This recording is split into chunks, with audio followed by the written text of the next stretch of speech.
Witness B will be the second of 3 witnesses who will testify in the form set out in the amended ruling earlier this week.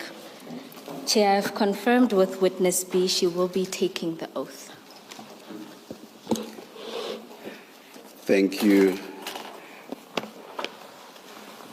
I think I'm the one in terms of terminology who misled you. I think both are oaths actually, but it's just that one swears and the other one affirms. So don't blame yourself, blame me from yesterday. I wholeheartedly blame you. Witness B, good morning.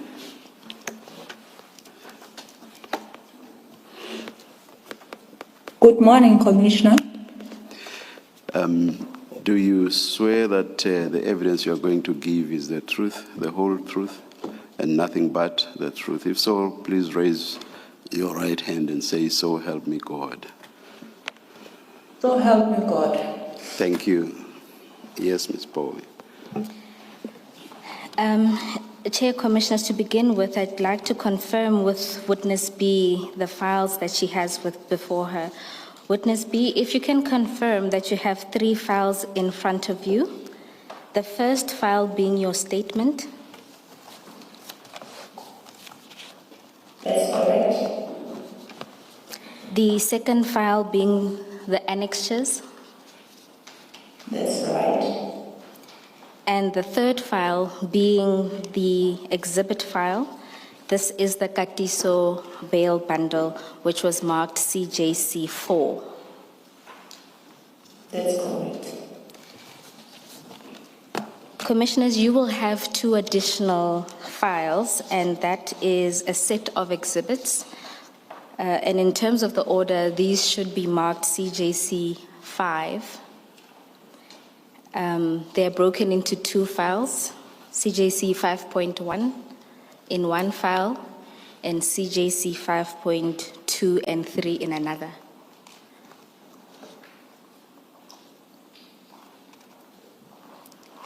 Chair, I've got file 1 of 3, 2 of 3, and CJC 5.2 and CJC 5.3. I think you mentioned something else. What is that? That would be CJC 4 from yesterday, the exhibit file. 4. The Katiso bail bundle.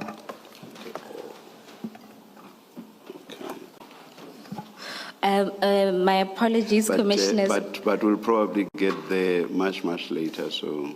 Hopefully tomorrow. Hopefully. Thank you. Yes, Chair, just to say that the exhibit bundles, both CJC 4 and CJC 5, are going to be used by all 3 witnesses, so they're not attached to a single witness. Okay. Yes. Thank you, Ms. Bowie. Witness A, if we can turn to the first file that has your statement.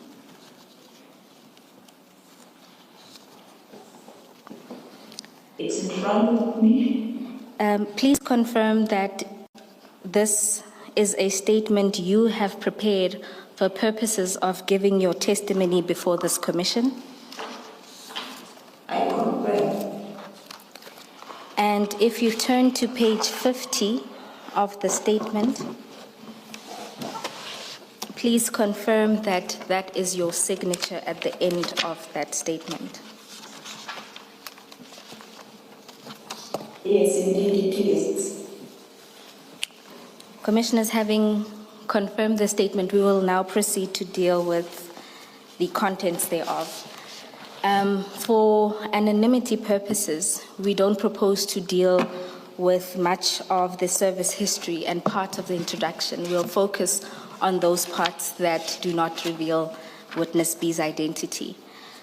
Witness B, can you confirm the correctness of paragraph 1 of your statement? That's correct. And in paragraph 2 and 3 of your statement, you deal with the cases you're investigating. Can you briefly take the Commission through these cases and the charges that are involved in these cases? Yes. The charges, actual practical start by the case numbers.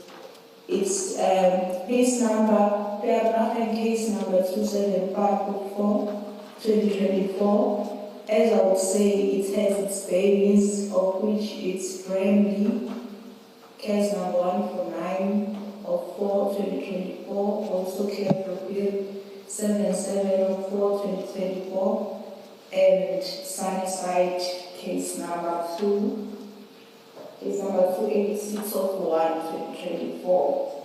And then the charge is there of permanent is murder, Claire Procure its possession of unlicensed firearm, Bramley's possession of unlicensed firearms and motor vehicle. Sunnyside, it's hijacking. Thank you, Witness B. At paragraphs 4 to 6, you deal with your service history. Can you confirm the correctness of these paragraphs? Yes, that is correct.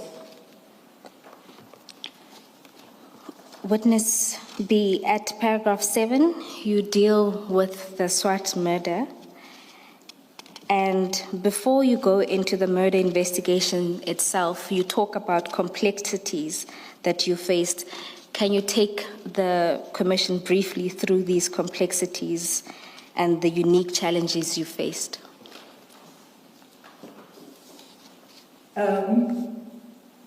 Throughout my career, I've been dealing with the complex matters, mainly serious and violent crimes, of which it had its own challenges. But with this case, it has been a unique one.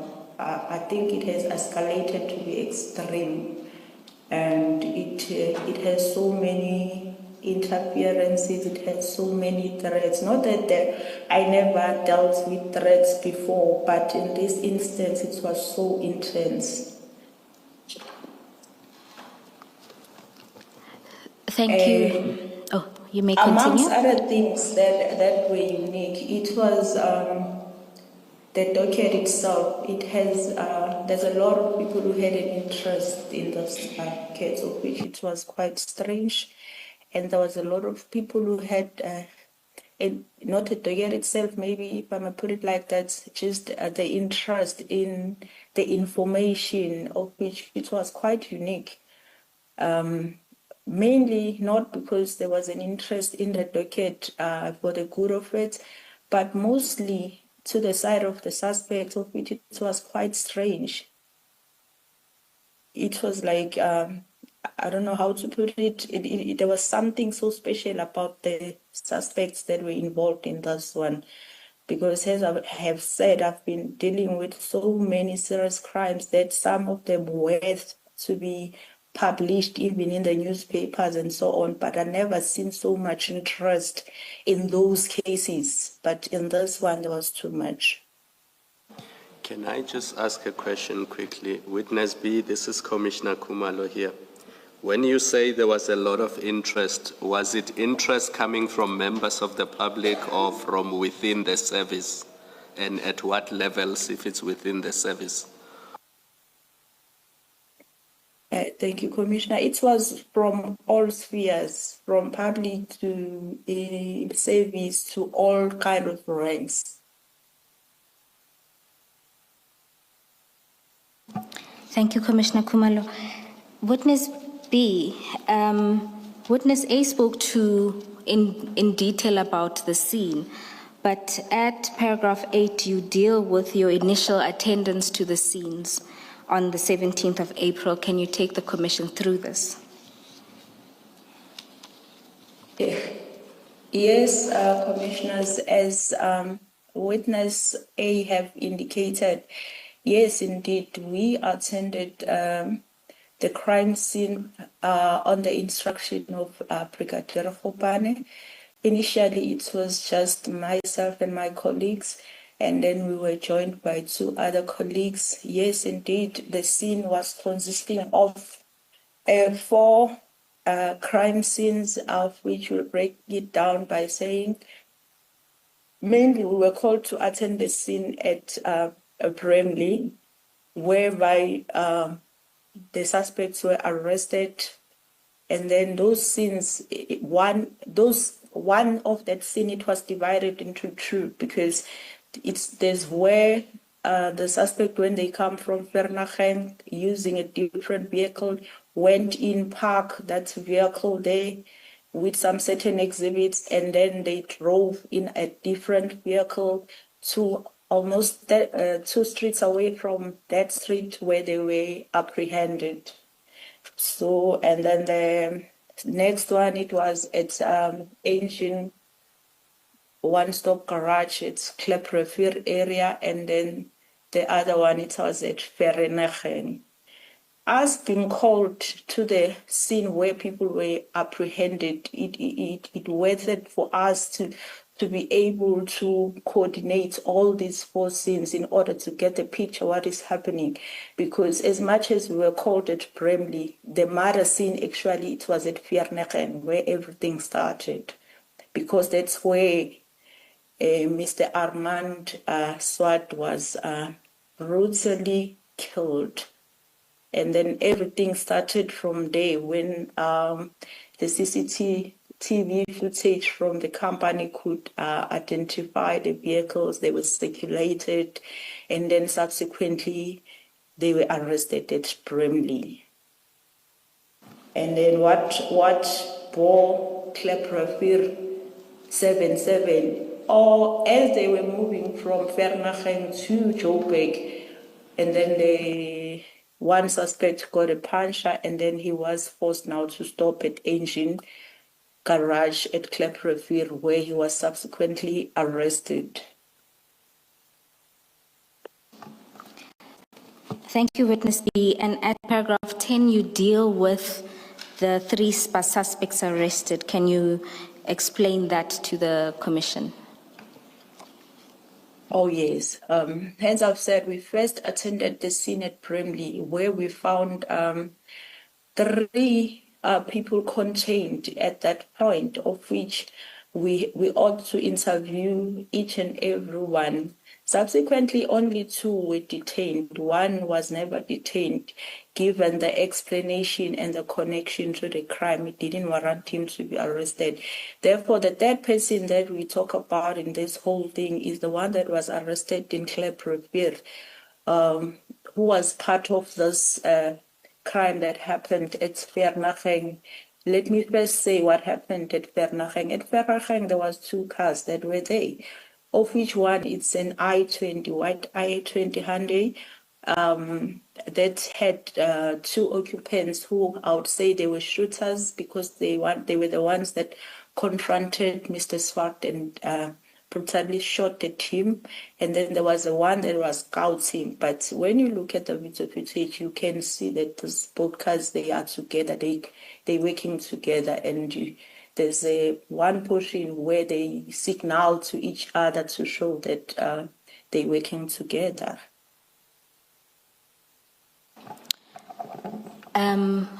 Witness B, just before you continue, I just want to bring to the Commissioner's attention that Witness B has prepared a timeline which we will flight, which will make it easier for the commissioners to follow the timeline. We will also be using other visual aids which will also be projected. These are covered extensively in the statement, but they're just an infographic representation of what she'll essentially be explaining. So we'll ask you to also have regard to the screens in front of you. Witness B, you were going to touch on the names of the 3 people who were arrested on the 17th. Yes, the first 2 people that were arrested at Bramley, it was Michael Puletau, who is an ex-police detective at Johannesburg Detective Branch. And the second one, it's Musa Kekana. And then the third one who was arrested at Club Rivier, it's Floyd Diego Denny Mabusela. Thank you. At paragraph 11, you deal with the roles that each of these individuals played. Can you explain this to the Commission? Yes, as I've already indicated, these people were driving in two cars, of which in one of the cars it was two occupants. Two occupants, it was Musa Kekana and Bullet Dow. They were the ones that actually, the shooters. And in one of the other vehicle, it was Denny Diego Mabusela, of which his role it was scouting. And the one in which Mr. Tau and Mr. Kekana were in, is that the Hyundai? That's correct, Commissioner. It was a Hyundai i20. At paragraph 12, you deal with the summary of the evidence used to link the three accused persons. Can you take the Commission through that? The evidence that was used, it comprises of different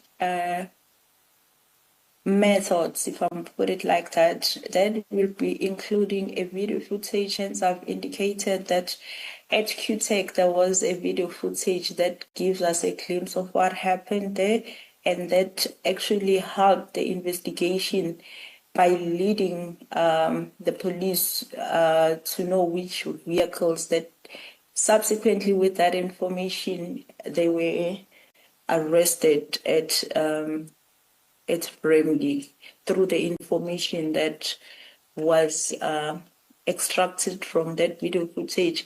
Other than that, there is also witnesses that managed to take down the registration other than the footage, because in the footage you hardly see the registration, but with the help of the witnesses that were in the vicinity at the time, that quickly thought of taking down the registration and escalated to the police. It made it easier to be able to track these vehicles. And then other than that, there was a lot of investigation tools that were used, including cell phones. Hence, I believe that, I don't believe, I know for sure that Witness A has touched on the exhibits that were found shortly after an arrest, that amongst those, it was cell phones. And as much as I was busy with other things, I couldn't follow everything that he told the commissioners. But it's worth noting that during the preparation, this kind of matter, it was not just the hit and run one, it was well prepared. Amongst the preparation, it was that the suspect will leave their personal phone, record phone, to them at home, and then use what we call burner phones, the phone that is not easily traceable, that will be mainly used for the certain job and discarded. But the fact that all those phones were recovered during arrest, it helped a lot to link the suspects and the crimes, all four crime scenes, if I may put it like that. Other than cell phones, people, footages, there was also firearms. Hence, we know that at Vereeniging it was a brutal killing. Obviously, firearms were used, and then subsequently firearms recovered. That also helped in the linkages. Sorry, Witness B, the video footage at QTech around 7 o'clock on the 17th of April 2024. does it actually show the shooting incident? Because as the commission, we've only seen the still shots of the CCTV, but the video footage that you have watched, does it actually show the occupants of the Hyundai firing at Mr. Swart? Thank you, Commissioner. Yes, of course, it shows the shooting, but maybe if I should paint a picture, yes, you can see the occupants that there are two, but what you cannot see, it's their facials to be able to identify from there. Thank you.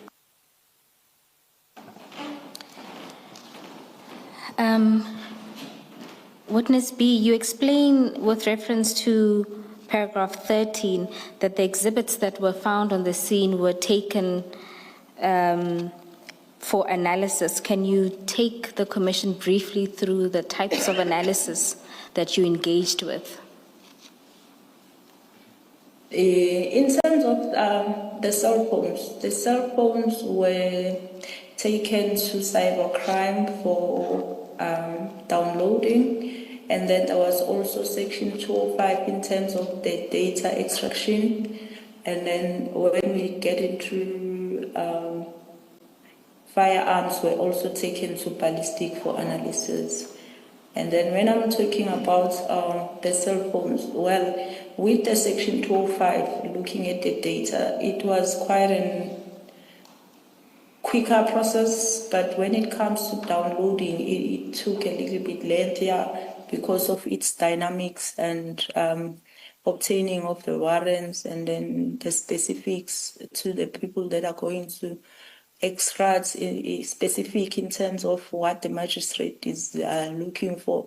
So if I may put it like to say that one, it delays a little bit because you prepare a warrant. When you get to the magistrate, he might be taking you back to say rectify here and there. You go back, you rectify. You come back, the magistrate is satisfied. When you take the actual exhibits to cybercrime, they say, no, we don't want it like this, we want it like that. And then there was like those pulling all in and out, because when you get to the magistrate, you might be saying, no, but I'm supposed to give the permission. They can't tell me how to do it. They must follow what I'm saying. So there was like those struggles of which they might have taken a month or two. That's why I'm saying it delayed the whole process. But in terms of section 205, that was quicker. And with that only, without even having the downloads, we were able to have some linkages. We were able to identify certain people of interest. Witness And B. mainly we were able to place the accused in the crime scene. Yes, Witness B, for the Commission's benefit, the Section 205 you just talked about is to obtain the call data. Am I correct? That's correct. And the firearms would have been sent for ballistic analysis. That's right. Of which that was also not a lengthy process. It was just a quick one. Thank you. The next topic. Sorry, because there's mention of more than one place where ballistic testing was sought. Please mention the name of the first place you sent these to. The first place, it was ballistic at Silverton. Maybe it's worth mentioning that the firearms after recovery were sold by a photographer, LCRC member, and then booked at Bramley SAPS. The very same member went to Bramley SAPS and booked those exhibits to the ballistic. Well, in that process, I was not the one, but I was communicating with the member to ask him to take those firearms as quick as possible to the ballistic. Witness B, can you just explain what LCRC is, just for our benefit? LCRC is Local Criminal Record Center. Thank you. You then start to deal with a different topic, and this relates to the accused's first appearance on the 19th of April. Can you take the commission through that?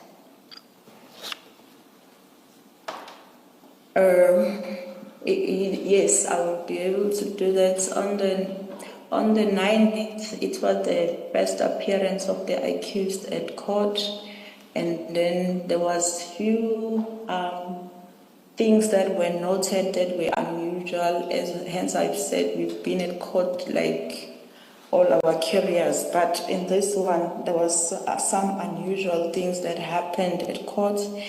Well, to mention the large numbers of the supporters of the suspects, maybe it's beside the point, but what happened thereof, maybe it worth mentioning.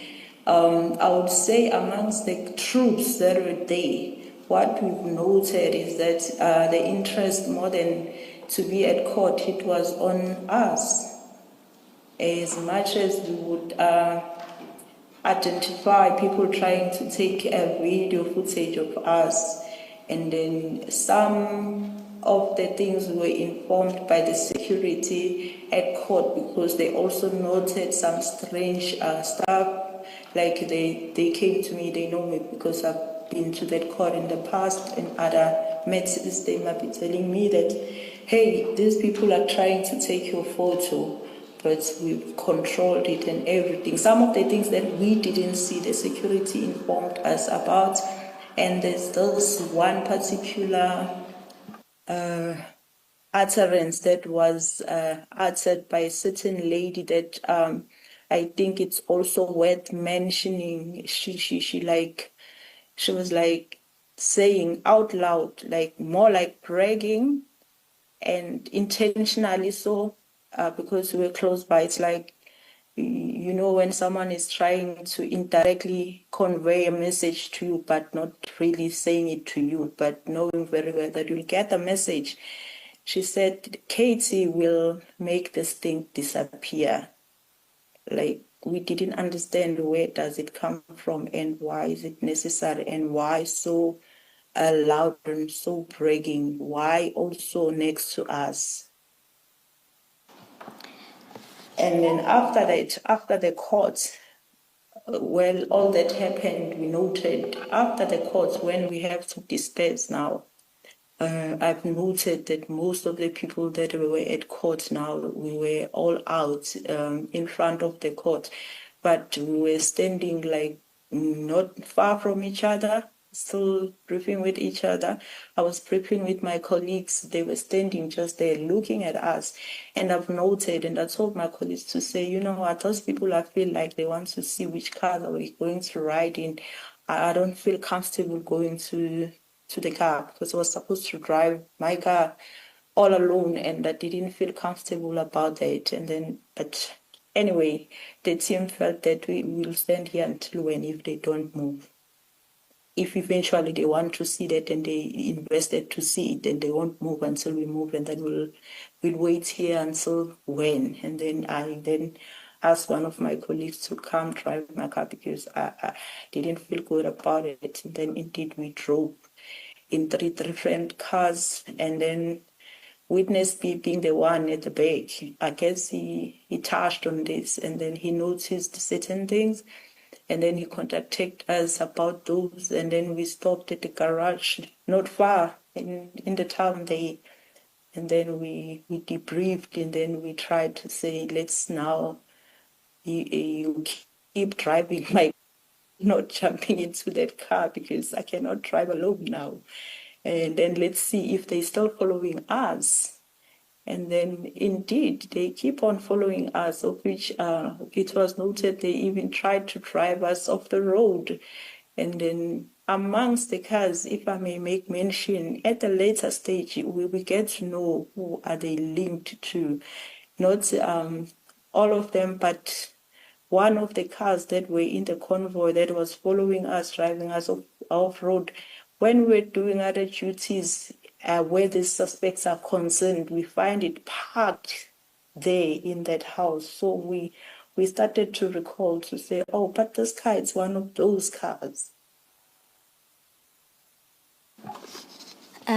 Witness B, I'm going to take you back just to ask, in high-profile matters, is it regular for the people in the gallery to have an interest in you, or was this something that was unusual? It was very unusual. It was very unusual. People, they might become, support the suspect and all that, but not really to take interest on us.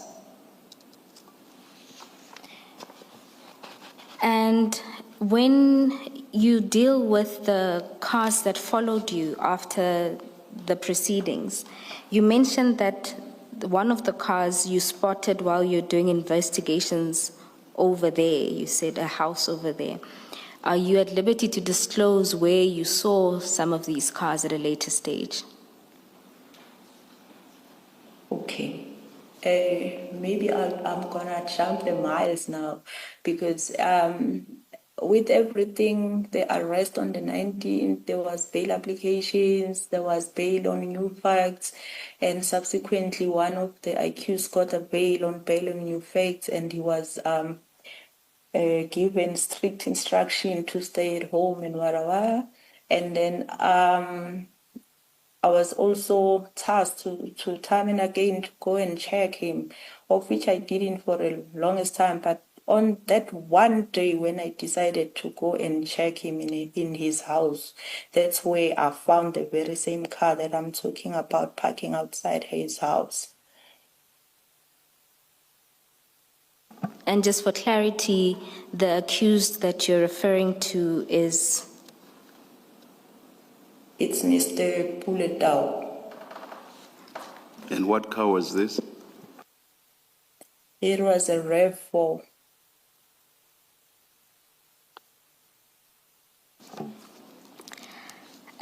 And you say in your statement that after the cars pursued you on your way back from the first appearance, you went back and reported this. Can you take us through this? Oh yes, we went back to the office and we reported those occurrences, of which subsequently we were advised to do some TRA, to fill in some forms in order for TRA to be conducted on us, of which we did. We did fill the forms. We submitted to the office of our Colonel Mkwena. However, unfortunately, nothing really came forth for this effort.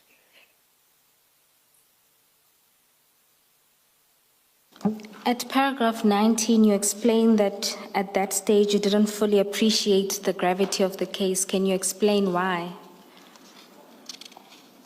As much as we have seen that we have been followed and all, at the back of our minds, it was like, okay, they're trying to intimidate us.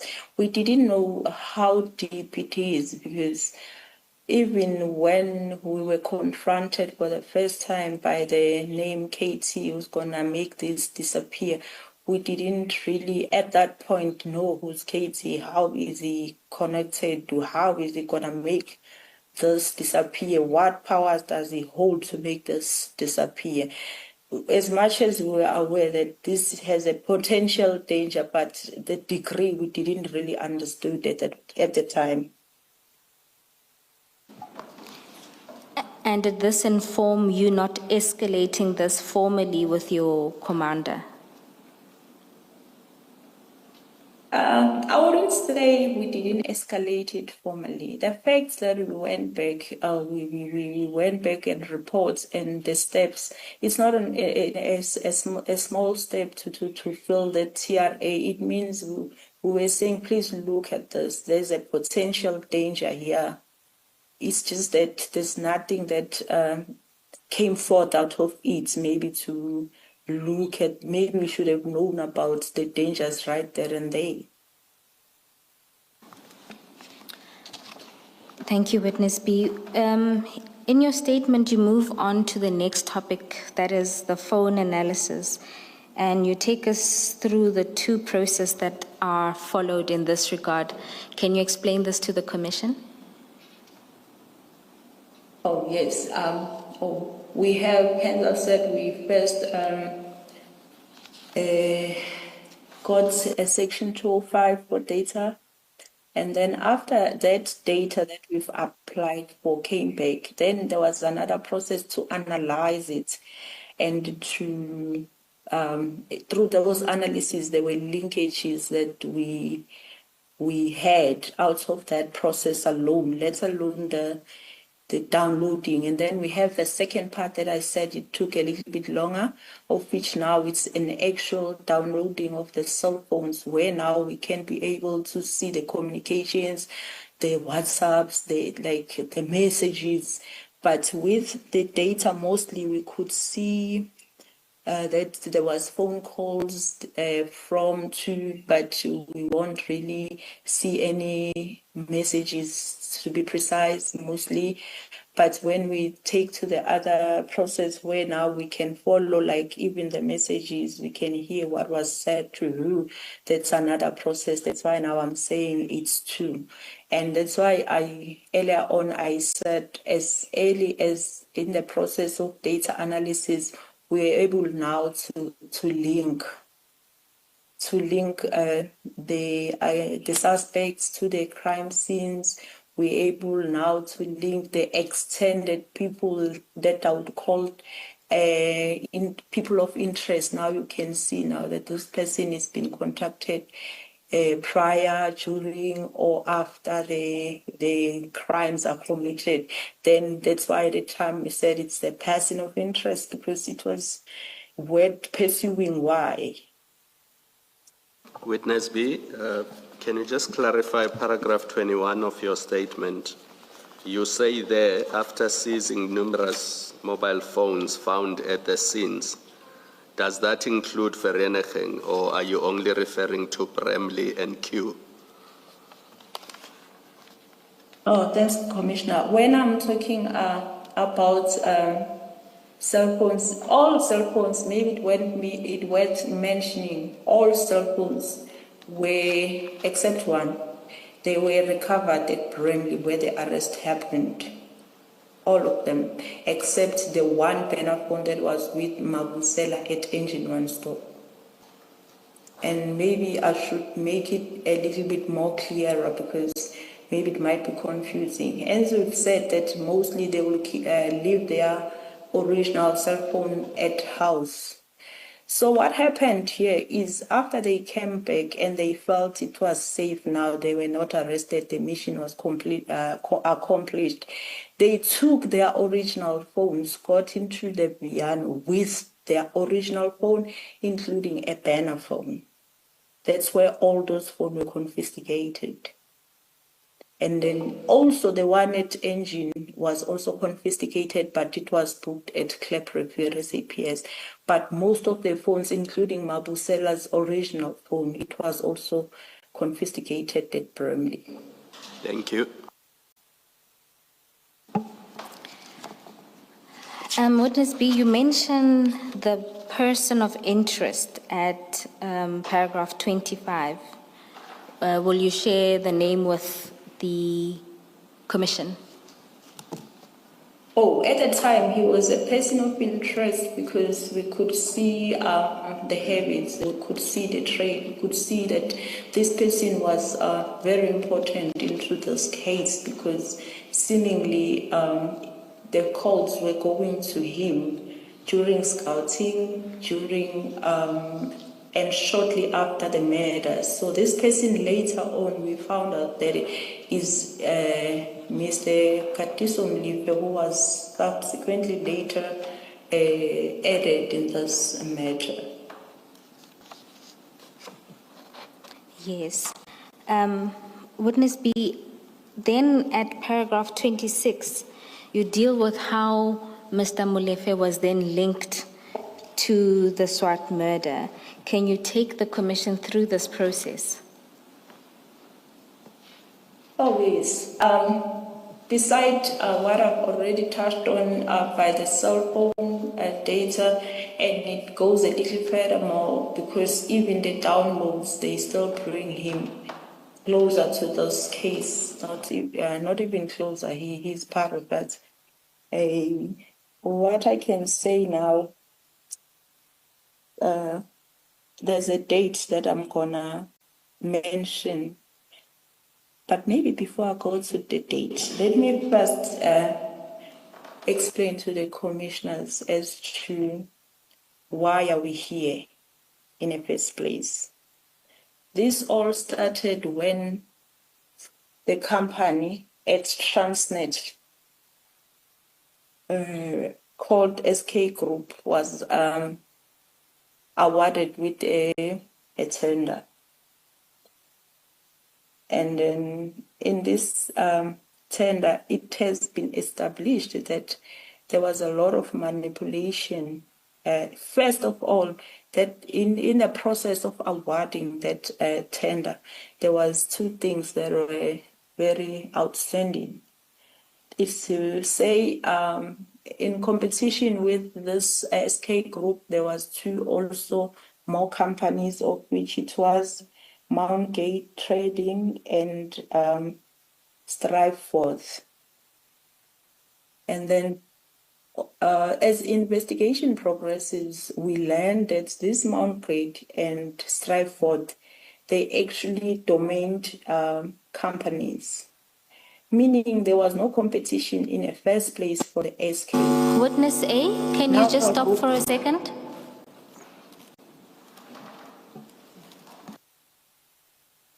Our apologies, Witness B.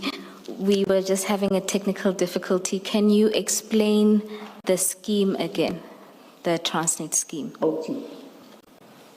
Yes, it starts from a tender that was awarded to a group called SK. And then the SK group, the awarding process itself, it shows that there was a problem because the two competitors, it was Striveforth and Mountgate. When we do investigation, we can tell now that those two were just domained companies, meaning this SK didn't have any competition to start with. But I'll go back to SK itself. SK itself, it's connected to the person called Lucky Molefe. Lucky Molefe is the nephew to Katiso Molefe.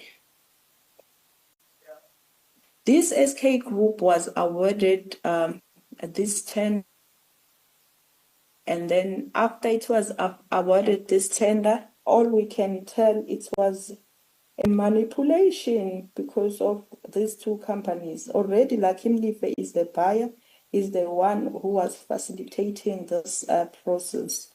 So already Lucky Molefe knew that he's going to give it to SK because these ones were just there to make it look like, but it was not really the true reflection of the competition. There was no competition for SK. However, what makes this thing complex is that we have a company called QTech that has a relationship with Transnet for over 40 years. And it has been supplying Transnet with, they call it springs and accessories. I don't know the right word, but it's a small spring. I've seen it during the course of my investigation. That was supplied to Transnet straight from them as they are the manufacturers. However, in 2023, they were surprised because they learned now that there is this SK group coming to them to buy the very same spring that they normally supply to the Transnet. But in this instance, it looks like the tender was awarded to SK, and their first surprise, it was, normally the tenders are advertised, and this one, it was never advertised. They were surprised to see that there was actually a tender by this SK coming to them to buy these springs. But it gets worse because now they sell these springs with legal like 395, but nothing more than 4 rand each. However, the SK Group, when they submitted their purchase order to them, they were shocked to see they selling the very same spring that was 395 to Transnet on the price of 151 rand. And then when the inspector to inspect the springs before they were released, they raised a concern to say, how are you aware, Transnet, that you're buying something that worth less than 4 rand with 151 rand? And then the inspector said, no, we're not aware, but I'm going to escalate to the managers, of which, according to the inspector, he didn't. But eventually, like, he got to know about the grief of the QTech. That's where the problem started now, because suddenly there was a new purchase order with now an amended price that was now 5 rand 10 cents. That was sent to QTech now. Now they've got 2 different prices with 2 purchase orders. Seeing what they've seen, they've decided now to report this matter. There's a whistleblower from the company that decided to report to the Department of Enterprise. And then that's where everything started. Then the department tasked the Transnet to have an investigation. Then investigation ensued, and then eventually, like, he was requested to finish the processes of the tender that was awarded to SK, of which he delayed. He delayed up until the 12th of April. That's where everything started to connect the dots to our case now, because the investigating officer from Transnet, he then now confronted him to say, I need those processes, papers. So, and then we see something happening now in this case. Exactly on the 12th, we see Tao driving to Katiso Mlife's house, according to the data. And then also the tracker, the vehicle tracker. And then they both drive to QTech for the first time. They go scout there. Witness B, And that scout, before you move on to that portion, perhaps to just point out to the commissioners that the scheme is described at paragraph 36.3 until 26.3 till 26.5. Witness Do B, we have that graph that was displayed we can make it available, so that we can insert it into our files? certainly. Thanks. Thank you, Commissioner Khumalo. Witness B, if you can then start at paragraph 26.6. This is now where you deal with the relationship between Mr. Lucky Molefe and Katiso Molefe and his, I guess, the request for assistance in this regard once the scheme was discovered. yes. This is now As I've said, that on the 12th, that's when now the investigating officer from Transnet requested those documents from Lucky.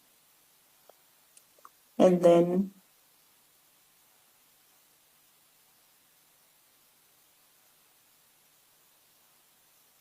okay, maybe Just to assist you, Witness B, this is where you start to deal with the communication and information from the cell phones, which shows you the communication between Mr. Molefe, Lucky Molefe, and Mr. Katiso Molefe, as well as Mr. Puletau. the communication, it's mostly between Mr. Mlive and Tau, and then we then see them meeting like personally on the for the first time on the 12th. After like we learned that he was requested to bring the papers, but instead of like bringing the papers, we see action happening between Tau and Mlive when they start now going to the very same QTech to scout.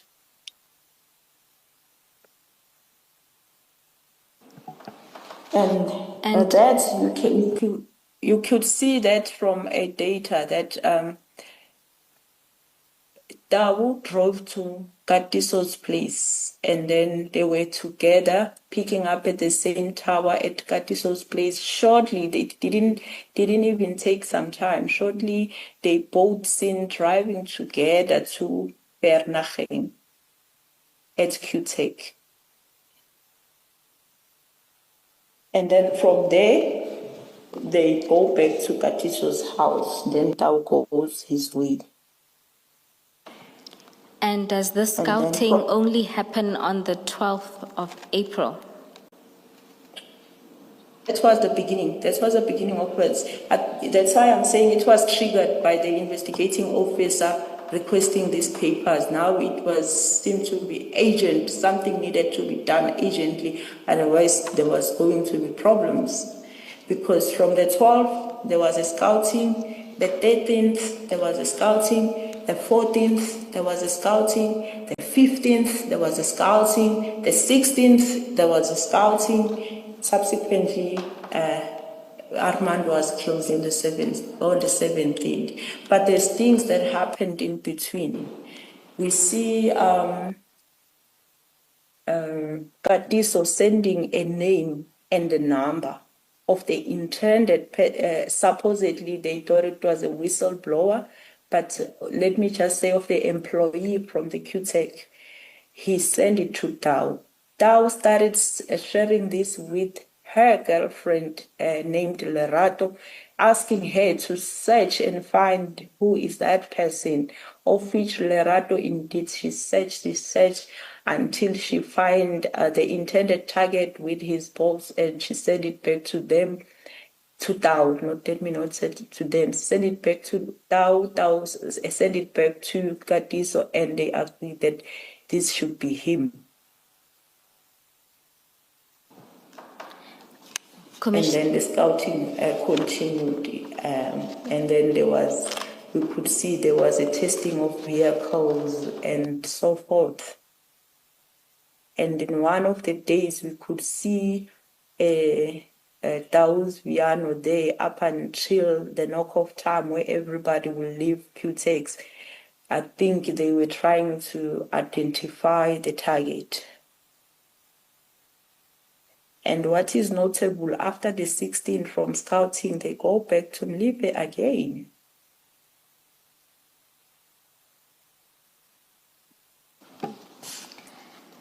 Thank you, Witness B. Commissioners, this is described in detail at para 26.8 and the sub-paragraphs thereafter.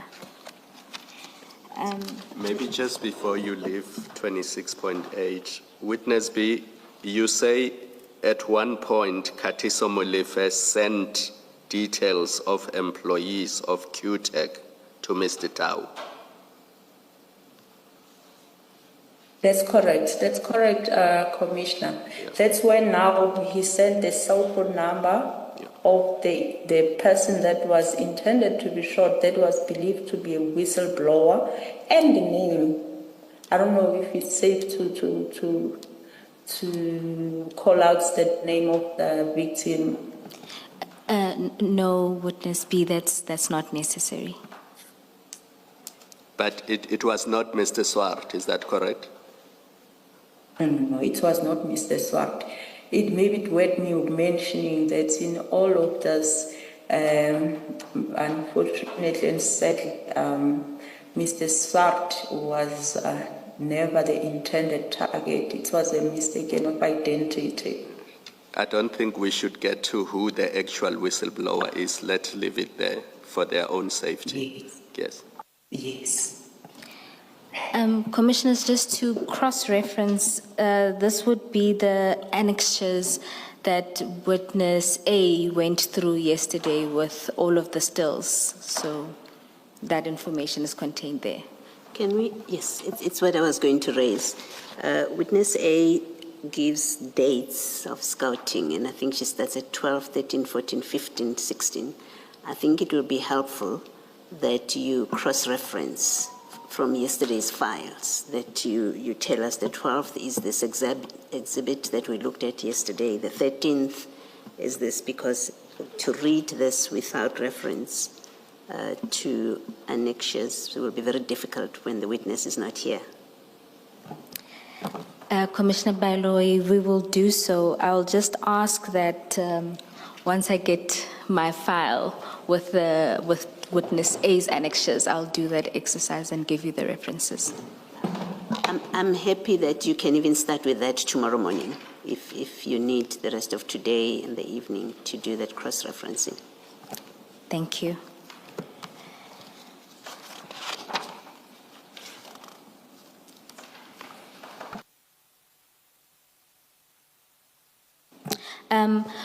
Witness B, at paragraph 20. Sorry, before you move off this, at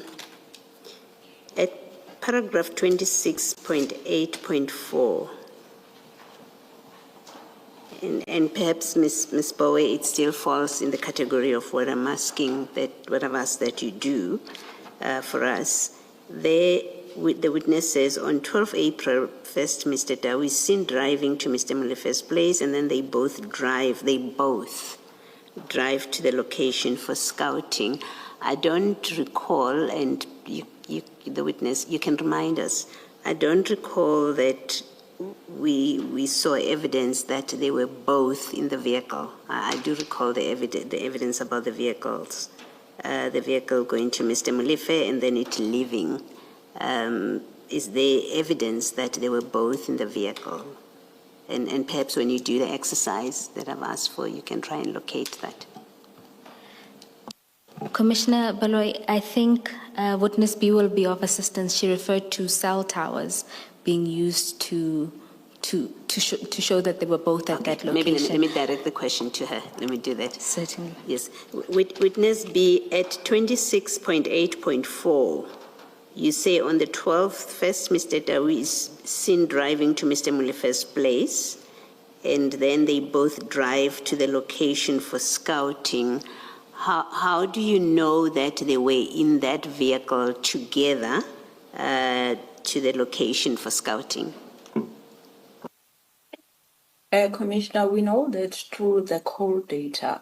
It's the call data that informs us that you can see from the Dow's call data and tracking reports driving to Mlife, and then from Mlife's house, according to call data, they both driving, picking in same towers up until at Vernach and Q-Tech, where they were scouting. Why I would refer to say they were driving together, I'm very much aware of the explanation that he gave during the bail that he forgot the cell phone inside Dow's car.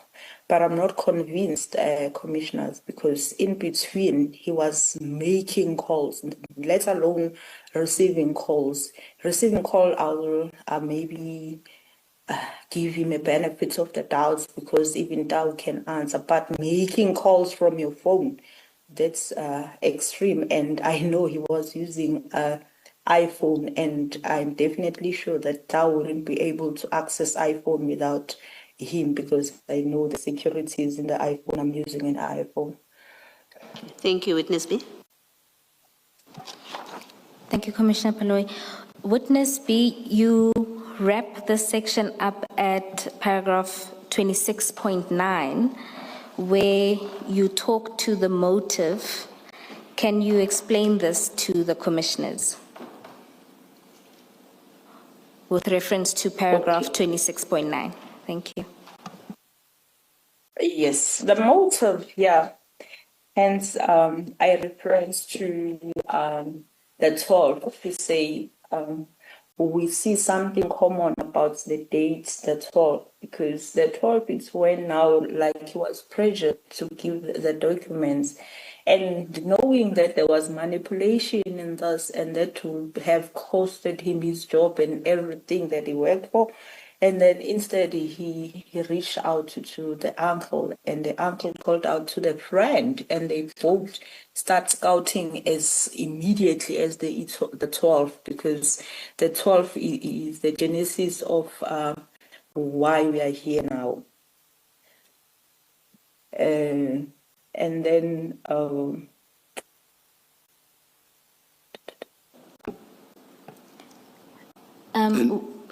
Oh, sorry, Witness B, what's your belief that Mr. Lucky Molefe ordered the hit based on?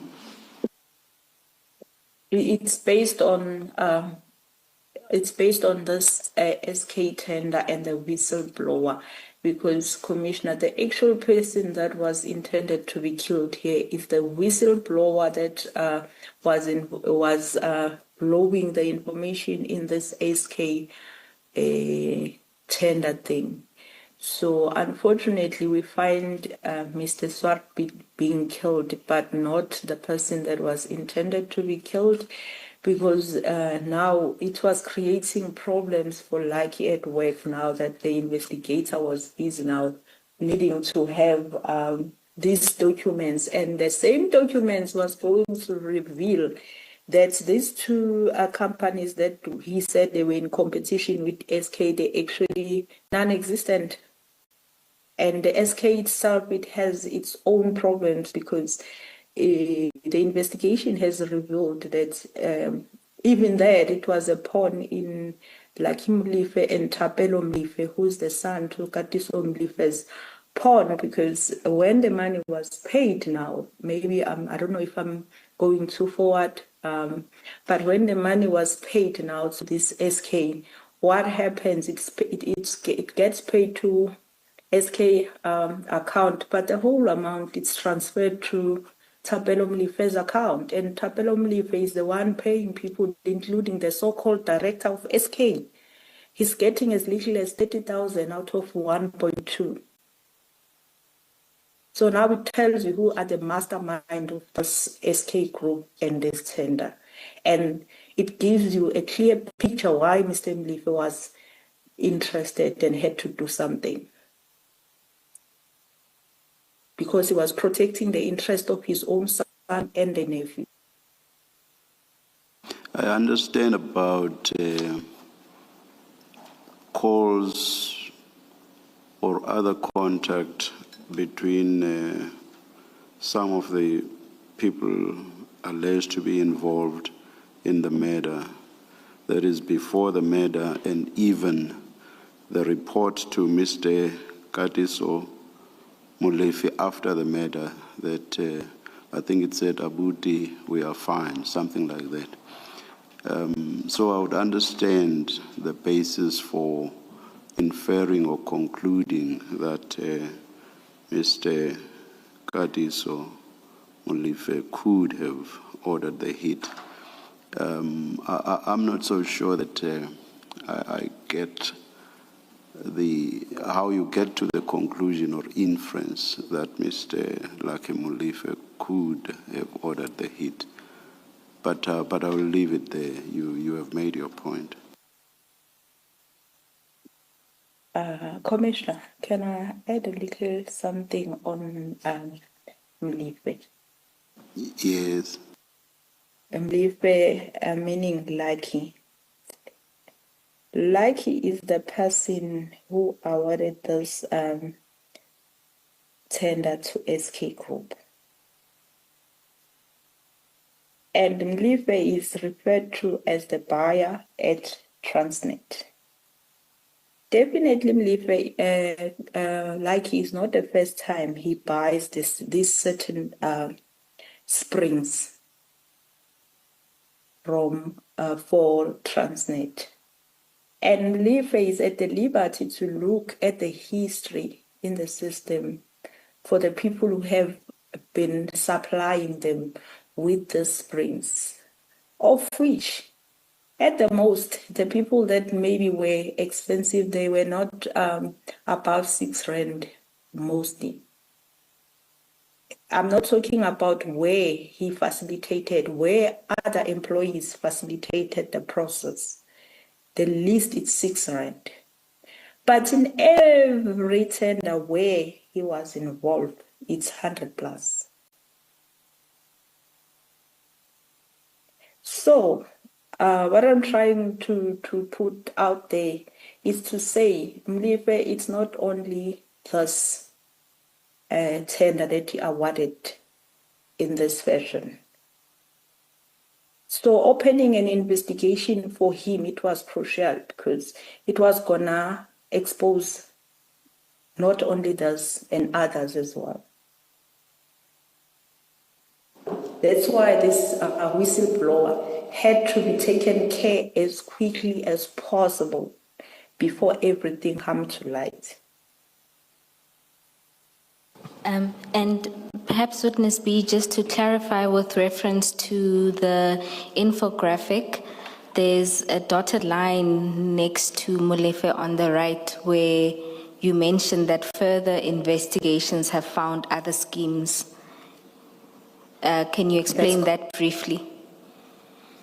That's correct. Unfortunately, that's it's still under investigation, but it's safe to say it's more than one. It could be 10, 15 or 3, but it's more than one. Thank you, Witness B. Sorry, Commissioner. One last information that I forgot to include where QTech is concerned. That's why it was so important to eliminate QTech, is that on the system, they've been having this relationship with Transnet for over 40 years. But when at the first value investigations were done, it was so strange that they were not appearing in the system. Somebody had deleted them so that it can never be seen.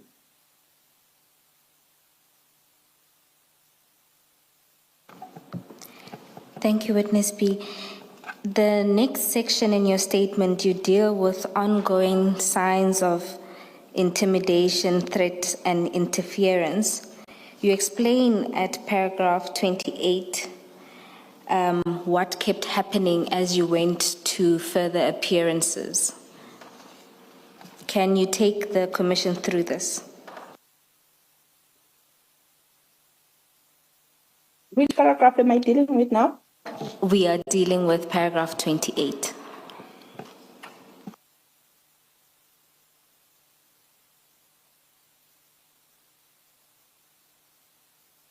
I'm trying to follow so that just to explain to the commissioners that the witness has a slight problem with her eyes, so we are trying our best for her not to read, so sometimes that's why we give cues. Yes. This is where you talk about some of your experience with the ongoing court appearances. Oh, yes. That will be obviously Not, us. not ongoing signs of intimidation, threats, and interference. Yes, Chair, that, but with reference to when they go to further appearances, that's the first line of paragraph 28. Oh, thank you, thank you. Oh, yes, the following, it's worth noting that it was not for the first appearance only. It has been going on, and then people trying to take photo of us, it has now became a thing. But at least we had securities that they were aware now that they were looking at each and everyone who's trying to take our photos. They might become and explain to us that we stop certain individual trying to take your photos and everything. And there was this one individual who would always make a point that he come closer to us, and we know for sure that he's a friend to Mr. Tao, but we didn't understand why this guy would want to be closer to us, and we believe it was his way to identify us. Hence, at the later stage of the investigation, we learned that he was tasked by facilitating the elimination of us. So now that action,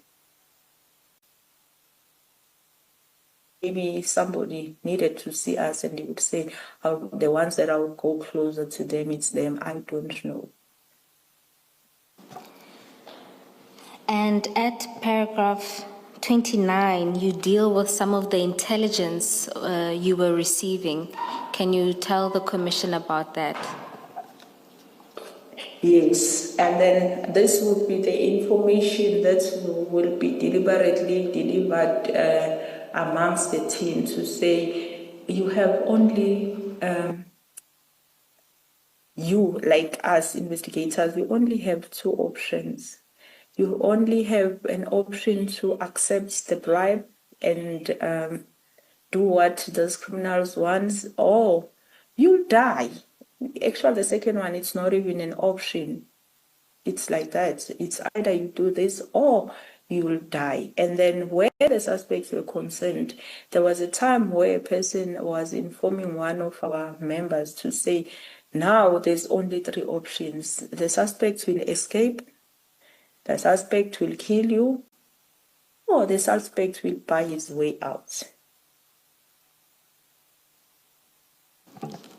And based on... So it was like these bribes were not coming in a form of like enticing you anymore. It was coming in a form of threatening you as well. Let me understand the evidence on the bribes. Before today, I don't remember, I may have forgotten, but I don't remember that there ever was a categorical offer of a bribe. There was mention of envelopes, one envelope being for the prosecutor, another one for the investigators, plural, and another one, was it for the judicial officer? Yes, 3 envelopes. And my understanding was that witness A inferred from that this was an enticement to you, the investigators, to take a bribe on the basis that the reference to envelopes was reference to bribes. He never, if I'm correct, ever said that an offer was made. Here's a bribe. Take it. If you don't, B will happen. I may be incorrect. Chair, that is correct. Witness B is referring to what informants that they work with would tell them. So not an express, but perhaps let's direct this to the witness to explain it. But it's more that this was outside of official channels. This was their informants informing them that you have these 2 options. All right. Maybe let me just listen. I will hear what Witness B says when they visit Pretoria. I will say nothing about who they were visiting in Pretoria. Thank you, Chair. Witness B, do you want to comment on the information you are referring to from informants on bribes and the threats that you were facing? Yes, I would like to comment. Commissioner, maybe just to put everyone on the picture of what was happening here.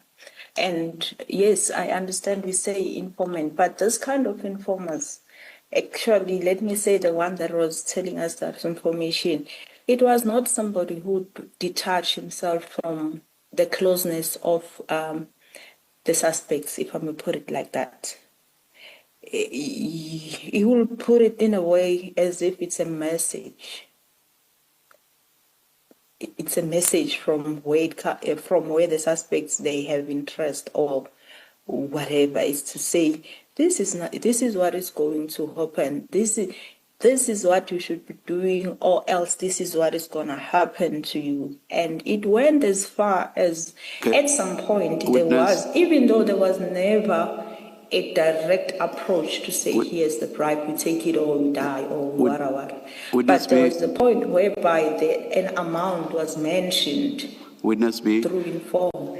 Witness B, can you please tell us under what circumstances this happened?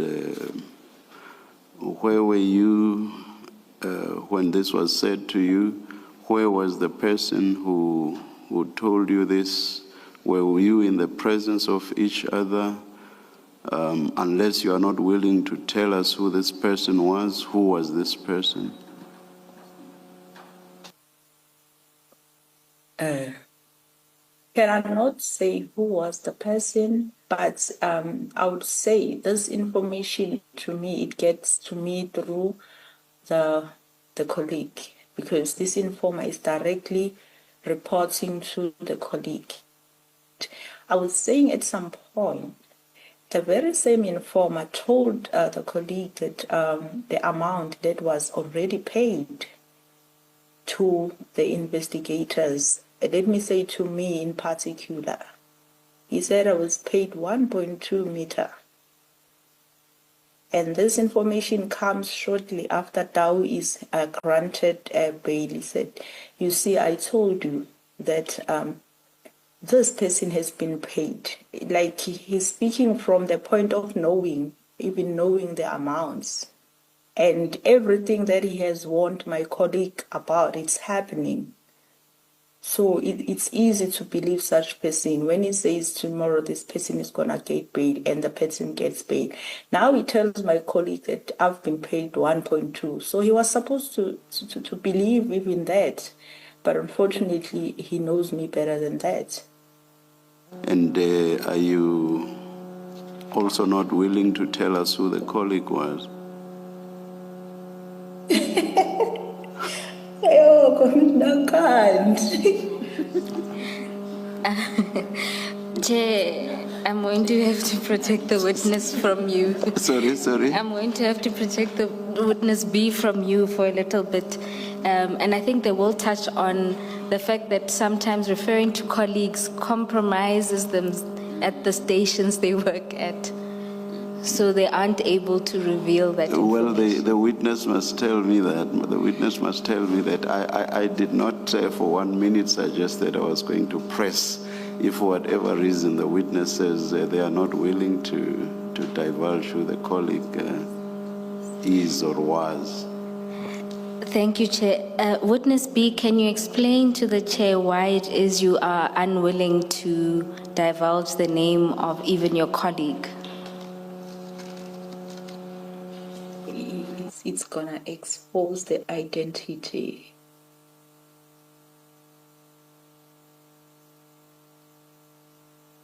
I'll leave it there. Thank you, Chair. Witness B, you explained that after the escalation or ongoing threats and intimidation, you took measures to protect yourself. Can you take the commission through what measures you adopted?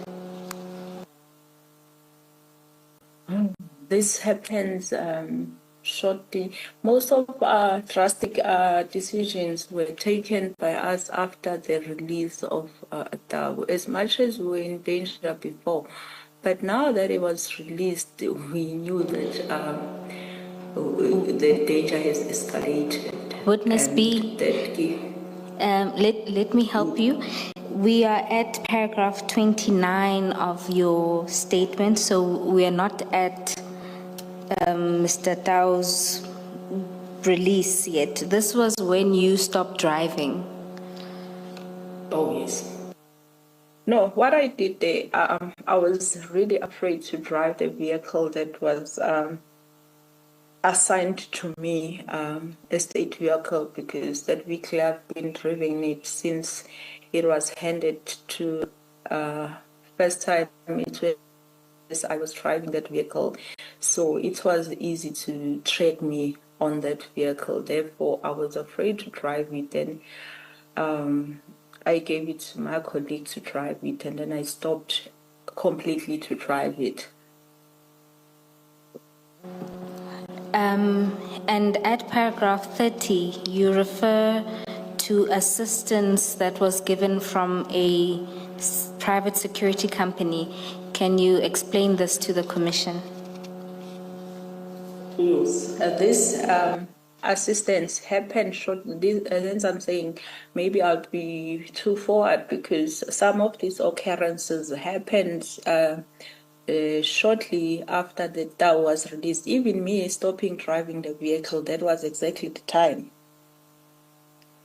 when I stopped driving that vehicle, and then we got assistance from the private security that was helping us during the course of investigation, giving us protection because it was becoming so impossible now to do investigation out of fear, knowing that Tau is out there, and we learned that he already, while inside, tried to facilitate our assassination. Then now that he can do it himself, it was so difficult. And at paragraph 32, you deal with the threat and risk assessment that you initially done. Can you explain this process? Right. And then after this now, before we even go for this TRA, we first, maybe it's time now I start immediately after that was released what happened. That was Friday.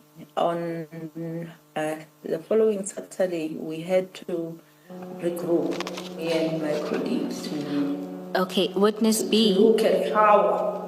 Witness B, let me stop you because chronologically that happens a little later. So perhaps before we deal with the drastic steps that you took after Mr. Puletau's release, let's first deal with then the meeting with General Shibiri that happens in the 15th of May. So you deal with this at paragraph 34 of your statement. You start from the call you receive from Colonel Mukwena. Can you take it from there? Oh, yes. And then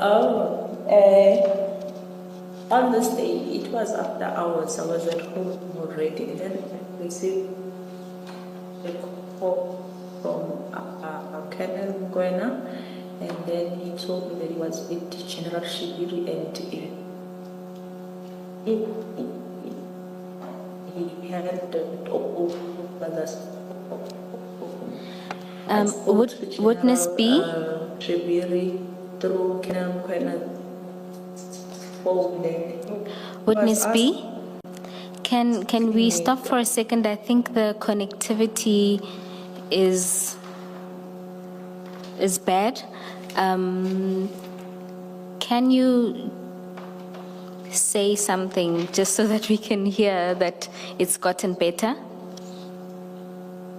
Can you hear me? Yes, yes. Please start again from the call that you received from Colonel Mokoena. Yes, it was after I was home already. I received a call from Colonel Mokoena, and then he told me he was with General Shibiri, and General Shibiri would like to talk to me.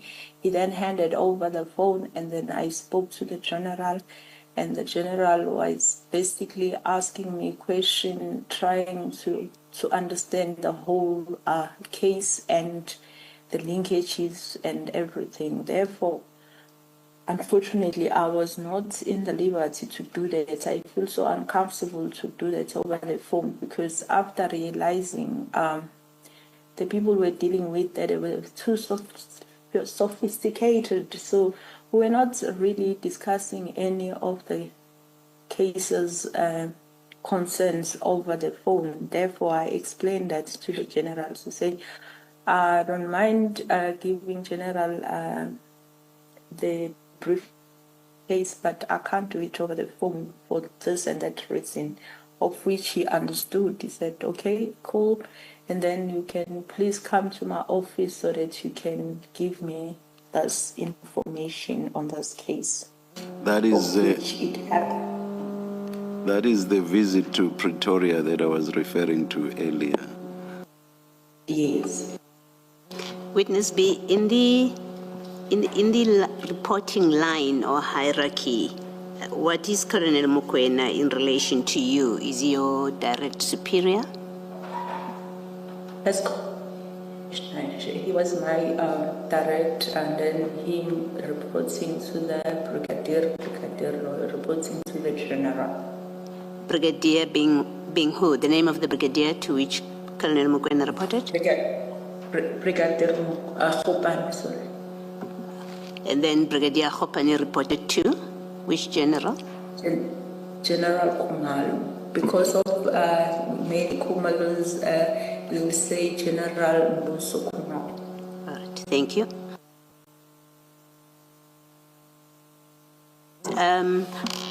I don't recall whether yesterday we got the name of Colonel Mokoena. His first name?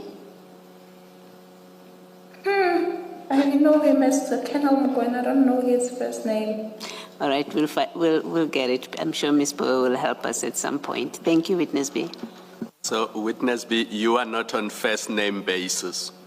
We can leave it at that for now.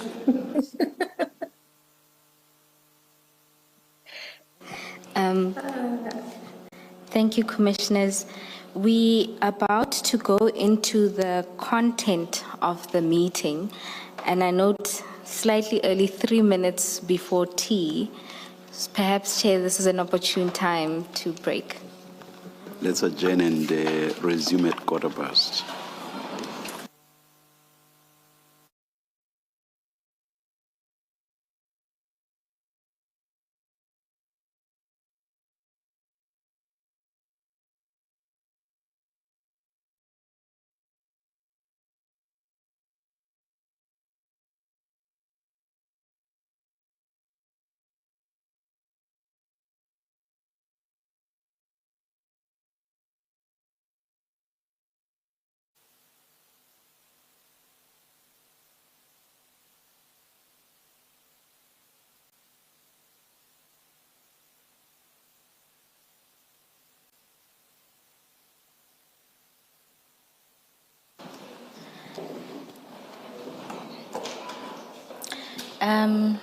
Chair, Commissioners, before the break, the witness was asked about the names of Colonel Mokoena. It's Isaac Ben Mokoena. Thank you. And is the connectivity improved? Yes, You hope so. we tested before we left for tea. Witness B, if you can confirm that your connectivity is improved by saying something. I hope you hear me better now. Thank you. Thank you.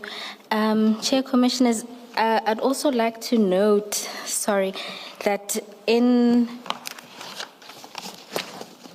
the service history, so paragraphs 4 to 6, we have referred to the witness's full service history, which is contained in the SAP 96. That's Annexure 1, W1, B1 of the annexures. And in another exchange, Chair, Witness B would like to address the short exchange you had with her regarding the colleague. So if we can just revisit that paragraph. Witness B? I'm here. Commissioners, I think I was asked from the information stream where I was referring to in terms of the informations where the bribes and the amounts were concerned. And I believe the commissioner asked specifically as to from which colleague where I got this information from. I would like to say it was from witness A in particular, as much as this information were coming in different streams, but that one in particular, it was from witness A. Thank you, Witness B. Thank you, Commissioners. We were dealing with the meeting that took place on the 16th of May with General Shibiri, that is at paragraph 35 of the witness's statement. Witness B, can you take the Commission through what happened on the 16th of May? On the 16th of May, as per the call the previous night, we proceeded to, maybe I must note that it was at the early stage of this case, it was a hectic one, so we were busy. We only managed to get to Pretoria a little late towards a child time, towards 4. And then we had a brief meeting with the general. It was not really a formal meeting, if I may put it like that. It was more like a briefing that was not formal.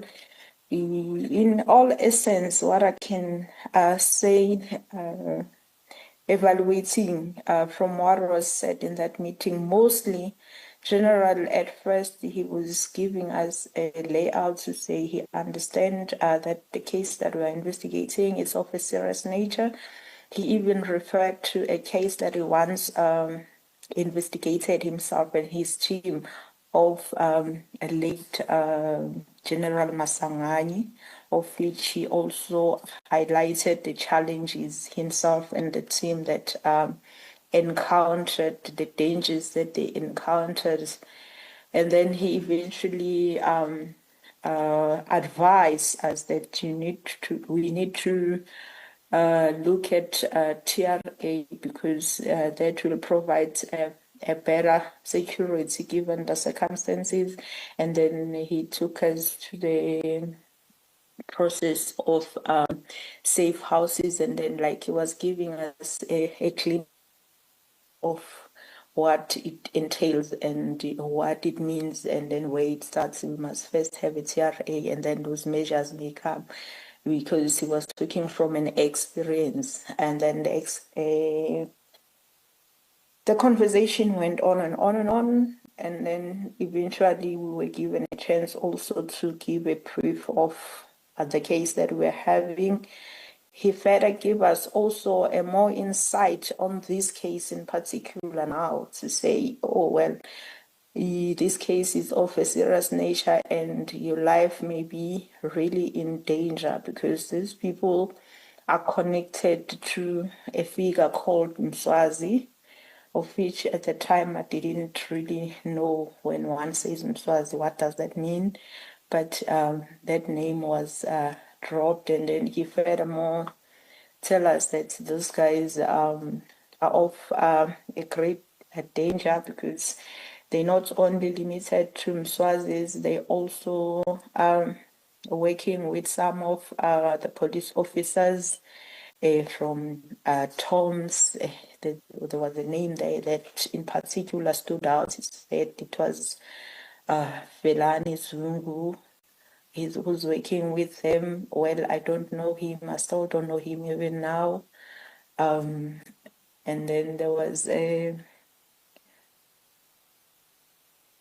was also a conversation about that he knows who the attorneys that they are using. He knows how do they work, and then he further said that's when now this issue of envelopes come in. That he knows there's already 3 envelopes prepared, of which it had names on it to say one is for magistrate, prosecutor, and the IOs. So, well, it started now to me to take a different turn because that's not the conversation I would have with my superiors, especially the one at the general's level, let alone being a general at the national office. It started to feel otherwise for me. Apparently, I couldn't keep it in because, like, I was in like off place at that point of the time to say what possibly this could mean. And then I asked the general to say, "Oh, General, if now we're sitting here, you're telling us that as a general, you know of the police officers who are doing wrong, and you're telling us what has been done, because I don't think that's the kind of conversation that we should be having." Well, there was no clear answer on that. It was like the inquiry, like he took me through the steps that should be happening, not that are in place already or that I intended. So that was it. And then for me now to move from this uncomfortability that I was in at that time, I decided to take advantage and maybe serve it to help the investigation rather. I then make a request from the general to say, can you please assist me expediting the ballistic reports, because it was crucial for us to have that ballistic report, given the fact that we already expected to link the weapons found in Bramley back to the scene at Vereeniging. So that was a crucial point for us. Therefore, indeed, immediately he started making phone calls in assistance. Witness B, before you move to the issue of ballistics and the assistance, what was your reaction to the talk of the 3 envelopes, and how did that conversation end?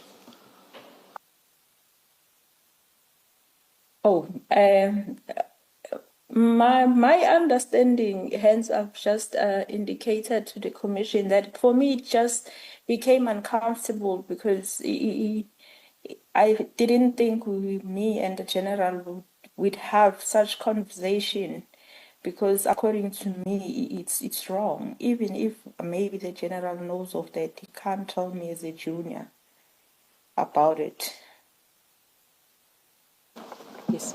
And reading the room and the whole situation, and with everything that I know now, but at that moment it was just uncomfortable, and I read it as if this is the kind of enticement, because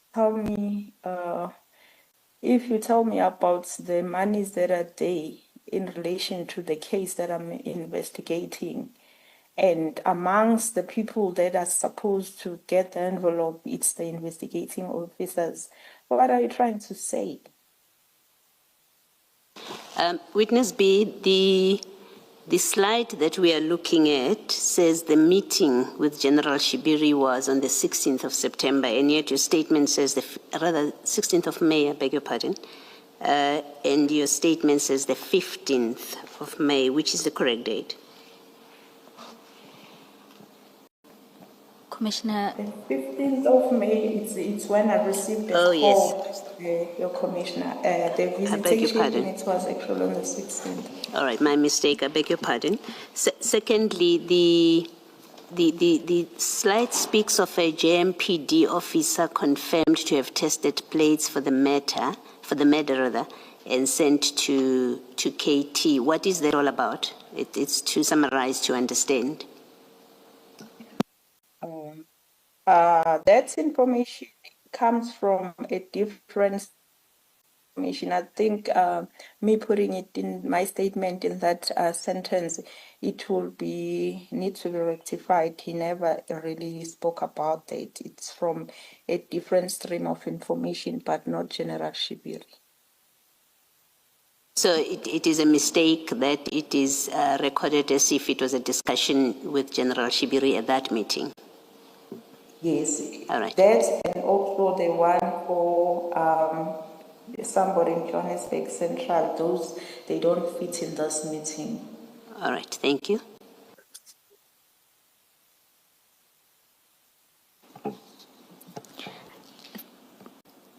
thank you, Witness B.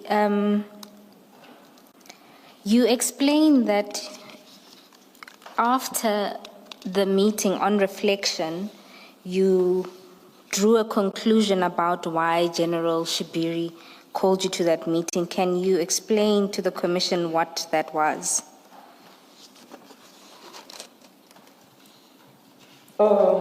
Yes, from our own reflection, all we could conclude is to say he just needed to find out the progress of the case as to how is the accused linked, and then how strong is the case against the accused, of which, well, after this meeting, he indeed gave me a call again, follow-up call, to ask me the things like the linkages in terms of DNA, in terms of primary residues. So it was like, to me, okay, this was all about it. Witness B, if you could just allow me to take you back a bit. It's a question that I had wanted to ask and forgot somehow. Earlier in your paragraph 33, this is where you are discussing the TRA that you requested right at the beginning. And you say you filed a form and submitted it to Colonel Mukwena's office. You remember that, where you then... I do. You remember that. Now, you conclude that paragraph 33 by saying, unfortunately, nothing ever came of that process. Did you make inquiries, or did you come to understand why that request was not met? Nothing happened. No, Commissioner, we really never make a follow-up on that, but as when things started escalating, there was another TRA, but we didn't really follow it up to say why nothing came out of this, and where does it got stuck and everything. No, we didn't, but there's something about it that struck me, because shortly after we filled this form, the very same information from the stream of from witness A, he touched on this, of which it was so strange to say there's nothing coming forth out of this, but he seems to know something about this TRA, because he made a comment to witness B to say, oh, these days I understand you are belonging to General Kalakala, knowing that General Kalakala's office will be the one handling the TRA, it struck me to say, how did he know? Because even inside here home, we don't get any feedback, but he seems to know. So, if just to make sure I understand, are you saying that after you submitted the TRA, an informant came to know about it? I don't know if he knew about it physically, but he knew that there's a process of Yes. us escalating things to General Kalakala. Okay, thank you. Thank you, Ms. Bond. Thank you, Commissioner Baloyi. In your statement, Witness B, you move on to talk about how you proceeded to move after the meeting with General Shibiri and that you exercised caution. Can you explain this to the Commission?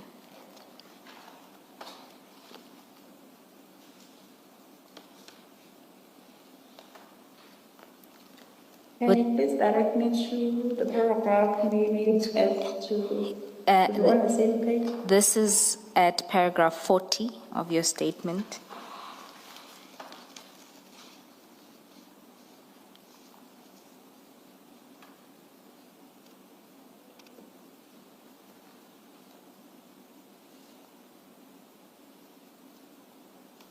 Oh, yes.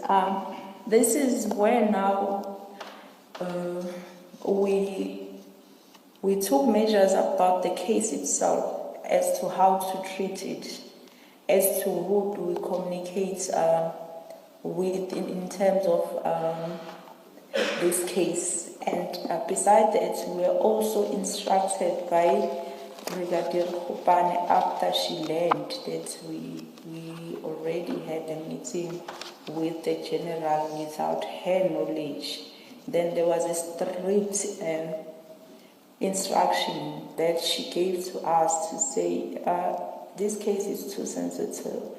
Therefore, I would appreciate if you only give progress to me or to General Khumalo.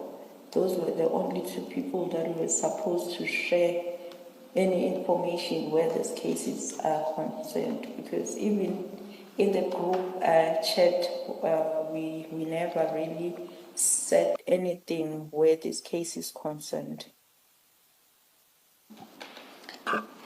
Thank you, Witness B.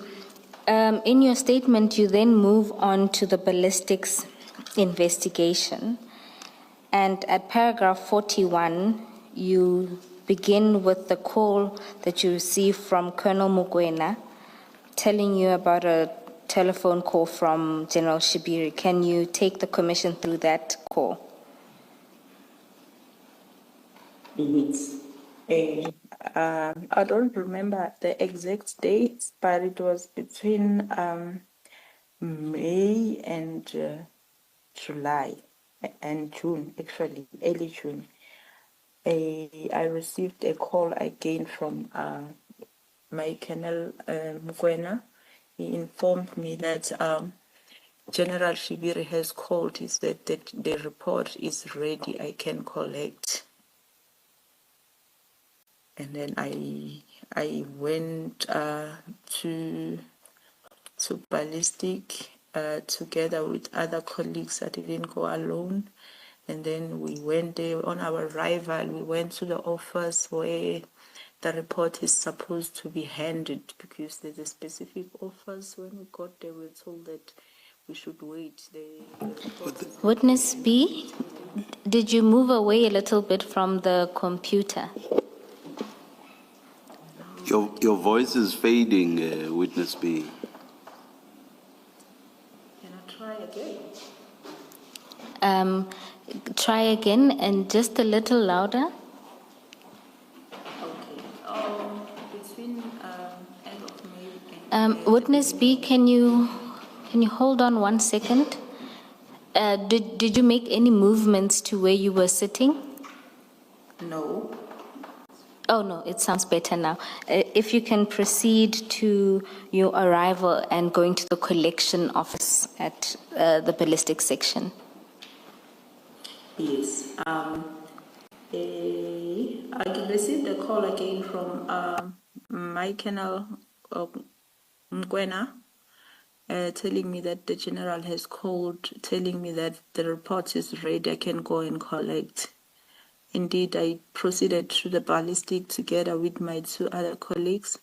And then on our arrival, we went to the office where they issue the reports, only to find that they said, no, the report is not with them. We must wait for the analyst, of which he came, and then he told us, no, there's a mistake on the report, and then he needs to rectify it. Then he took us to his office, Witness B, where before you move on to what happened at his office, do you want to identify the officer you were dealing with?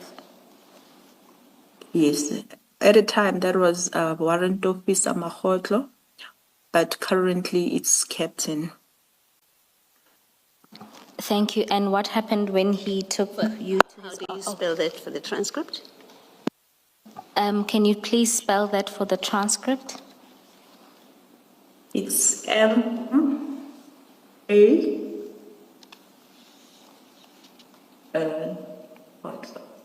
it's G-O-T-L-O-E.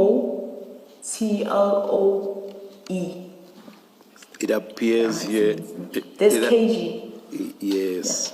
It's M-A-K-G-O-T-L-O-E.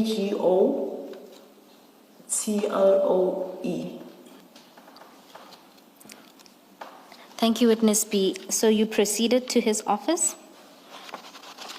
Yes, we proceeded to his office where, in his office, he was not alone. He was with another warrant officer. I just can't remember his surname, but as we talked there, I learned that he's the same person that they attended the scene with at Vereeniging. So they started working now on the what was so-called rectification of the reports. Witness B, Of just which to it- clarify, the report that he said needed rectification, did he ever tell you what the rectification was that was necessary? No, unfortunately, we were never privy to that information. And what we saw, it looked like the report had to be started all over afresh because of the time that it took to rectify. It took us almost an hour, if not more. Given the facts that they were working on it, both of them. And in your experience, is this normal? No, well, this first time in everything. In my experience, it was for the first time to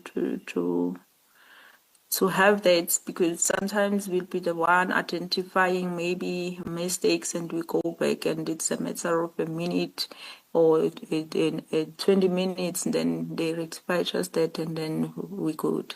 Or else they might be saying it's fine, we'll rectify, and then you'll get it from the ICDMS. This one, it was for the first time, given the fact that the reason why we visited it because of we were informed of the readiness of the reports. And at paragraph 43, you explain that during this process of rectification, Captain Makhotle started to tell you information. Can you take us through that? Yes, we had a very interesting conversation there in terms of why I'm saying it's interesting, because for me as an IO, there's nothing interests me like linking the cases through whatever investigation tool. So one of the things that were said there, they excited us to say, okay, we have more to on maybe, because maybe I should note to the commission that in the investigation, we not only rely to those investigation tools like ballistic phones, blah, blah, blah, blah. We also rely on information. It's worth noting that we already had information on certain scenes. As soon as the suspects were arrested, some people, they started giving information to say, look at that in this case, these people were involved there. That's what piqued our interest. And then when we have this conversation, it was like, okay, the informers, they were not lying. There's something here. So we had the conversation where we were warned to say you need to be very careful when you deal with these cases. They are of high profile nature, and it's extremely dangerous to work on because it involves people in high places. Well, at some point, because I always, when I get puzzled, I asked. I did ask. That's how I became to know that they were at the scene, both of them, because I said, you seem to know too much as an analyst, and you seem to know more than myself as an IO, as an analyst, where this case is concerned. And he said, no, I was at the scene. People were talking then. Well, I understood that. I know when you are at the scene, you get to hear all this sort of information because indeed people, they do talk. Is the scene now the scene in Vereeniging or Bramley? In Vereeniging, Commissioner. Thank you. But now, it's the part that I said it's interesting. Now he started to be specific to say these cases are linked to high profile. I know, so okay, high profile, meaning now you have an insight. This is not just anyone can say this. And he also mentioned that they also involved in the CITs, and like it piqued my interest. And as they were working on the reports, and it took this long, at the back of my mind, without even asking, it was like, okay, they dealing with all this information that they're telling us about, only to find when we're done and the report is handed, like the mood was okay, the conversation was flowing. There was no reason for us to even suspect that we won't find what we are told about in the reports. It was like we're talking about something that is there in that report, only to find that when we get to the car, one of our colleagues decided to look at the reports, and the discoveries was, hey, what were those people were talking about? Because there's none of those in this report except the linkage between Vereeniging and Bramley, of which we anticipated, because from the initial investigation, it was expected. It was just to confirm. There was nothing wow about that. Witness B. I thought maybe he's failing to read. Sorry? Witness B, just before you go past this, you mentioned that they said the weapons were linked to CITs. Can you explain what that is? Oh, that would be cash in transit. Okay, and based on this information of high-profile cases and the likes, what were you expecting to see in the report? I was expecting to see the linkages of the cases of CITs as stipulated, the cases where high-profile people were involved, as like alluded, but there was none of that. It was like limited exactly to what we already anticipated, and we were like having it at the back of our minds that the chances are these firearms are going to come back and say they are the ones that shot at Vereeniging, given the period of incident. Where did he see them? Why didn't he provide it to us? And commissioners, just for the record, the initial report that was done by Captain Makgotle is marked B2 at pages 15 to 23 of the annexure bundle. Witness B, We'll do a side-by-side comparison when we get there later, just to explain the discrepancies. Witness B, so after you see the report and that it doesn't have the linkages that Captain Mahotle referred to, what did you then do?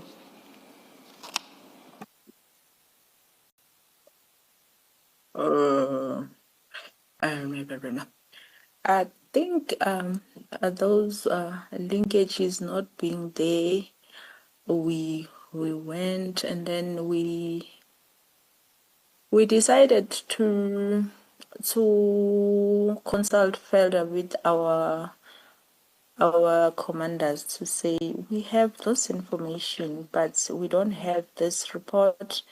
But before we even go there, I went back, because remember now, this is the discovery as we leave there. And then I went back on another day to say, hi, I'm puzzled. You told us about 1, 2, 3, but it's not here in the report.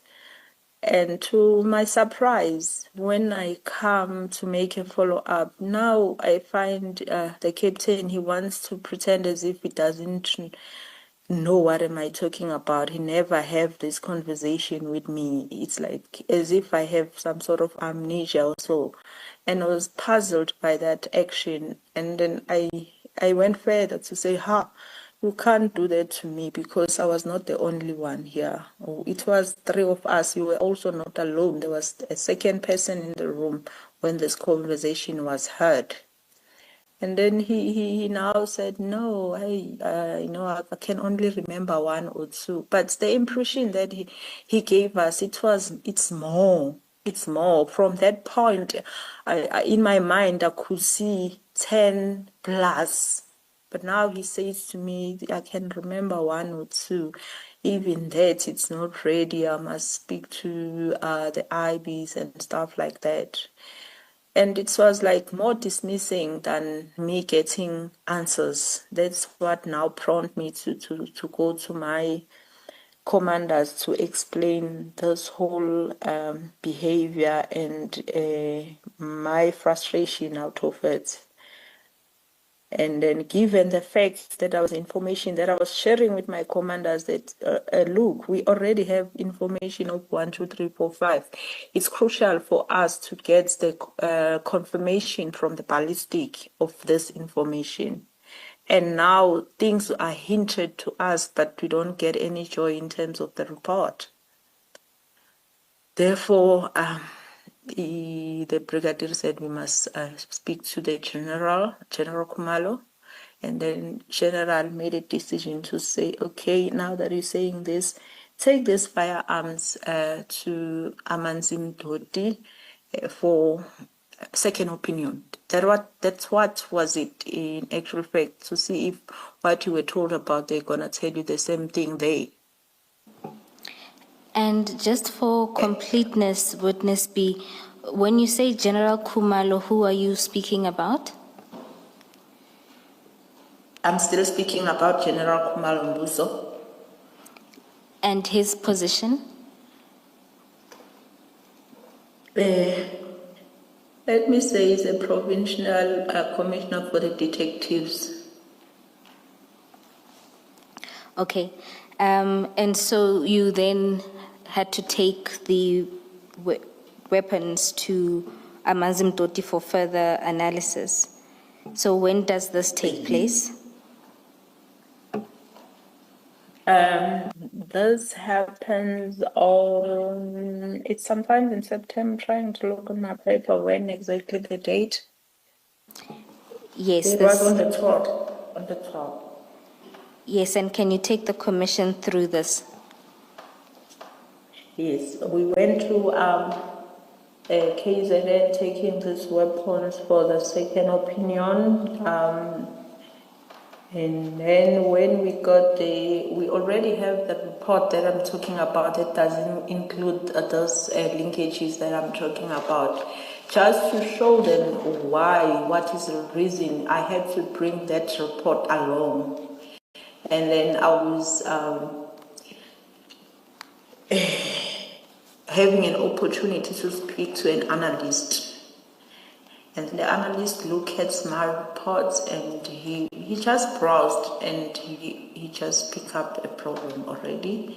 He pointed me to say, okay, I hear what you're saying. And he was frankly telling me at the point to say, I understand that you want linkages, but at this stage, given the fact that all the exhibits are in Joburg, the only thing that I can do for you now is to check the mechanism of the firearms only.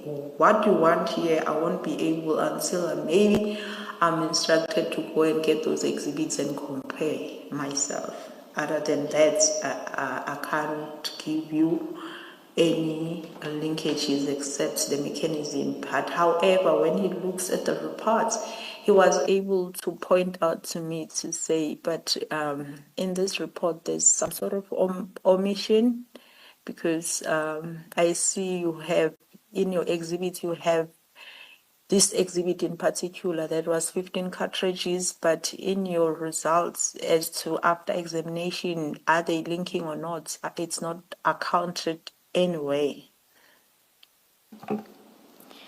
And witness B, what is the implication of this kind of omission? Looking at a case, this is the crucial part of linkage. Given the fact that the scenes were explained by witness A yesterday, and how the arrest happened and how the exhibits were found. These exhibits were actually found like directly in possession of the suspects. So it was very crucial to link them. May I- yes. Witness X, I think what Ms. Poe is asking, or let me say that I am asking, is the failure of warrant officer of the warrant officer at Silverton to include the linkages in the report. What consequence would that have had on the case if that was the report you were using in court? What would it have cost in the case itself? I'm afraid of what I'm about to say now. It might give an idea to the defense because this case is still at court. All right, no, you don't have to answer then. Thank you. Thank you, Commissioner Baloyi. You mentioned that you were talking to a warrant officer. Can you please identify this warrant officer at Amanzimtoti? It's Warrant Officer Kaida. And once he looked at the report, were you then able to leave the firearms that you had for testing? It was a little bit of a struggle, but eventually all the commanders were grouped in, and then there was a point where they agreed that it's fine, we can leave them, and then we left. And just to complete what Warrant Officer Kader did, he provided you a report. You deal with that at para 49. Can you explain what his report found?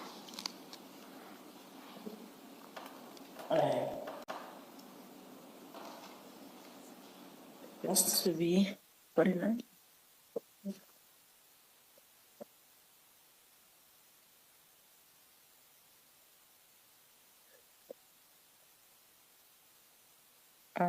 Can I please go through this one a bit just to make sure that we're talking in the same context?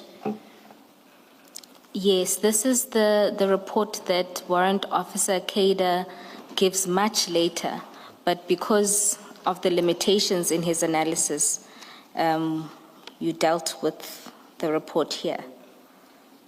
Oh, you're talking about etching. Okay.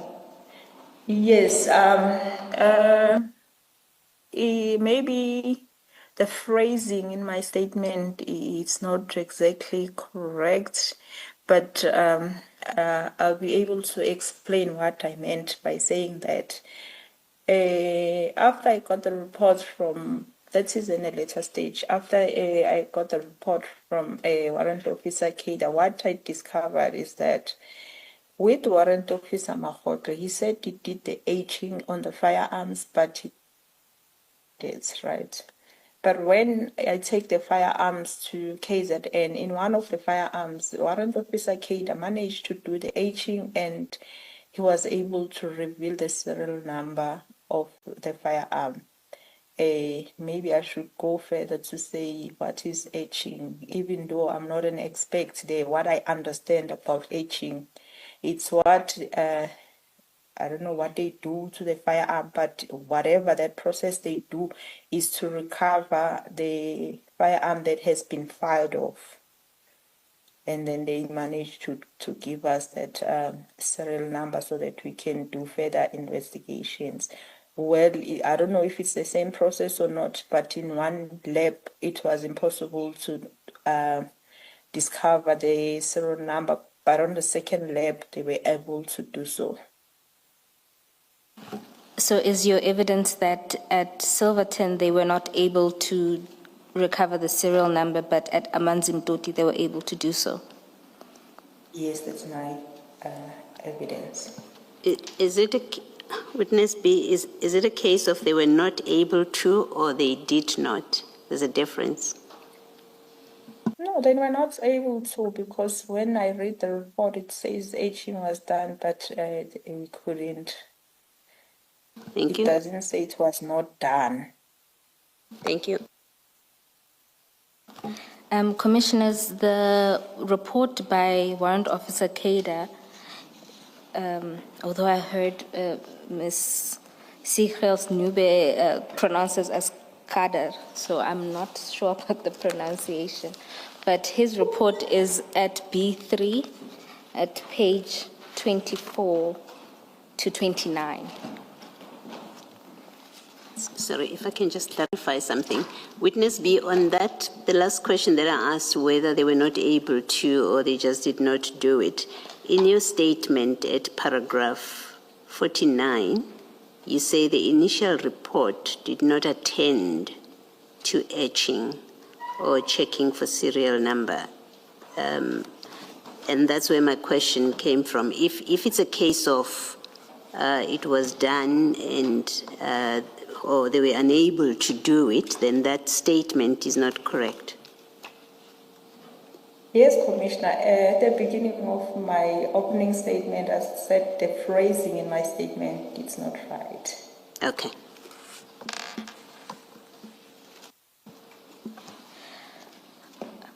Witness B, in paragraph 50, you note that upon your return, you then proceeded to see the prosecutor in this matter. Can you explain this?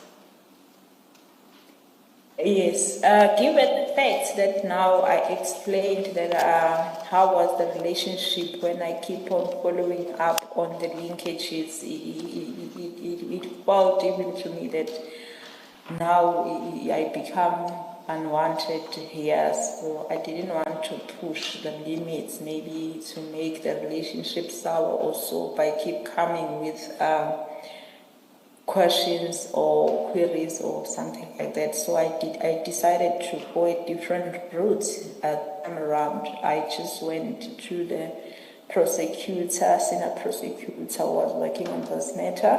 I explained it to her, and then she then wrote to the lab for rectification.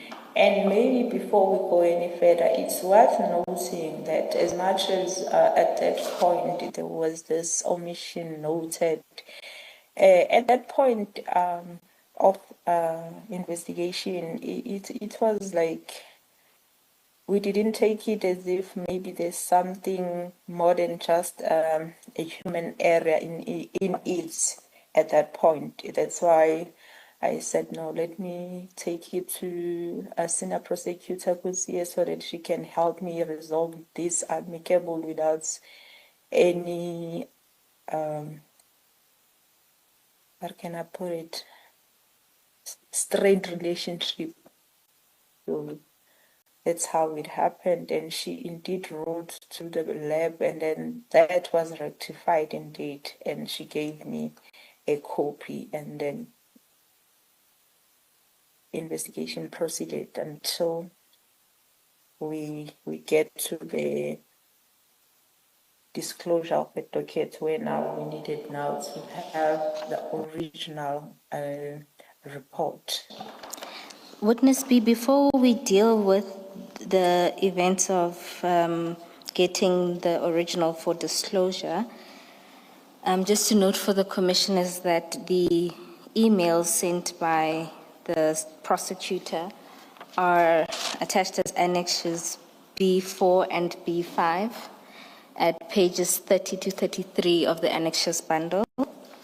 And the amended report is attached at B6 as B6, which is at pages 34 to 41 of the annexes bundle.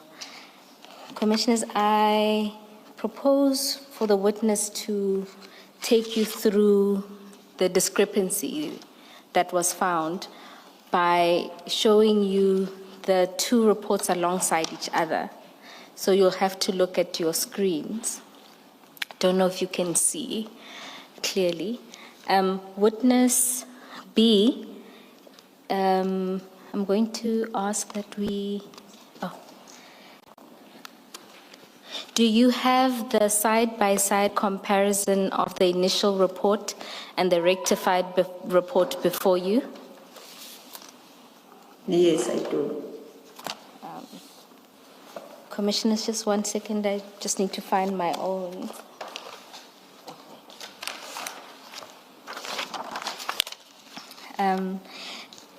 Just for the record, the pages we're looking at in the initial report is page 15, and in the rectified report, it's page 34. That's where the reports begin. And the particular page that are displayed for the initial report, the first sort of extract deals with page 19 compared to page 37 of the rectified report. Witness B, Ms. Boy, could you enlarge a bit?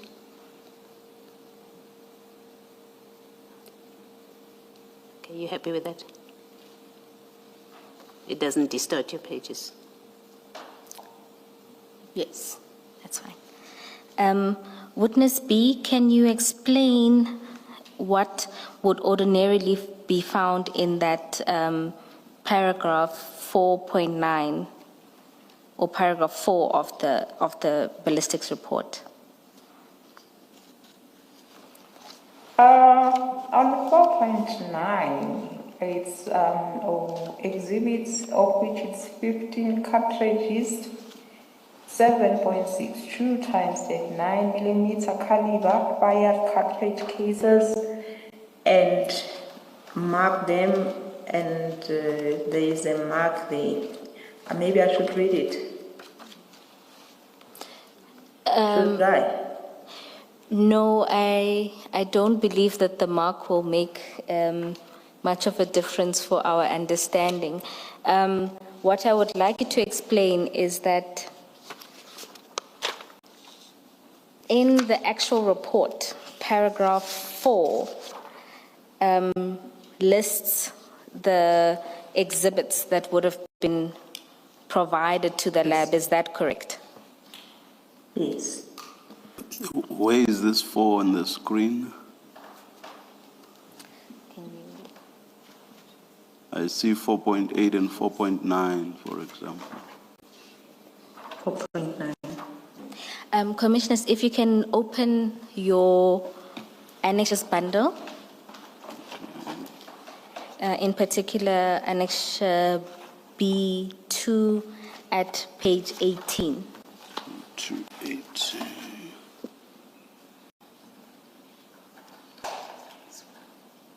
It's also on the screen.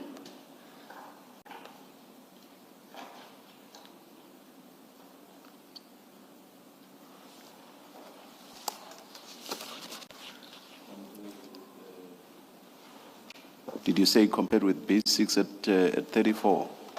at 37. 37, thank you.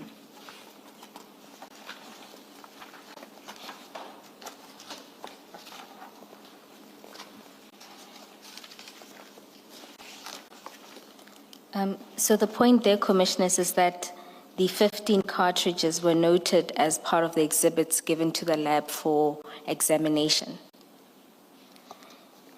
Witness B, can you then explain what the lab does at paragraph 10, which is where it deals with the linking? Okay. At paragraph 10, it's he confirmed that he received those exhibits, and it says, I examined the fired cartridges, cases, bullets mentioned. There's a lot of them, but I wanted us to look at 4.9 amongst those that were examined. And then going further down, from 10.1 to 10.6 is the account of, after comparison, what were the findings thereof. But you will note then on that one that for 4.9 there is nothing said about it. So this would be what you are seeing on the column in the initial report, that 4.9 is highlighted as being examined, but the findings, which are detailed at 10.1 to 10.6, there's no reference to a link to 4.9. That's correct. I'm looking to the faces of the commissioners to see if... See, on the column on the right-hand side, you have a yellow highlight there, 10.2. What's the significance of that highlight? All right. Commissioners, and then this one is the rectified one now. After this was highlighted by a warrant officer, Kada, and escalated, and then this is the rectified report now. That still highlights there by 4.3 those 15 cartridges as it was accounted for also from the very onset. But the difference now here is that on 10.2 now, that 4.9, that 4.9 cartridge, 15 cartridges now, the results thereof are there at 10.2. Now it says the cartridge cases, my eyes now. The cartridge cases mentioned in 4.9 were fired in the firearm mentioned in 4.1. That is now the linkage that was not in the initial report. And please speak to the 3.4, which is at 10.2 on the left-hand column. The sentence looks exactly the same in both columns, except that in the column on the left, there's reference to 3.4, and on the column on the right, there's reference to 4.9, but the rest is exactly the same. Can you please explain what the significance of the differences is? Do you get? Where now I'm not the right witness to deal with that. All I can say is that on 10.2 now I can see these 15 cartridges being linked to the firearm. And then as to now, what happened to this 3.4 and 4.1, I'm not the right person to speak to that.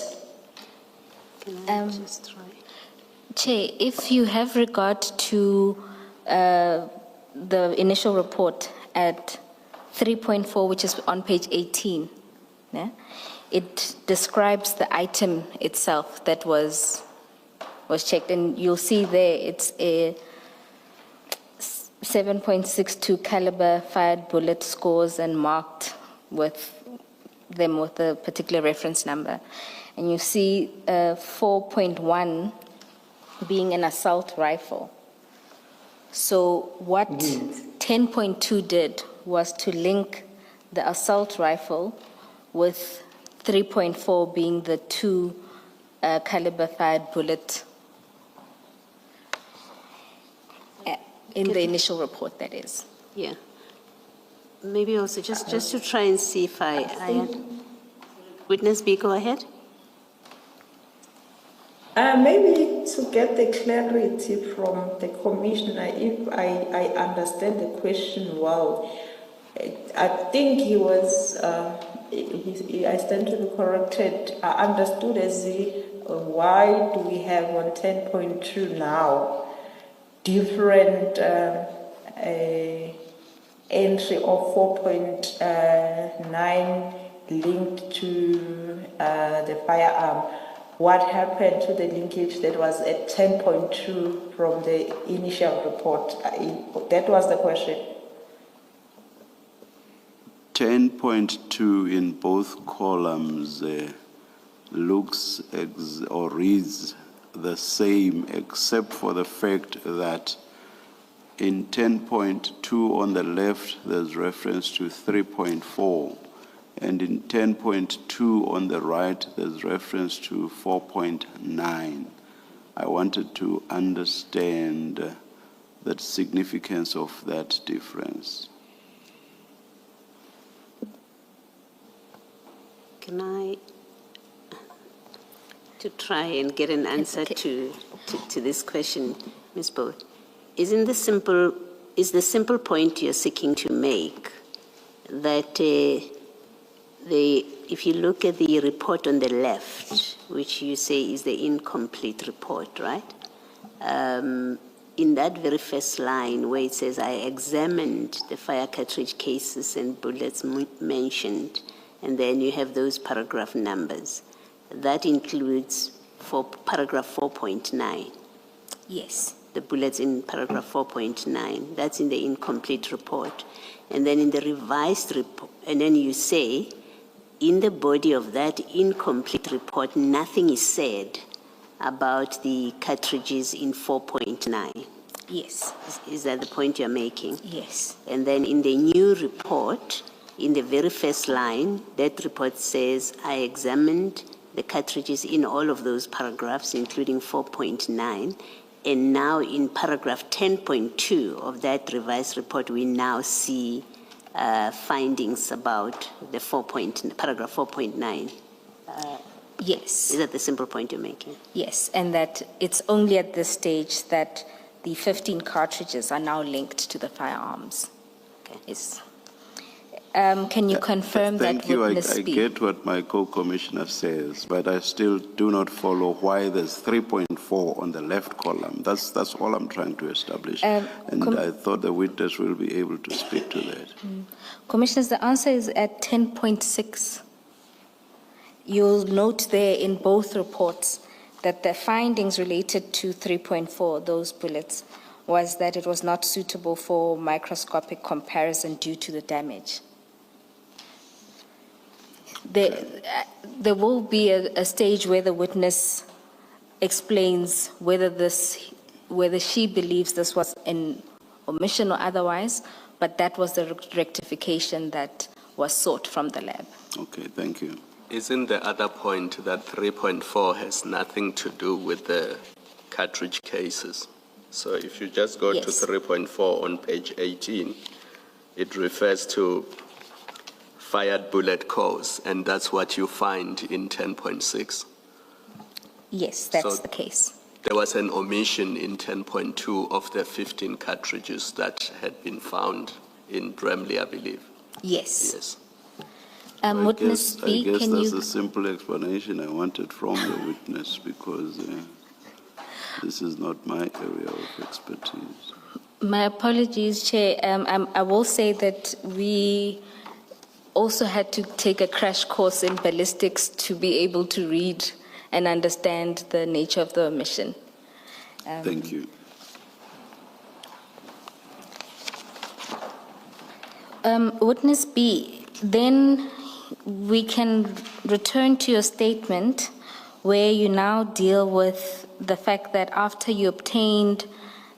the prosecutor obtained the report electronically, she sought the original and it was time for disclosures. Can you take us through that process? Yes, when it was a time of a disclosure, now we were required to have the original report, and we indeed went to a ballistic lab to seek that report, but unfortunately we couldn't find it still at that office where we were supposed to get it. And then we were taken through a lot of process helped by Kennedy Lisu trying to locate that report. He went as far going to the system now trying to check where he can get it, and then still he couldn't find it. Subsequently, when he was browsing in the system, something of interest he saw there on that report. He said they can't find now. He was mentioning what is on the system, and he said there's IBIS that is there. When he on a further look, we took interest because now IBIS is the one that was supposed to give us their long-awaited linkages, and then we were like, okay, maybe now we're gonna get the answers. Only to find that when we asked further on that, he said no, on the system it shows that it's deleted. And then, wow, we were struck. Why now is it deleted? We tried to get answers at the back of our mind, trying to pursue still the linkages as per conversation. Now, when you say there was ever a report on the system that is deleted, now we wanted to know more as to why it was deleted. Was there any particular reason? We spent a lot of time. Kennedy Lisu said, no, I cannot be able to explain to you where IBIS is concerned. I'll take you to somebody that knows about that field. Indeed, he took us to a certain guy who only was known by the name of Desmond at the time. And then he went through the system. All he could say to us is the same as Kennedy Lisu, so that yes, indeed, it was deleted. And then he gave us a date that it was deleted on the 6th of December. That's all he could tell us. He said, I can't tell you any further than that. The list that we were asking is to say who deleted it, at least maybe that person, he can have or she can have answers. But seemingly he was not having that information. And then from there, we were Witness taken B, to before Captain. you move on to who you were taken to next, what is the significance of the 6th of December? Well, in the field of my investigation, in this case, on the 6th of December, two things were happening. One, it was an arrest of Mr. Katiso Mlife. Two, on a different team that I was not part of, there was a operation happening at Mr. Matlala's house as well. Thank you. And so, having had no answers from Desmond, where next were you taken? We were taken to Captain Dini's office, who actually gave us a crash course as to what happens from when the firearms gets to the lab, what steps. No offense to the captain, all that I can't even remember because I found it irrelevant to the question that we were asking. We didn't get any answers to that. Instead, we spent more time unnecessarily there. And after the crash course with Captain Dini, what then transpired? After it came to light that there's no answers, we find no answers, we went back to Colonel Lisa to say, we're not getting any answers as much as you said you don't have. So we back to square one. What way, how we get this report, because you also don't have answers as to where's the report. And then he said, you know what, the person who was dealing with us is can I stick to Captain, because now I cannot refer to back then now, to Captain, it was Captain Mahotlo, therefore gave us his numbers. He said the person who can assist you further, it's him. And then indeed, shortly we went out of the lab, we contacted him. But unfortunately, I think it was early at that time, because the first thing that we did is to go to the lab thinking we're going to collect and proceed with other investigations. So the direction of investigation, it was taking us better than where he said it was. So we agreed that later when we come back, we're going to contact him and then we're going to meet with him. And he suggested that it's not a problem. As long as you come back, tell me where are you, what time, and then you come to the side of Luat, the police station. We can meet at Luat, the police station.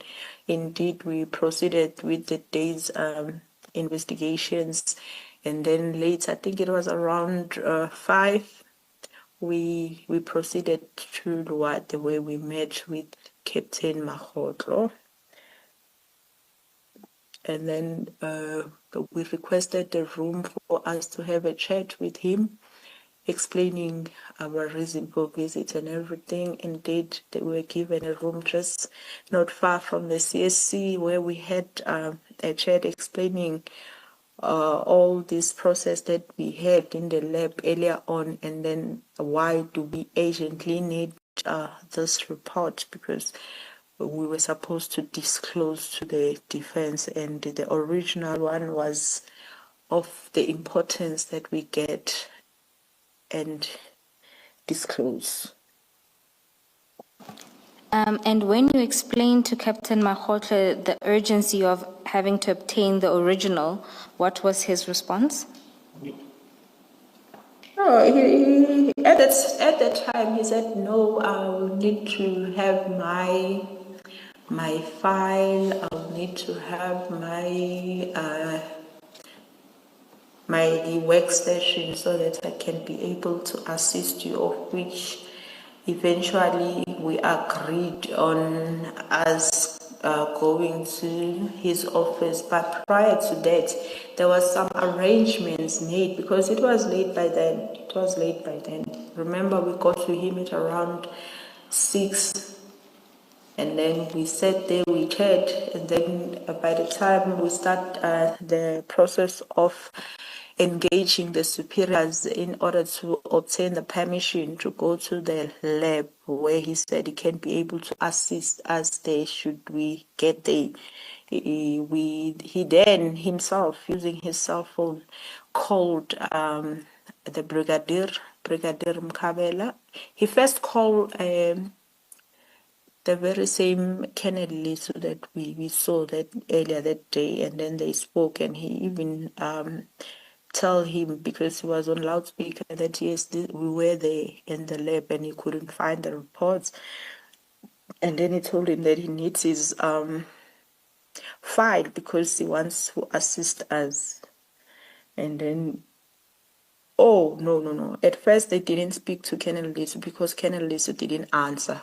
The first conversation was with Brigadier Mkabel, but the call was made to him, but he was not found. And then he spoke to Brigadier Mkabel, and then Brigadier Mkabel sent us back to Colonel Lisu to say he must call Colonel Lisu so that he can make that file available.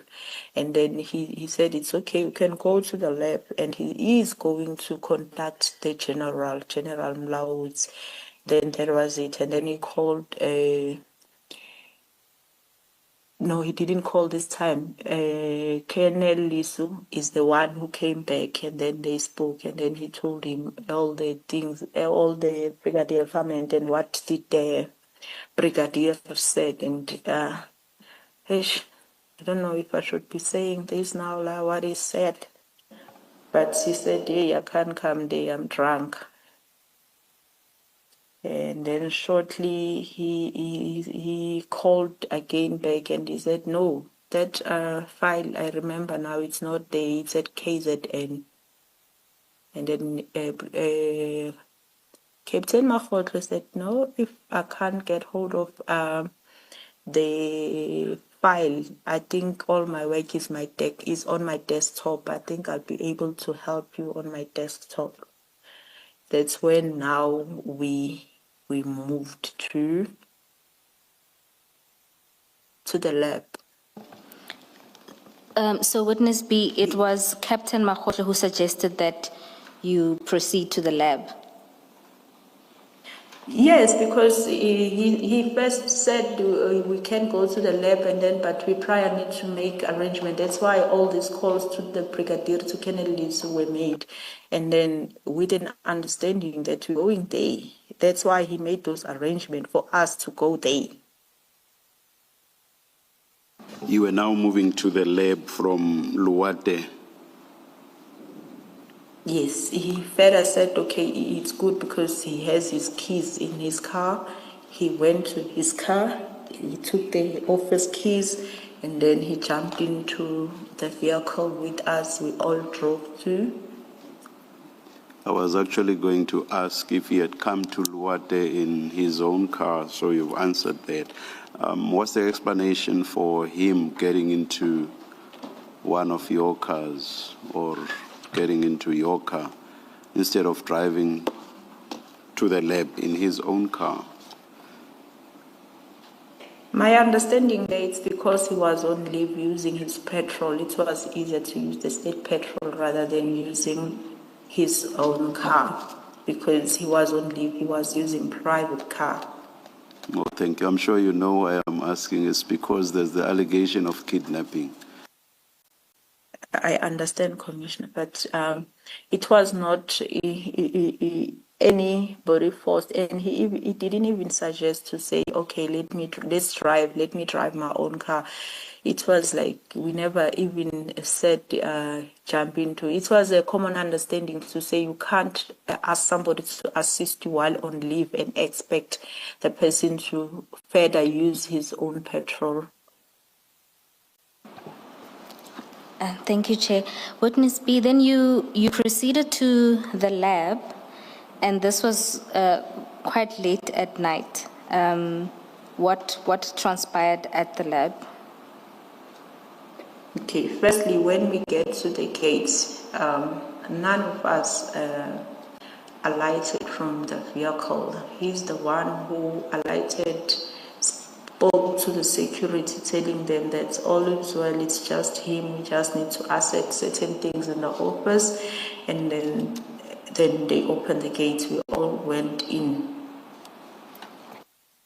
Witness B, so it was Captain Makgotlo who gets out of the car and confirms that it was fine for all of you to go in. Yes. I don't know what was the conversation there, but I guess he was explaining that we got a permission from the superiors and stuff like that, because obviously they will want to understand why are we coming there. Are they maybe superiors? No, that is an assumption. I don't know what it was the conversation all about there outside. But you were then allowed to enter the lab. Yes. And once inside, can you explain what then happened? And when we were inside, then he went into his workstation, started working on his laptop, trying to retrieve these reports that we needed. I must say I'm not that good with an IT, and then some of our colleagues, they are very good at that. Maybe as the details of what was found on there and what was found not to be in witness is the one who's gonna dwell on that, because it's gonna give the commission a better understanding than what I can do if I try to do that now. Witness B, in light of the fact that as far back as April, May, you had asked for the ballistics report to be expedited, what did you make of all these delays? Because it looks like we are now in December of the same year, which is 7 months later, and you still do not have what you had asked for and what you had asked to be expedited. Commissioner, can I clarify what I was asked to be expedited at the time? It was the initial report, of which I would say it was indeed, because at the beginning of, at the end of May and June, I was told that I can go and collect, even though that came with its own challenges, but it was expedited because I got it then.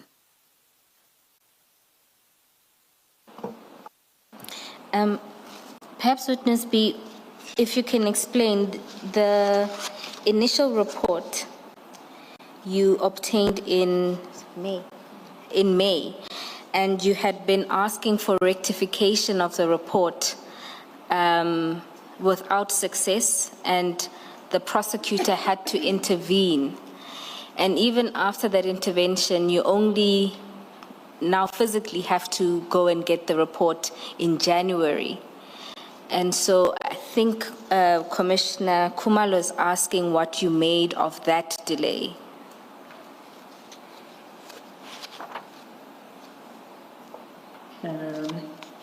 Maybe now, in totality of what investigation or information that I have gathered all along, it starts to make me feel as if some of the things were deliberate to delay the investigation, if I may put it like that.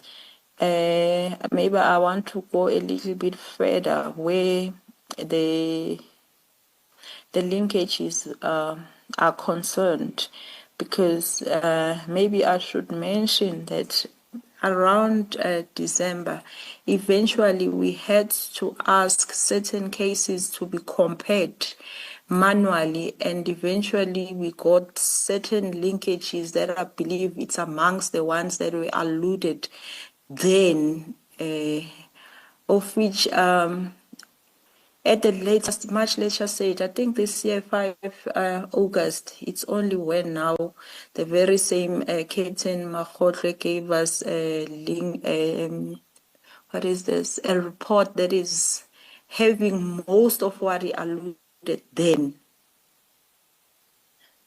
So somehow, when I look at it, I feel like there is deliberate delays intended in the investigation.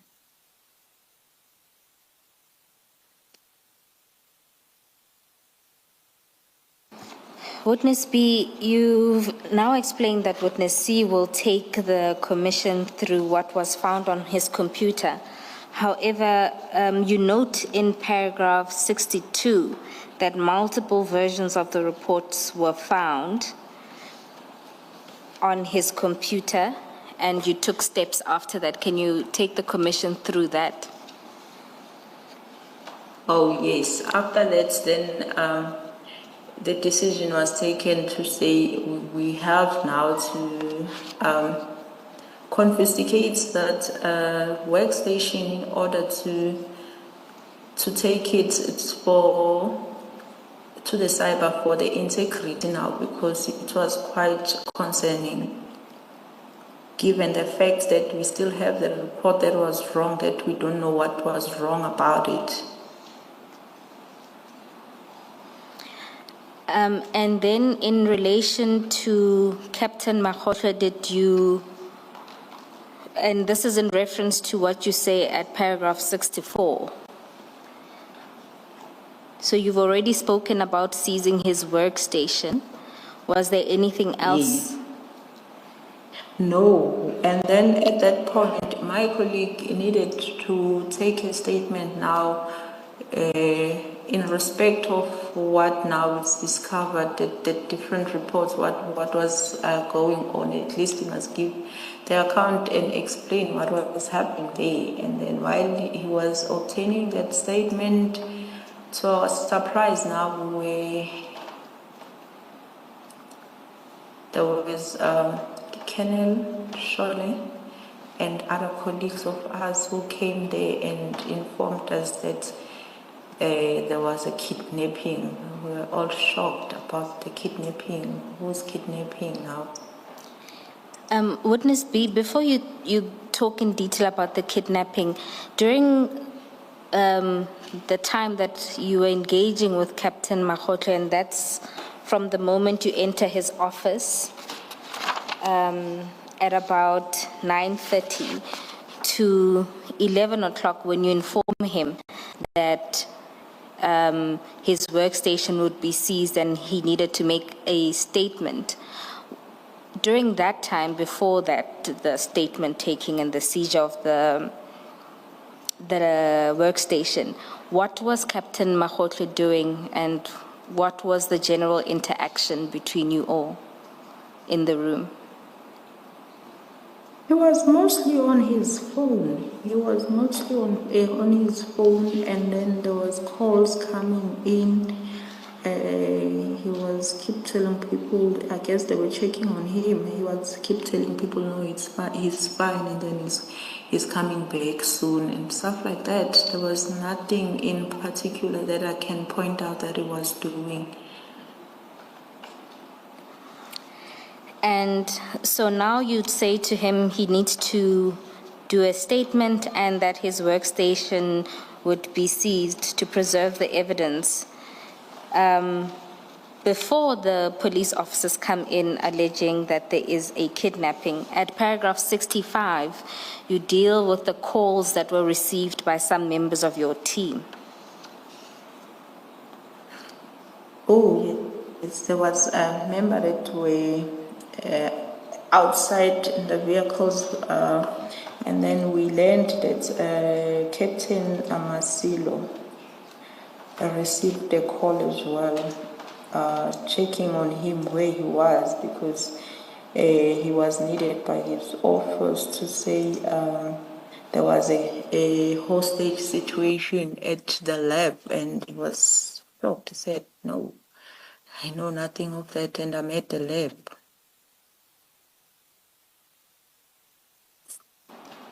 And we were informed by him that also the negotiator was also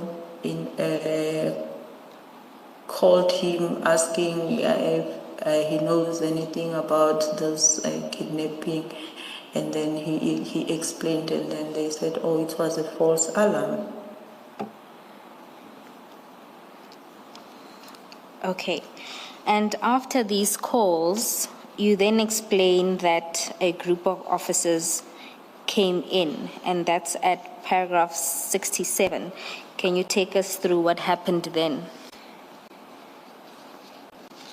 Yes, they came now telling us that there was they've been sent because they were informed that there was a kidnapping situation in the lab and stuff like that. So we're all shocked now. We explained exactly what happened, and that we know nothing about the kidnapping and everything.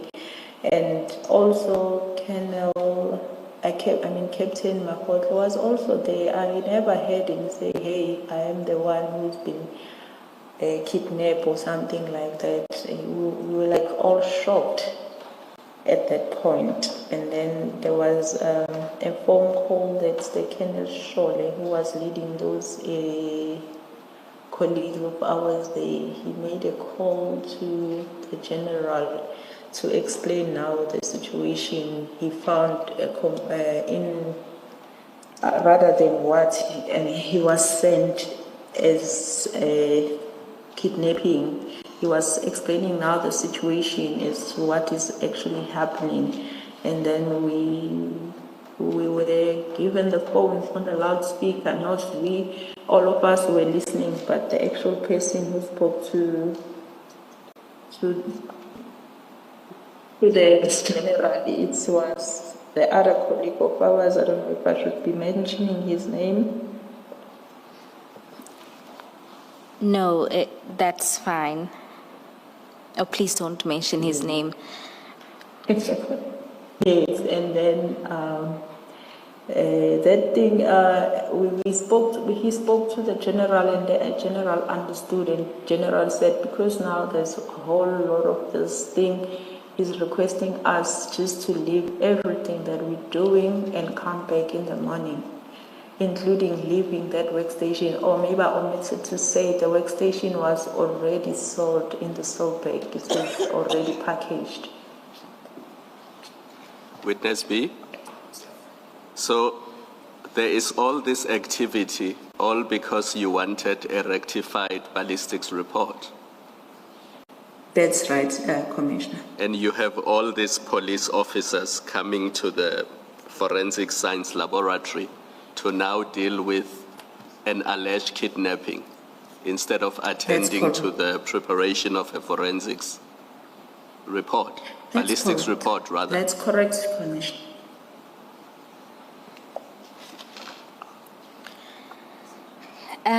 And Miss Poe, apologies. before you proceed, and I don't know if witness B is able to do this and do it now, there's a whole lot of names from paragraph 65, and some of them appear to be people of importance because they give instructions to inform the team to instruct the team to withdraw and come back the following day.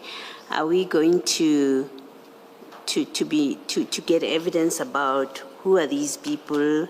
For example, there's a Colonel Bartis, there's a Colonel McIntosh, and so on and so on.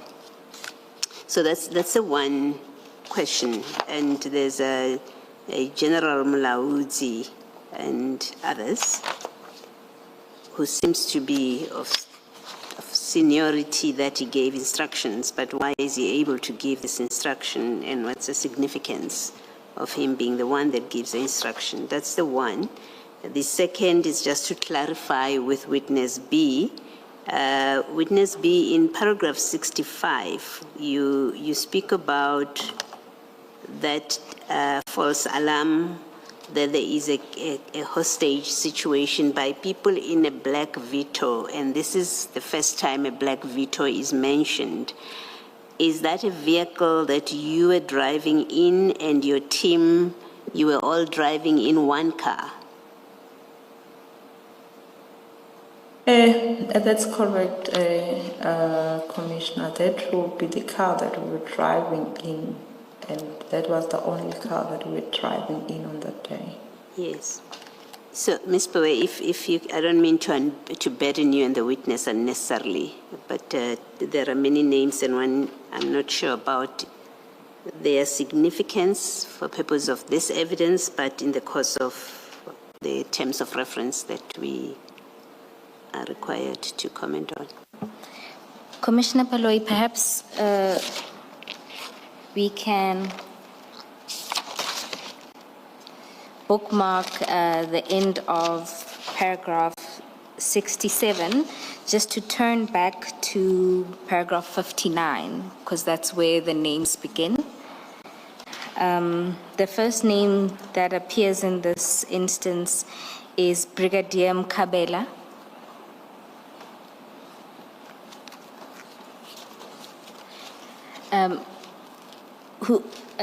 Witness B, do you know who Brigadier Mkabela is? Is the commander at the lab. That's all I can say. Yeah, it's one of the senior officials at the lab. And then there's General Mulaudzi. Do you know who he is? He's the overall commander of the lab as a whole. He's there? Overall commander of the lab as a whole. And just to note that some of these individuals will be called to the commission to provide the ballistics evidence. And then there is Colonel Lesu, do you know who he is? Yes, I know. He's also one of the officers at the lab. He has helped me in more than once at the lab. Is he an analyst at the lab? No, he's also a commander. The commanders are in different levels. He's also a commander. But now, me not being the personnel at the lab, I won't be able to be specific as to what exactly. Okay, and then there's Captain Masilo. Do you know who he is? He's a special task force commander. My apologies, Commissioners, we are now at paragraph 65. The next person is Sorry, Colonel. can you repeat that for Captain Masilo? Special task force commander. And then there's Colonel Barchis. Same units also is the commander. And then there's Colonel McIntosh. I don't know. He's noted in the statement as a hostage negotiator. Oh, yes, yes.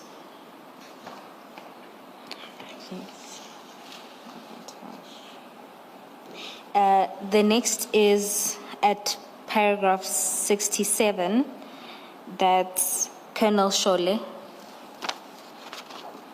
Colonel Shole, I think is from the Highway Patrol. I don't remember from which unit, but it's the person that was dispatched to attend to the complaint.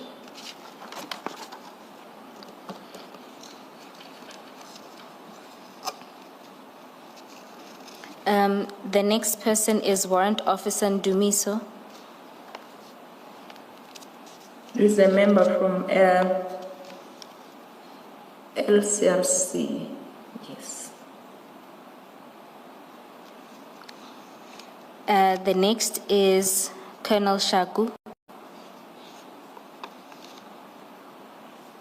Colonel Shaku and Shole is one person. I think it's a spelling error. Okay. I think we've dealt with General Mulaudzi. Okay. Commissioners, those are the names that appear in the preceding paragraphs to 68, which is where we are. Thank you, Ms. Bo. Witness B, you note at paragraph 67 that you then withdrew from the lab. Can you explain what then happens at that point of withdrawal? After instruction from our General Lauds that we must leave everything and come back tomorrow, that was the part where we left everything as instructed and we went outside. While we were outside, we were walking outside, all of us, those members, Colonel Shole, Captain Mahotlo, and we were all laughing as to, it's like we didn't know who created the situation, all of us at the time, because we were all laughing about it as to say who created the situation, who said there was a hostage in the first place here, who said there was a kidnapping here. And then, but there was something I noted after that. Captain Mahotlo said, "No, guys, I'm not driving with you going back. I'll go with Colonel Shole because he stays nearby from where I'm staying, so there won't be any need for you to drive me back there."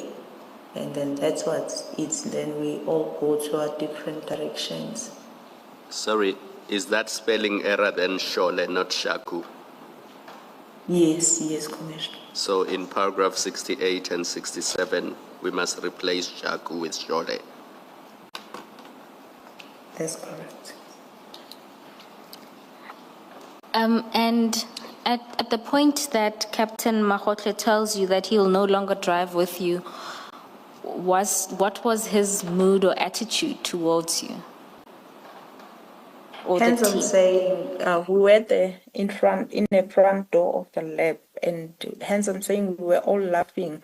It appears as if all of us were puzzled as to who created this situation in the first place. It was a laughable matter at that point. And when you say you were all laughing, just for completeness, this includes Colonel Mahotle, Captain Mahotle. All of us, all of us. Thank you. And then at... Did I my mishear apologies. you, Witness B? I thought earlier on you testified that when some of them were now there, Captain Makhotle said that he was kidnapped. Did I misunderstand you or mishear you? I said he did not. Thank you.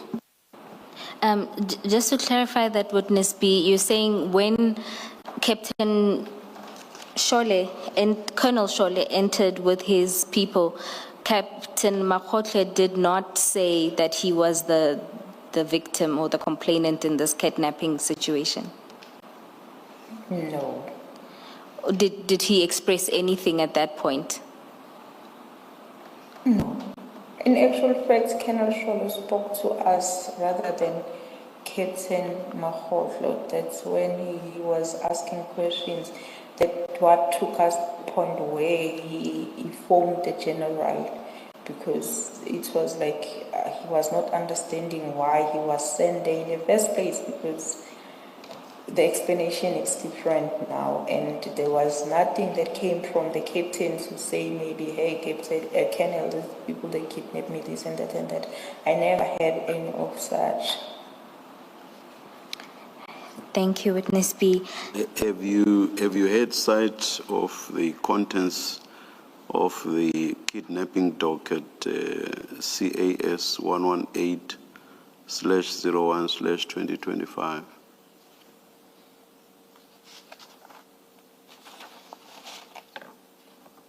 Unfortunately, I don't know what is in that kidnapping, because we only learned maybe 3 days later about.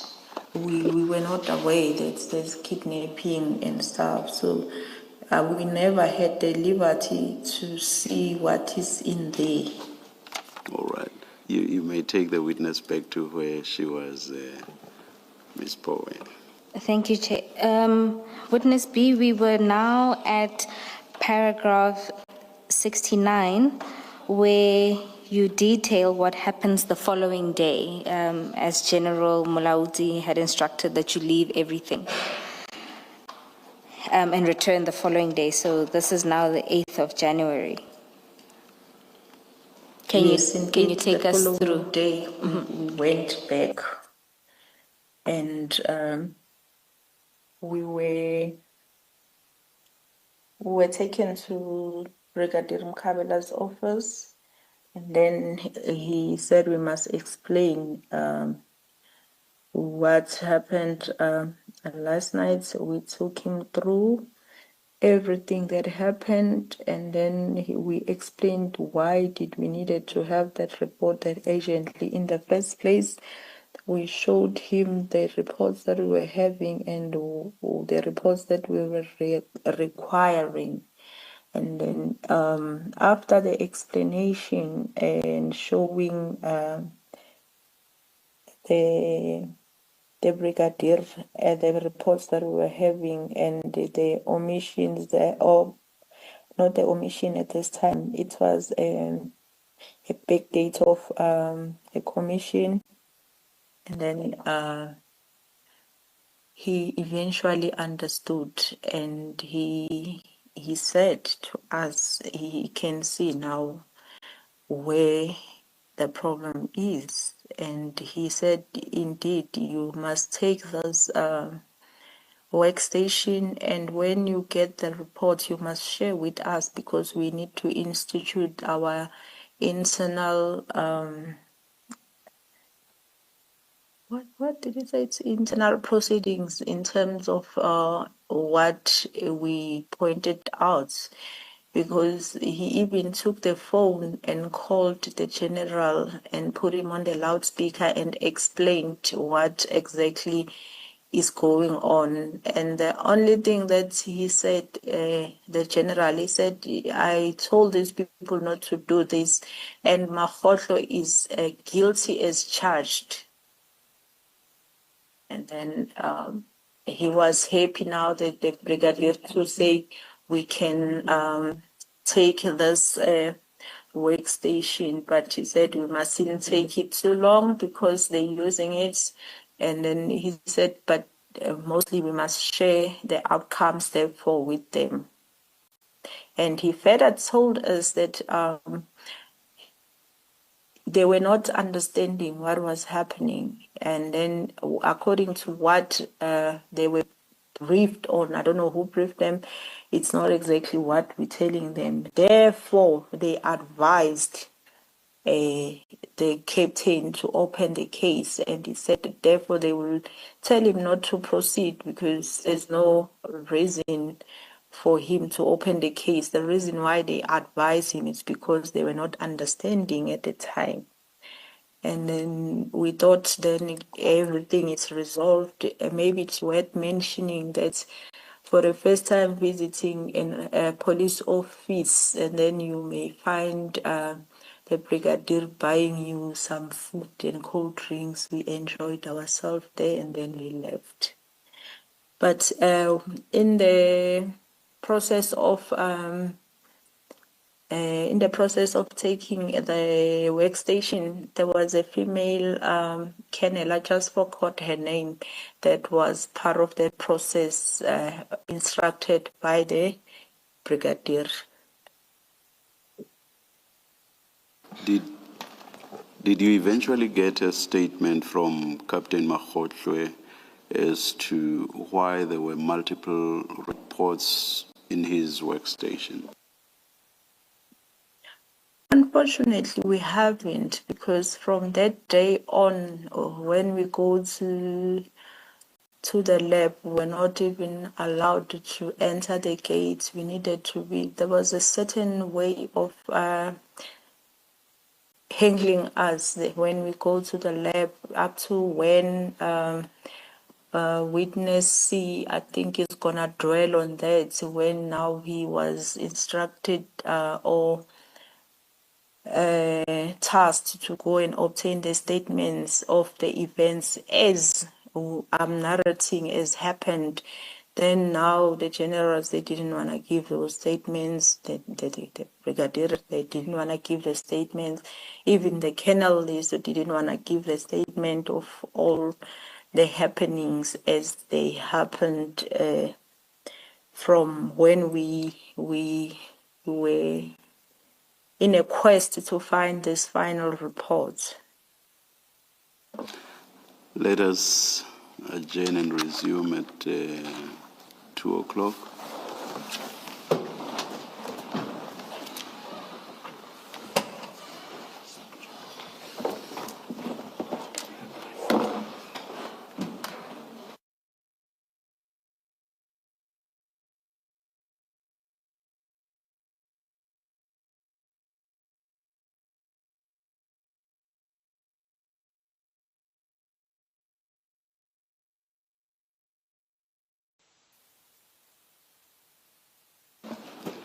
Ms. Bowe.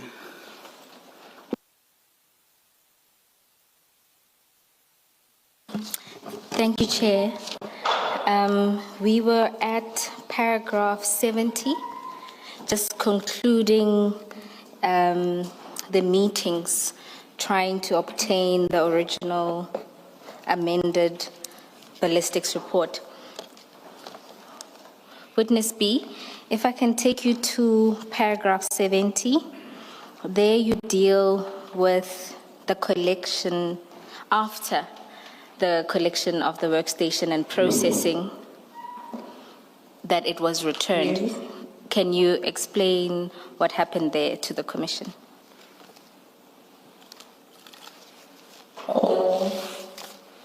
When it was just part of the team that was returning it, that it was returned on the 16th of January, just before the captain would go back to work.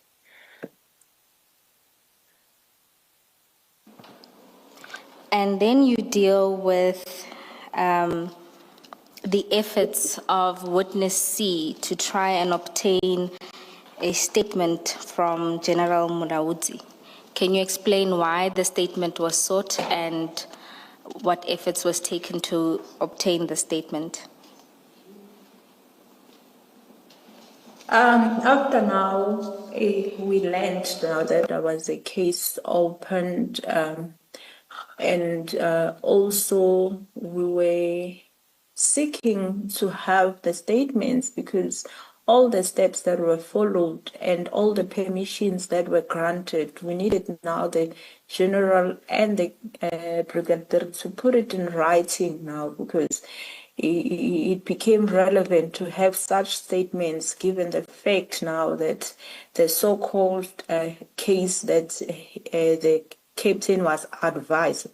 And I want us to look at this point of being advised, that initially it was not even Captain Makgotlo's initiation. He was advised to do this.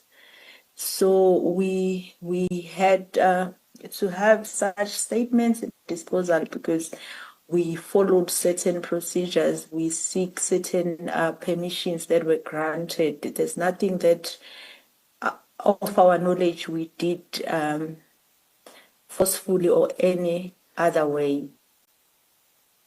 Therefore, Witness C was the one tasked to go and obtain such statements, and he had some interactions even over the phone with the relevant people that were supposed to depose the statements. However, I would rather leave it at that. Maybe Witness C can tell the Commission a little better, hence he was the one interacting and he was the one tasked to do such. Thank you, Witness B. At paragraph 72, you comment on the kidnapping case that Captain Makgotlo opened against you and your team members. Can you tell us your thoughts about this? Yes, as I've already indicated, that to me it was so strange to say there was a kidnapping. First of all, the said kidnapping, it should be the crime scene, it should be a police station. It's bizarre. How can you kidnap somebody from police station where all the help is there to prevent crime? Further than that, we were going to the office, not our office. We can't be the one directing how we get there, how we gain entrance there, how we access the office. Obviously, the person who's leading us is the person who's working in the office. Thirdly, there's security at the gate. You can't just access the ballistic without going through the security. All that, he's the one who was talking to the securities to assure them that there's nothing wrong that is happening. It's him. He's with us and we've got permissions and all that. So I really, even after, when now everybody was called, God knows who called people that supposedly attended that kidnapping, but when they get there, find explanation. Otherwise, the way the people were supposed to open that kidnapping, that's how crime works. And we were not supposed to be let go if now we committed crime. That's why when you find the suspect and on the act, that's where now you arrest. You don't tell the suspect that go, you come back some other time, I'll arrest you some other time. And given the fact that kidnapping, it's taken as a serious crime, it was supposed to be open there and there because the police were there to attend to it. However, all that didn't happen. And the fact that we were told that he was advised and he would be unadvised. So all that didn't happen. It makes you wonder, why was it opened in the first place? What is the reason? Because there must be a reason. And knowing what you know now, have you established a reason?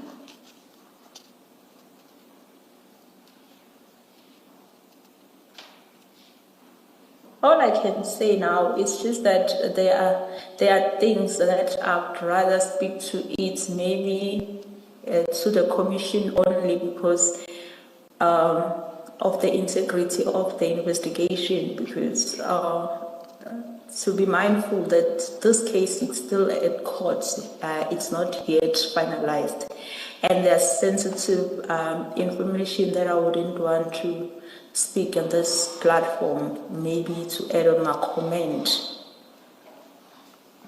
Witness B, when you say this case, you mean which case are we talking about?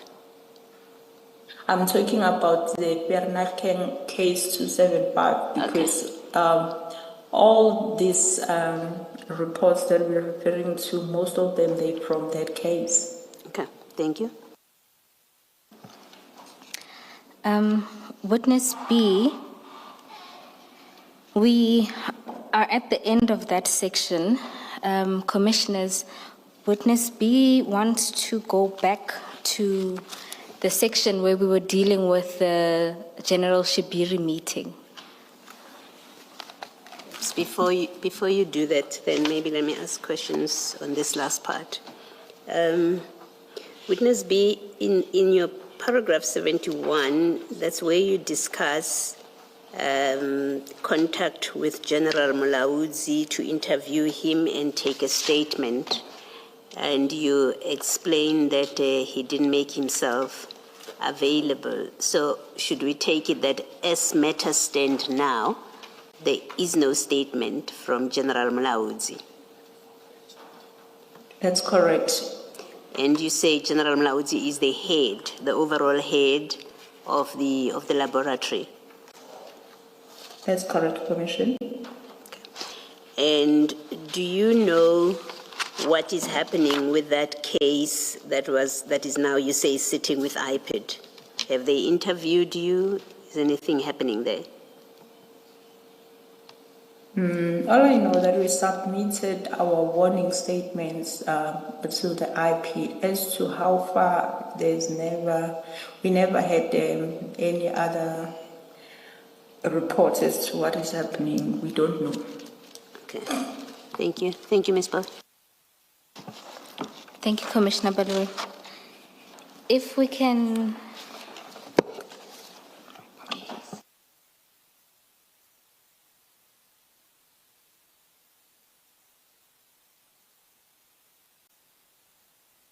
While Ms. Bowe is still trying to find her place, let me ask a further question about the General Mulaudzi's failure to provide a statement.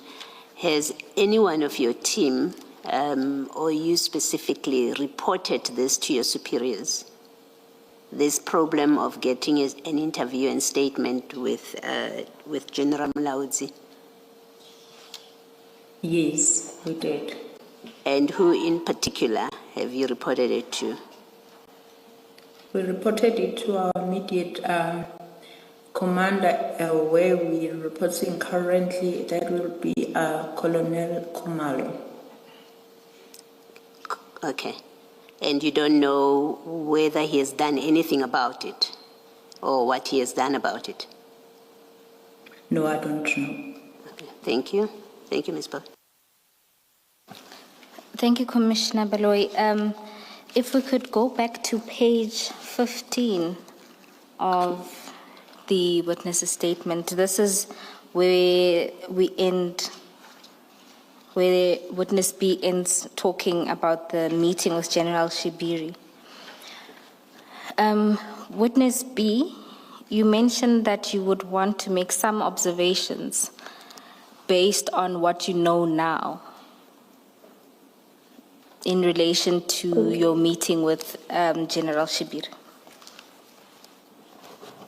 It's just one aspect there. Now, holistically looking at this whole thing that we're facing here, I was so shocked later on after the arrest of Kets Matlala. When we look at his cell phone analysis, and then to find that the general has the relationship, or if it's not a relationship, the talking relationship with this Vusi Matlala. And I would also note that this phone that we have of Vusi Matlala, it was only in use from December.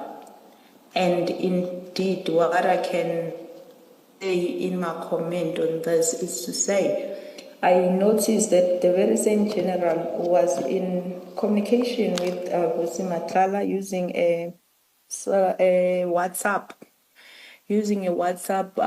voice calls from the period of that December up until May. However, I noted that in April they never spoke, but consecutively from December up until May. However, April is not there. And furthermore, I learned that the relationship is so serious that there is even an exchange of monies between them. So it made me question everything that I questioned initially as to what was the purpose, what was supposed to mean especially the conversation of the envelopes. What was its intention? Maybe I'll deal with why this is so strange, and it makes me feel otherwise when I discover this at a later stage when we're dealing with the syndicates now. Maybe that's where I'll deal with this part to say why was it so questionable to me.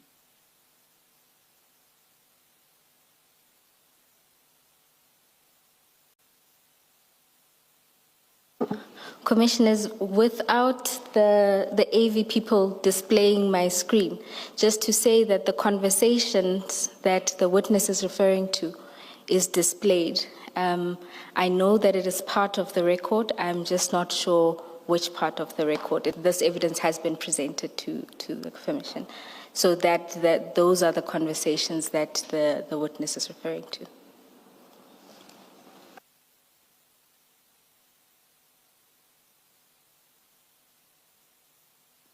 And on top of that, may I speak?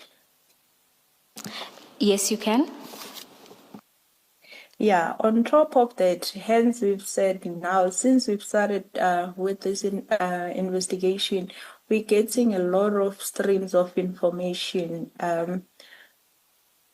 We were like shocked to learn from one of the streams of information that the same general was also giving information as to how to counter the investigation, including the very same Vusi Matlala. So that made me question everything and question myself if where will I be safe, maybe to discuss certain investigations, if maybe now we'll have such information about they're supposed to be our heroes because they are our leaders. They're supposed to guide us. And when you get such information,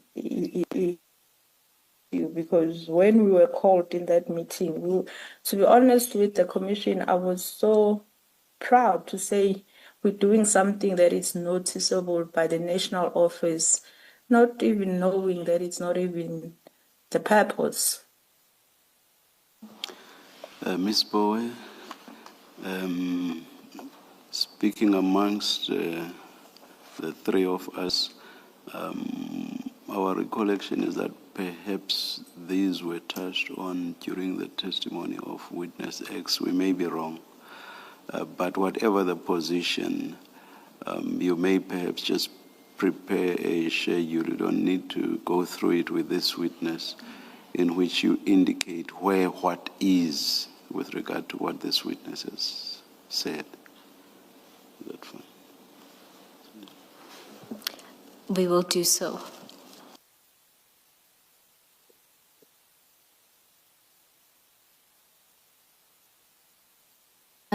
Commissioners, if we go back to paragraph 74 at page 26 of the witness's statement. Witness B, there you begin to talk about the bail application that Mr. Tau made. Can you take us through this? Yes, Tau's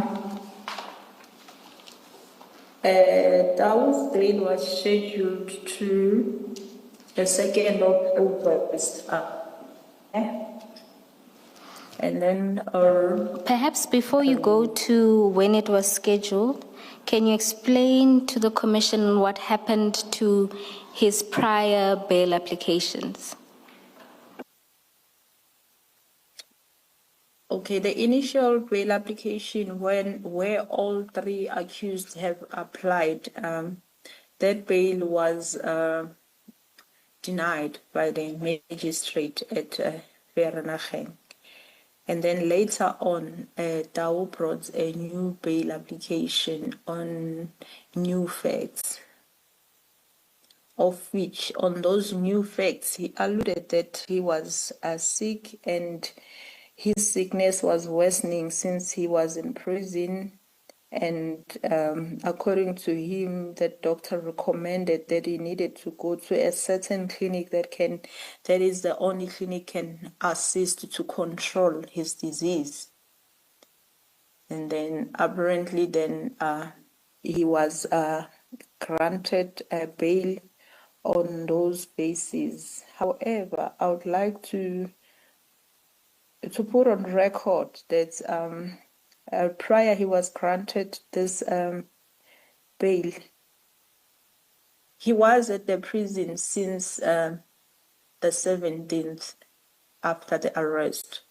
And his condition has been treated. There is facility inside the prison that is treating the very same condition. And when we learned that he brought this based on this sickness, I went to the prison. I met with the health practitioner there in prison. And then I asked them if they have means to assist a person with this condition. They told us that yes, of course, they've been managing this sickness as like his for years, and they've got about 120. I don't remember the number very well because I'm not referring it to anything. I just relying on my recollection of the events then. He said they have some 100 plus of the patients with exactly the same sickness, and they manage it very well. And we learned that people with the same sickness, they know even how to manipulate it to make it look like it's uncontrollable. And according to the health practitioner, that was the case with Tau anyway. For the record, Witness B? for Just the one record, second. witness B, what is the medical condition? Okay. It is diabetic.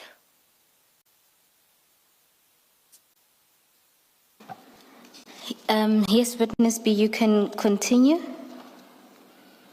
Yes, I've learned that from the health practitioner that those patients, they know how to manipulate the sickness to make it look like it's uncontrollable. They know what to do to trigger certain sickness to make it look like it's uncontrollable. So they've said even in prison, there's a lot of prisoners that have went that route, especially when they want to use those grounds as the grounds for bail. Well, We even obtained the affidavits from the health practitioner at the prison to say we are able to control this, but if the accused doesn't want, he wants to go out from the prison to be treated, even that they can assist, they can take him wherever that he needs to go. But however, he was granted bail based on those conditions, and then he was placed on the house arrest with strict condition, I must say, because he was not even supposed to go out anywhere other than 3 places, of which it will be court, it will be the clinic that he alluded, and to see his legal team only. And even then, it was said that he must use the shortest route without Via, and prior he must let the IO know and the routes thereof. Witness B, in paragraph 75.1 of your evidence, you talk about an inappropriate discussion preceding the bail, the granting of bail.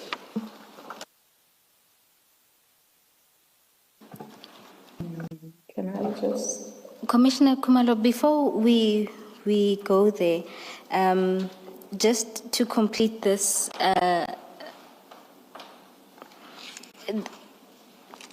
Witness B, this evidence was placed before the magistrate, the evidence related to the health practitioners.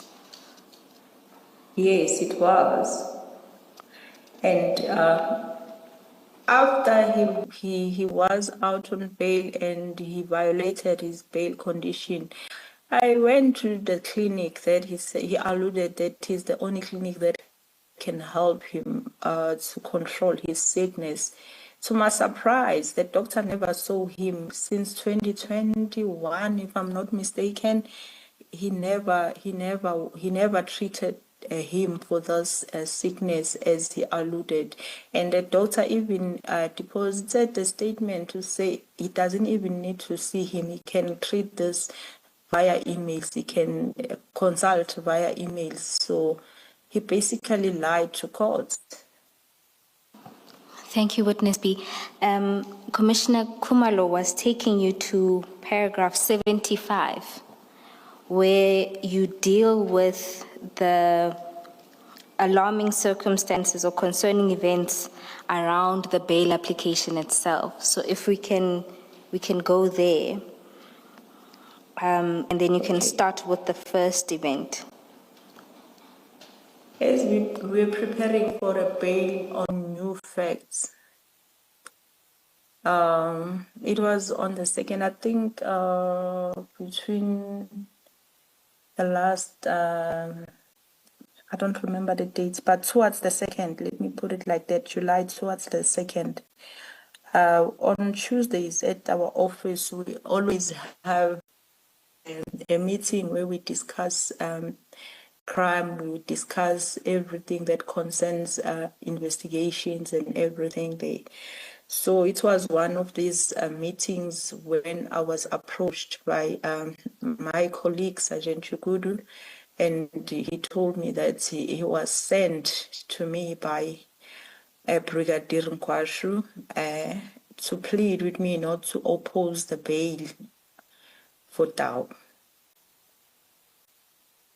And then that was so strange because this bail, it was not even an initial bail, it was bail on new facts. My stance was already known because I already opposed that bail successfully.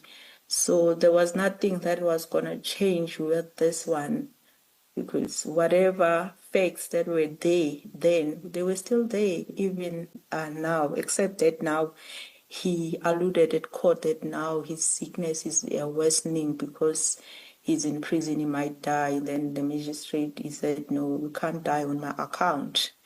And then this request was unusual because in the case where we have murder suspect, or let me say serious crime suspects, all the commanders will tell you to go and oppose bail. This was so strange to say you shouldn't be opposing bail. Witness B. Are you still on 75.1? Yes. Witness B, can you explain to the Commission who Sergeant Sukudu is and who Brigadier Nkwashu is? Okay, Sergeant Shugudu is my colleague, same office. And then Brigadier Nkwashu, well, I learned that he's a district commissioner at Sidibeng, but I don't know him even today. But I got messages only from him, according to my colleague. Did Witness B, did Sergeant Chukudu tell you why Brigadier Nkwashu, or Brigadier Nkwashu's reasons why you should not oppose bail? Did he say, how did he explain it? Commissioners, I didn't even entertain. I just told him that there's no way that I won't be opposing this bail. Stance is already out there. You know that I am opposing this bail. I even went as far to say, because I thought it was for a good cause, that meeting, to say this document, it's been washed by the generals at the national office, thinking it was for that purpose.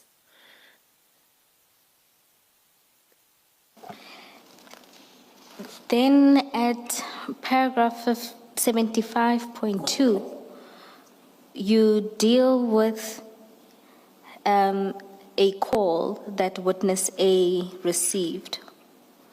Can you tell us about that? Yes, before the bail verdict, he received a call telling him that that was going to get the bail.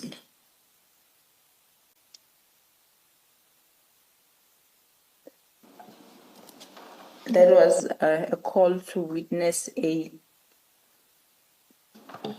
from his contact. And then indeed, on the 2nd, he was granted bail. And then after he was granted bail, I still received a call from the very same colleague of mine, Sergeant Chukudu. He requested us to meet, and remember, at this point, I'm afraid even to leave my house because of, I understand the danger has escalated now. So he called me, and then we met somewhere around Mall of the South, and then he delivered the message to me. He says he was sent again by Brigadier Nkwashu to say thank you. And I was like, that was so uncomfortable, that one, because I was like, why? Why are you thanking me? Because you came with a request that I didn't grant. What is the reason for thanking me now? I asked him, why is he thanking me? He said, no, I don't know, I'm just a messenger. And to me, that felt like a disguised threat to say, with or without you, and now that you made your point, where do you stand? Thank you. So that's how it felt to me. Even today, it felt like a disguised threat. And worse, because it was delivered by somebody who knew what was the answer from the request. Why did he feel the need to bring this message? What it's supposed to mean? Witness B, this Sergeant Chukudu, are you friends with him, or is he just a colleague? How do you interact with him socially and work-wise? We're colleagues, but we had a good relationship in that space. It's somebody that I would request assistance from, knowing that he would really come through. That he's a battle person, if I may put it like that. Well, I'm asking because I want to understand, why would he feel so comfortable to come and relay to you what looks like obviously irregular if not unlawful, communication with you?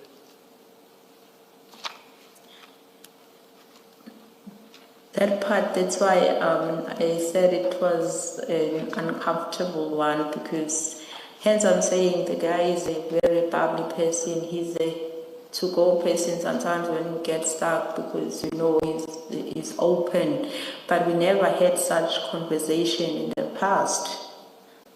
Yeah. So you think maybe it's because he's bubbly that he's sent to relay these kind of messages, inappropriate messages? I won't really know what was the reason, but what I know is that I'm not the first person that he tried to relay. I don't know. I know that my colleague witness B was on leave when these things are happening. He informed me. He also got a call from the very same colleague, and then he told him that he's on leave, and basically the person to talk to, it's me. I guess he really needed to deliver this message. He found himself had to. I don't know. I won't know what is the reason behind it. Okay, thank you. Thank you, Witness B. And then after that, after me now feeling so threatened in that manner, I reported this matter to Brigadier Hopane. Do you know if Brigadier Khopane has done anything about it? Yes, I do. After Tao was rearrested now, after he failed to stick to his bail conditions, during the arrest, as I was keep reporting things to the brigadier, she phoned me and told me that I did call Chukut and reprimanded him to stop conveying the messages. I told him that his person is arrested and he must stop conveying such messages to you, and he apologized. Thank you, Witness B. Commissioners, a statement from Brigadier Khopane is attached as B7, where she gives this exact account.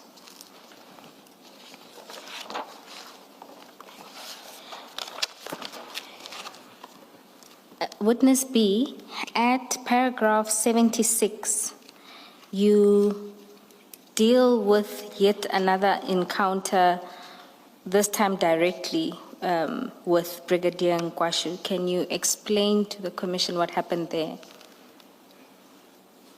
All right. This is the later now, this year. Like when I say later, I mean like in the events that I've been speaking to. Now we come to 2025, April 16. I received a phone call from Colonel Grandling from Vereeniging.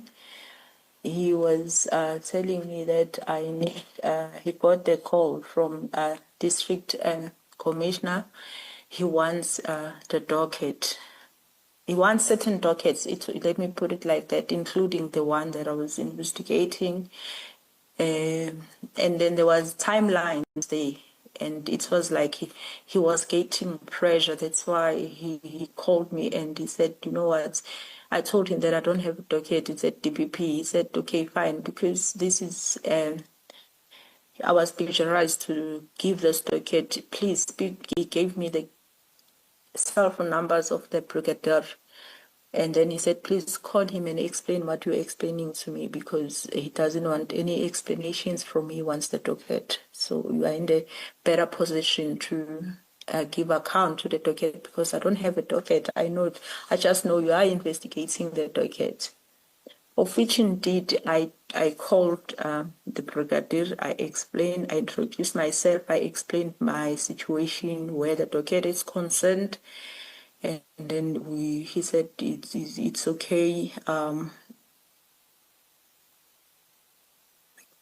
Yeah, that it's okay. Then if the the docket it's at the DPP. But shortly after that, he called me back. Said, no, this docket is that one of Mlive. I said, yes. He said, no, don't bring that docket to me. I don't want it. You must give it to the provincial commissioner. But I don't want anything to do with that docket.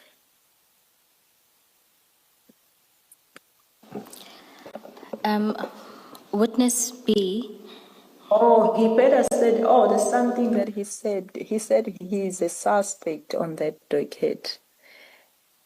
And I was like shocked and I asked, are you a suspect? And then our conversation ended there.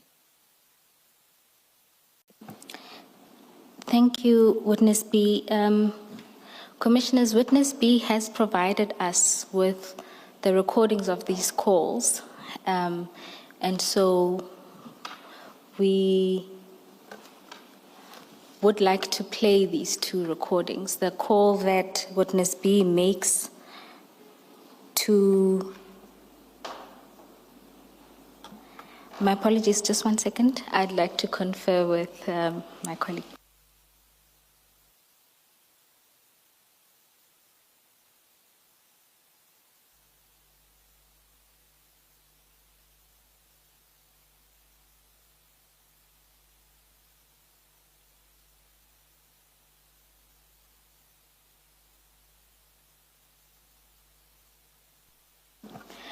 Commissioners, my apologies. In order to play the two recordings, we just need a short adjournment to sort out the sound. Let us adjourn, you'll let us know.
Thank you, Commissioners.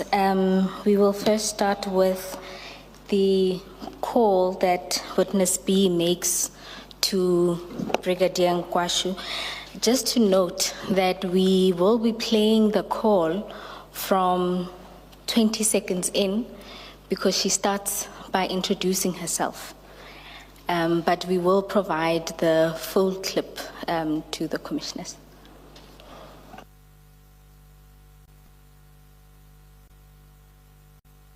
And you are sure Brigadier Nkwashu does not address the witness by name somewhere in the conversation?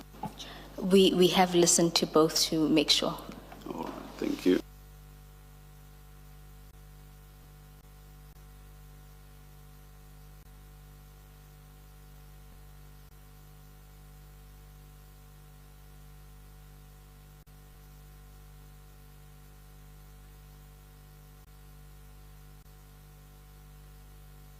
We got an instruction from the PC, né?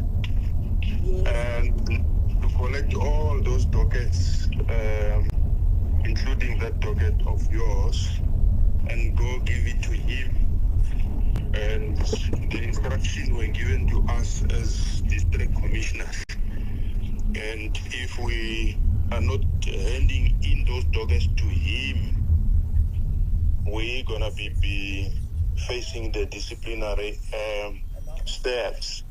So I gave the case numbers to all the stations, to collect all the stations for me to go and give it to the PC. So that is the reason we want that docket.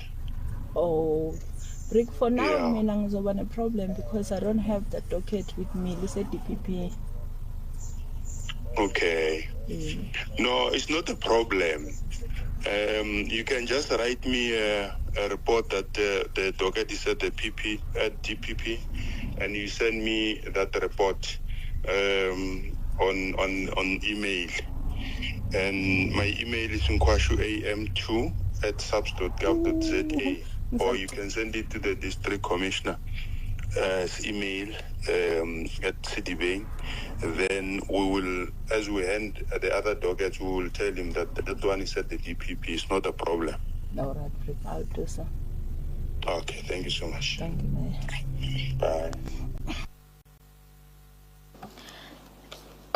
Commissioners, I hope that was clear and there's no need to replay. Can I just ask witness B to identify the people on the call for the record? Witness B? Okay, commissioners, that will be myself and the brigadier. Thank you. Commissioners will proceed to play the call that happens shortly thereafter. And this call is from the Brigadier to Witness B.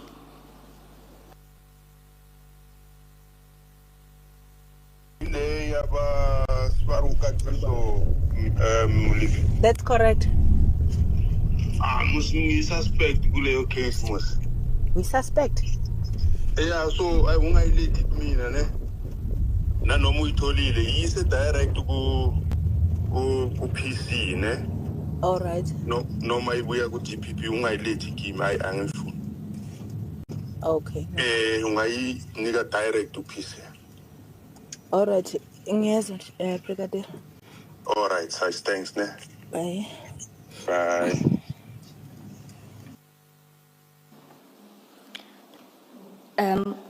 Commissioners, I hope that was also clear. Witness B, for the record, can you please confirm? I think Just one it second. was clear, but I think I'm a bit lost. Maybe context or I'm not sure.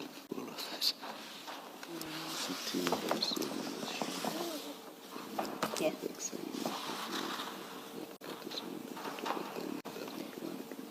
Perhaps in the Oh no, I get it.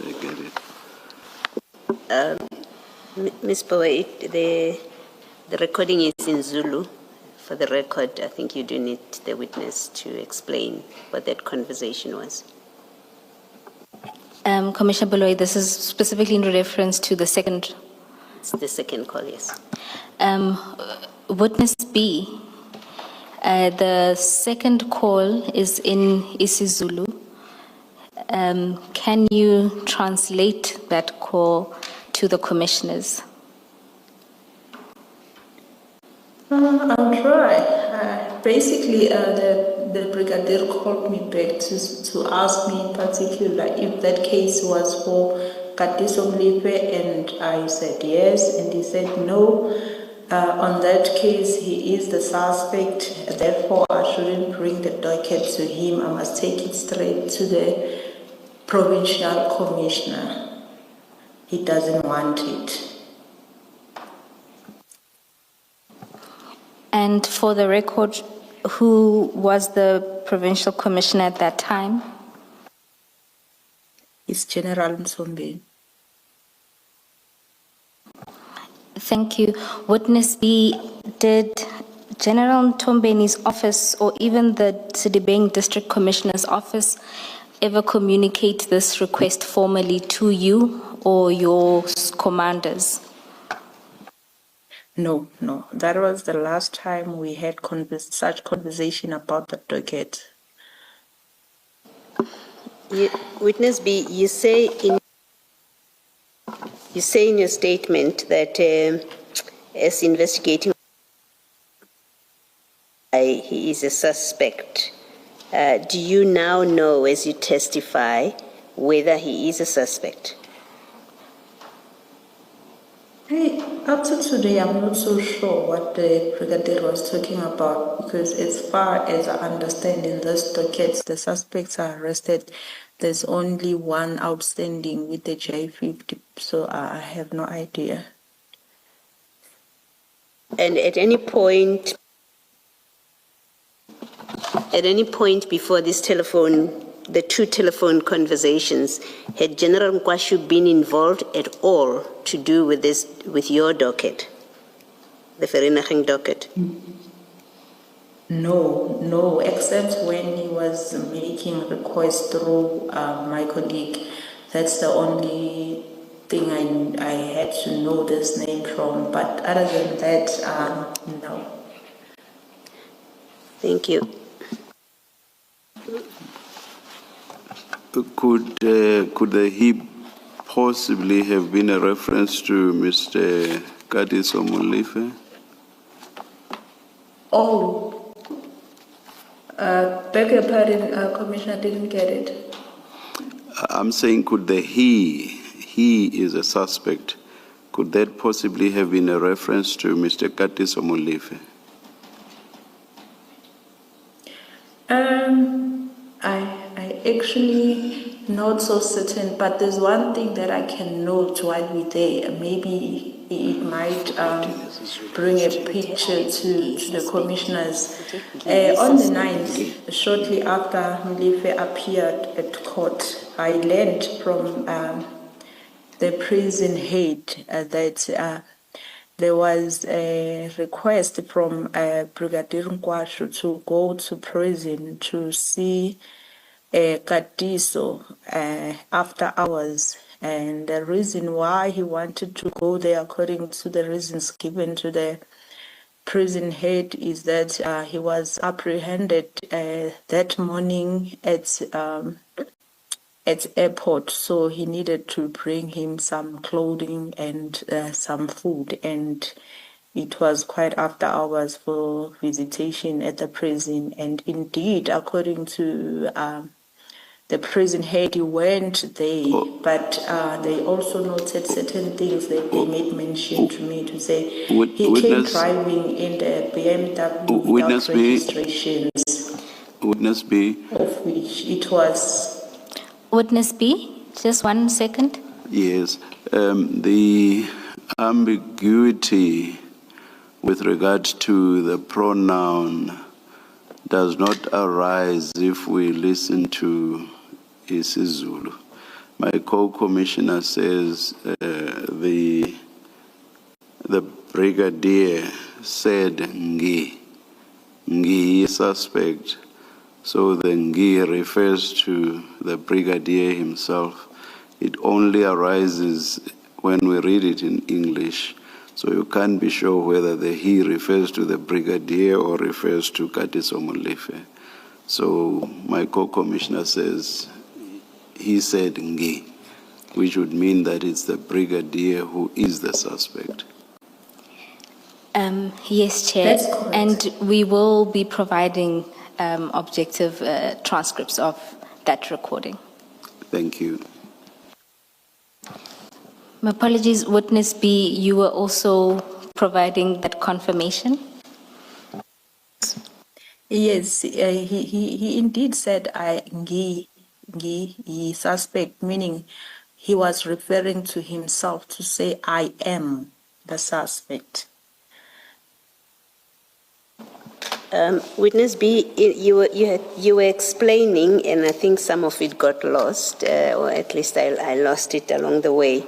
It was in response to my question whether General Nkwashu has had any involvement with this case, and I think you were starting to explain, you had started to explain that on the morning or after Mr. Tawu was arrested at the airport. Can you just repeat that?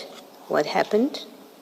And how, and I think you were speaking to the involvement of Brigadier Nkwashu with that. I'm saying all I know where Katiso is concerned, all I know is that I got a call from the prison head informing me that they had a request from Brigadier Nkwashu, whom he said Katiso was been arrested on that morning at airport. Then he was requesting to be granted permission to see Katiso after hours on the 9th, and then he indeed went to prison driving in a vehicle without registration numbers, of which the prison head noted and said, we find it strange, why would the brigadier now drive in a vehicle without registrations? However, they told me that they couldn't allow him to see Katiso, but they took the clothing from him and they refused to take food because their policies doesn't allow so. And that was it about that day. And then furthermore, he told them that he was related to him in a way, but when they make their own inquiries, Katiso denied being related to him, so they felt like there was something wrong happening. That's why they reported that incident to me. I don't know how prisons work, but is an incident such as this recorded in the prison's record where a visitor is asked to come in to see a person? Would there be a record in your experience of this? Yes, there is also some reports that the prison had made and also deposited the affidavits in that respect. Thank you. Even the video footage, I saw the video footage where they were showing me the person that they say it was the brigadier entering there. Yes. And do you know if anything has been done about this arising from that report? Whether any action has been taken to deal with this? No. Okay. Thank you, Witness B. Commissioners, just to link the past 2 days' testimony, Witness A, you will recall, testified that he placed with the prison officials strict instructions that if there are only certain categories of people who are allowed to visit, and this is part of the reason why they were alerted of the visit. Furthermore, Witness C will come and deal with the specifics of the visit, including the records they received from the prison officials. Thank you.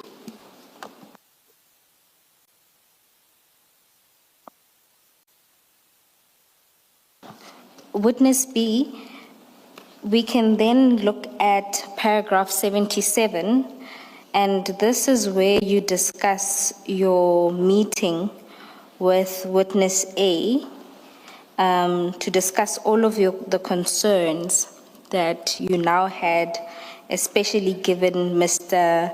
Dao's release. Can you talk to the Commission about this? Yes. On the 3rd, we couldn't even sleep. We met, we reflected on everything that has happened, and we also reflected at the danger that was facing us now that was granted bail. On our first attempt, we tried to get hold of Brigadier, trying to explain to her how do we feel now, what is at stake right now.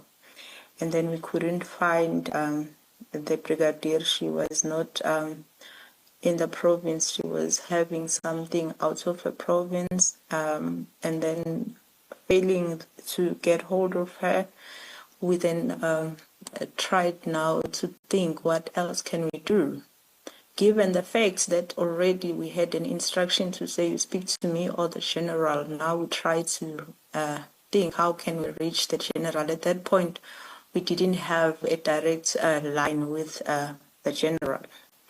So we engaged one of our colleagues that we have worked with in the past.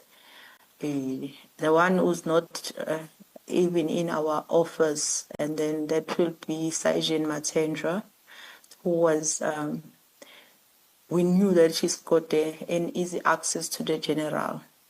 Therefore, we drove to him, and then we deliberate there. And one of the reasons why we opted to go to Sergeant Matendra, I guess witness A has touched on this, because we have a history of working together in the serious cases. We once worked on several cases. Therefore, there was one member that we used to work with, of which a witness B mentioned that passed away. Maybe it's not the right word to say passed away, because he didn't pass, because he was killed. And then with the situations that he would communicate with us to say, hey, there's a problem here and there, and then I might be killed. And we find ourselves in the very same situation. Witness B? And the person who would best Witness B? understand it was Matendra, because he knew what Ndlovu faced and subsequently what happened to him. So Witness we B. knew that he would understand our Witness situation. B. But the main point, it was for him to connect us with the general, Witness, which he subsequently did. Witness B, please hold your thoughts. Don't forget where you were. Ms. Poe, did you not introduce this discussion by making reference to paragraph 77? Chair, I was waiting for a pause to pull the witness back to the sub-contents. Why I'm asking that is because you said the witness's eyesight is not that good, and that she would not be able to read. I just have the feeling that 77, inclusive of 77.1, up to 77.7 should be read into the record, and perhaps you should do that and just get the witness to confirm. I would like for that to go into the record. Chair, not to be defined, I'll first ask the witness if she can touch on these issues, because I think she had forgotten them and went straight. But I will do so. I'll read to the record. And are you hoping that she's going to go 7.1 up to 7.7 point by point? You see, that's my concern. My concern is that it's probably going to be a generalized narrative, whereas she says the two of us had reflections, and these are our reflections, 77.1 all the way to 77.2, unless you think the witness is going to be able to do that. Chair, lest I be disappointed or misleading the Commissioner, I will read the paragraphs into the record. Thank you. Starting at paragraph 77, after the granting of the bail and into the early hours of 3 August 2025, witness A and I met to discuss the case. We were extremely concerned about Mr. Dau's release and the danger that this would pose for us. We also reflected on the worrisome things that had already taken place during the course of the investigations. In particular, we recalled threats and intimidation whenever we attended bail application, including the cars that followed us and attempted to drive us off the road after the accused person's first appearance. Threats and warnings from senior SAPS officials expressing both that brown envelopes had been prepared and that if these were not taken, our lives would be in danger. Interference from SAPS members, including from Brigadier Nkwashu through Sergeant Sukudu, the omission of linkages in the ballistics report, and general unresponsiveness from Captain Makhotle. Intelligence on the nature of the criminals involved and their reach, in particular that the targets of the investigations were close to senior SAPS members. The withdrawal of 3 of the 5 members who were working on the case with us. Mr. Dau had now been released on bail. We were aware of his access to resources and had been warned that if released, we would be his target. Moreover, we learned from an inmate informer that he had tried to procure hitmen to assassinate us while incarcerated.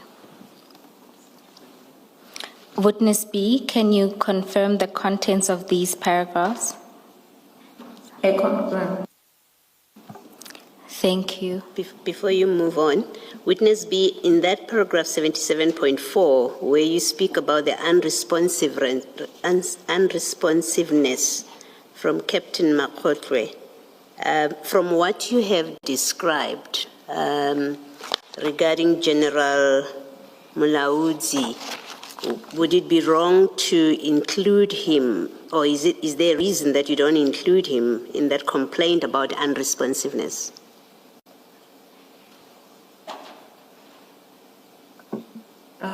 I don't think I understand the question, Commissioner. You have described to us in your evidence earlier that General Mulaudzi has been uncooperative in giving you an interview and a statement about the events that have happened at the laboratory. And what I'm asking you is, doesn't that conduct also qualify his failure to cooperate with you? Does it not qualify as unresponsiveness as well? It could, but at this point we are concerned with what we saw as the reds and the issue of General not giving the statement. It came later on. I guess by the time I was looking at those things, I was looking way back from where it started as reflected as and at this point I didn't really look at that to form part of the reflections that we were having at the time. And remember, these reflections we were having on the 3rd of August before we even attempt to get statements from the generals. I understand. Thank you. Commissioner Baloyi, on that point, there is a typo on paragraph 77. It should read 3 August 2024, not 5. So the incident with General Mulawuzi happens in January of this year. I saw from B7 that Mr. Tau was rearrested in September. Yes, shortly after his bail release. Witness B, can you speak to Mr. Tau's rearrest after his bail release? Oh, yes, he was arrested on the 20th of September. And then, after he violated his bail conditions. And then what happened is amongst the what is this bail conditions was expected to check on him anytime, any day. He was instructed to allow the police to check on him anytime, any day. And then by the first day when I decided to go to check on him, he was not at home. And then we found his son there who told us that he went to work and he's the person who will always go.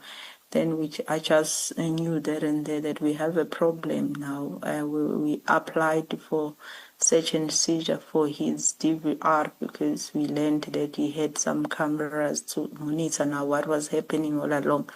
Only to find that shortly after his arrest, he never even obeyed that house arresting. He was going as if there was no restrictions. He would leave come midnight and everything. Then the docket as per section 67A was opened, and then subsequently J50 was applied and granted, and on the 20th of September it was executed. And then he has been in prison since then, and then that case has since been finalized and he has been convicted on that.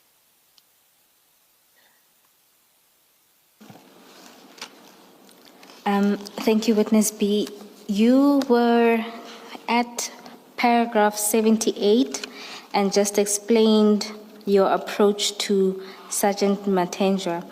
And in your explanation, you told the Commission why Sergeant Matendra was the right person to approach. And I believe that the story you were conveying there is important to you. So if you can explain to the Commission there what happened. Sergeant Matendra is a colleague that we have been working with, especially in the serious crimes that involve multiple murders. And then we had another member that we used to work with, that would be Sergeant Lovo, whom I said was then killed in line of his duty. And then knowing that Matendra and myself and Witness A and Sergeant Lobo would work together on certain cases, we knew that he was the person that will understand our situation at the time, why we desperately needed to speak to the general about our situation, because we knew now that our situation, like our story, it was just a same script, different characters. We were going to the roots where this other sergeant find himself in, because he would say that, hey, what I'm going through here, I might be killed. So he died knowingly so that he might be killed, as much as we already knew by that time that we are at the verge of being killed ourselves. So the best person who would understand our story, who understand it back to Sergeant Lobo, it was Sergeant Matendra. And then we explained to him, and he subsequently indeed saw the gravity of our story, and he made sure that he connects us with the general, of which we couldn't get hold of him that time, but I believe that the surgeon briefed the general, and subsequently, I think on the 5th, the general called me and I got a chance to explain what was happening. And Witness B. yes. Before you deal with your conversations with the general, maybe to step back and deal with paragraph 79, where you talk about the dangers and your continued reliance on the private security company because the sub-TRA processes hadn't produced any results. Can you tell the Commission about that? Yes, we were like from the second we were relying on this private security or company to assist us in order for us to be able to do our investigations, and then the TRA also was done on us. Witness B, can you just remind us, when did you first request a TRA?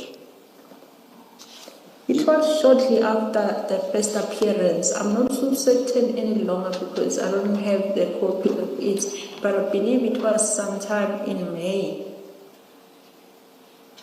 And as at August, you hadn't received it? Because And as in I August, say, there was a second TRA now that was conducted, seeing that one, we don't know what happened to it. so between May, when you asked, and the beginning of August, nothing had been done on your first request?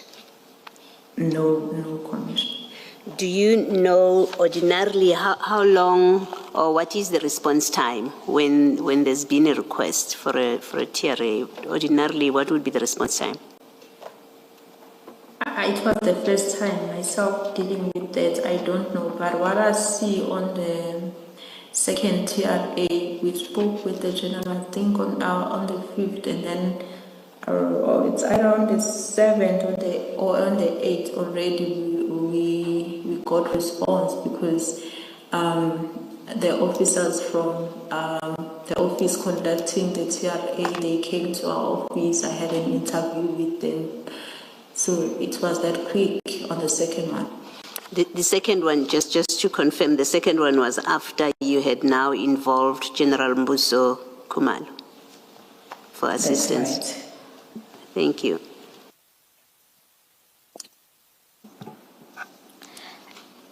Witness B, oh, my apologies, Commissioner Khumalo. Yes, Witness B, you have mentioned earlier, but you repeat it in this paragraph 79, that you had to use a private security. How did you get this private security?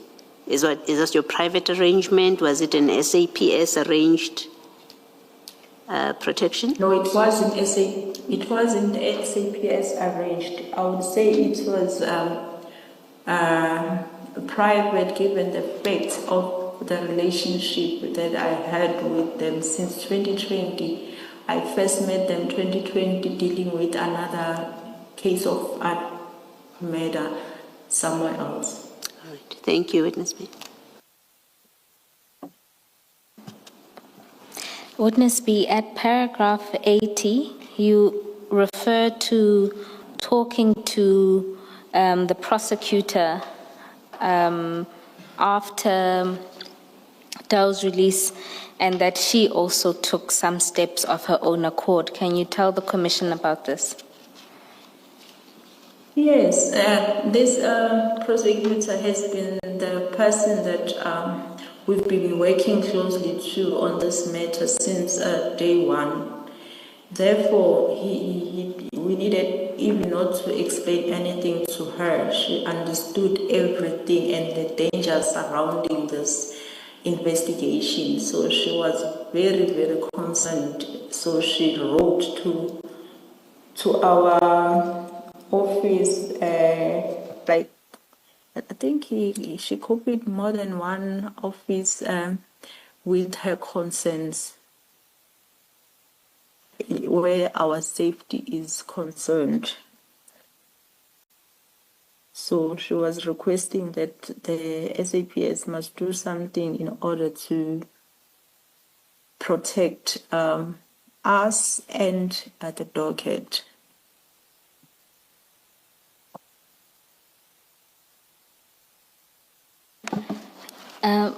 Commissioners, the letter from the prosecutor is attached to General Khumalo's statement, and I think also General Masamula's statement. I'll provide specific references in the morning.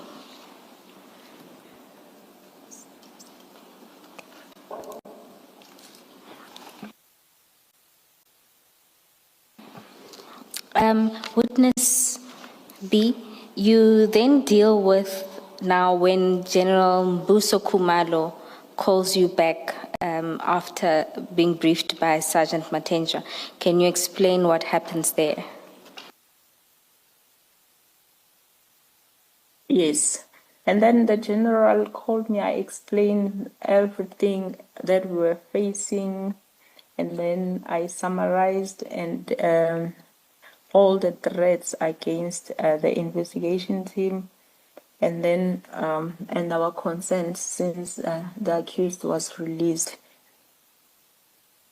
And then the general, the following day, I believe, when I go for investigation, he provided some TRT members to assist, accompany me on my investigation. Even though I don't know what was the reason, but it was on that day, and then it was withdrew after that. But I saw something moving after that, because after that on the 8th, that call I got from the general, it was on the 6th, and then the 7th, the TRT members came. On the 8th, the TRA members also came for interview. Even though this TRA thing, it also take its course. It's not like shortly after that you'll get the results. It took its time, I think plus or minus 3 months in progress. But at least something was happening. Somebody was talking to us. We knew that something was being done, unlike the first one where no one contacted us. And just for the record, TRT stands for? Tactical Response Team. Advocate Poe, because the witness is not reading from her statement, and I know you know where the witness is and where you are, maybe just indicate to us that we've skipped 4 paragraphs. We are now in paragraph 84. My apologies, Commissioner Khumalo.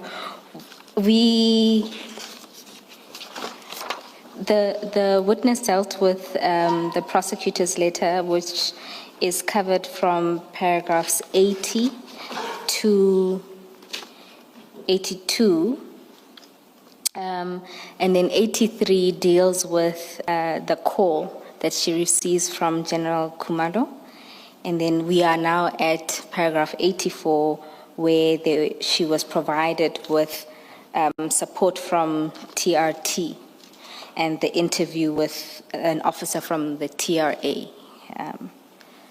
And just for the record, the letter from the prosecutor is attached in General Mkwanazi's statement, MK8, at pages 181 to 183.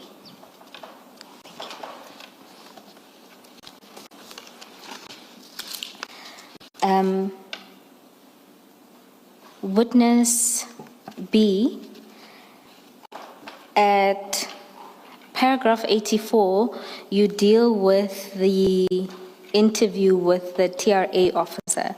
Can you tell the Commission about that? Yes, I would say I had an interview with the Colonel and Dooley and Colonel Theron, of which I don't think I'll be able to say on record what we were dealing with in that interview. That's fine, witness B. And at paragraph 85, you deal at a high level with the findings of Colonel Ntuli. Can you explain that to the Commission? Oh yes, Colonel Dooley, in his findings, he classified the risk or the danger that we were facing as high risk. And witness B, do you know what this means for somebody who doesn't understand the categories of risk?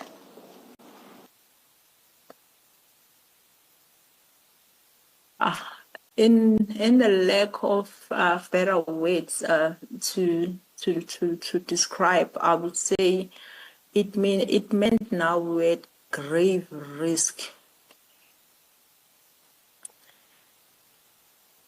And at the end of the paragraph, you deal with then what is recommended for persons classified as high risk. Do you want to tell the Commission about that?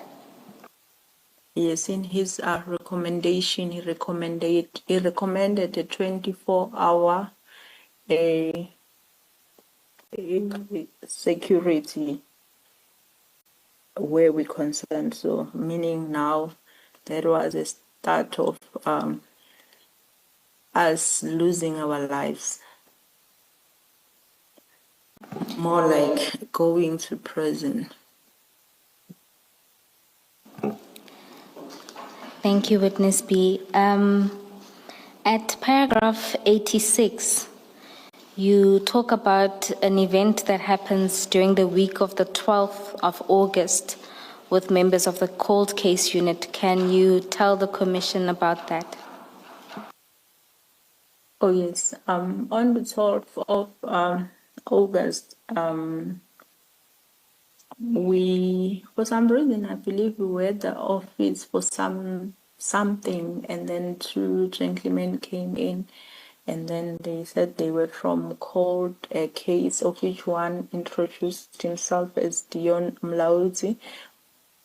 They were sent from their office to request the Vernagen case with all sub dockets that it goes with.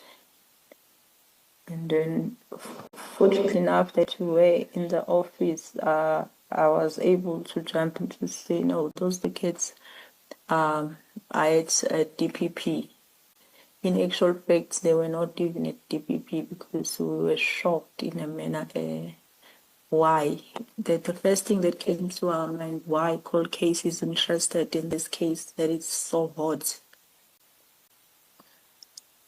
And then we further explained that in case witness they B? need the dockets, they need to communicate through our commander, that would be Brigadier Hopani.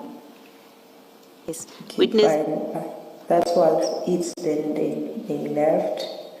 But shortly after they left, I also got another Witness call. B? Now Witness B, before you deal with the call that you get, Commissioner Baloyi has a question. Yes. Witness B, it's about the Sergeant Mlaudzi and the person he was with. Did they explain to you why they are collecting this docket, the main docket and its sub dockets from you? Why it should go to cold case? Sorry, no, Commissioner, they didn't explain. And you didn't ask? I did not ask. Okay, thank you. Thank you, Ms. Thank you, Commissioner Baloyi. Witness B, in paragraph 87, you talk about the cases traditionally dealt with under the cold case unit. Can you explain this to the Commission? Normally, the case that will be referred to as cold case, it's where all investigation has been exhausted and nothing come forth. So, meaning no breakthrough on that case, then it will be referred to as a cold case. Doesn't mean now we stop investigating, but not actively as before. Then a cold case will be dealing with such. And for completeness, did Verenigen and its sub-dockets fall within this category? No, that's why I used the word that was so hot, because number one, it was fairly not that old. It was a docket that was just opened April. This incident happens in August. Nevertheless, that what is the period? The fact is people were arrested. It's a court-going case. It can never be classified as cold. And at paragraph 88, you then deal with a meeting that you had with Major General Khumalo. Can you tell the Commission about this meeting?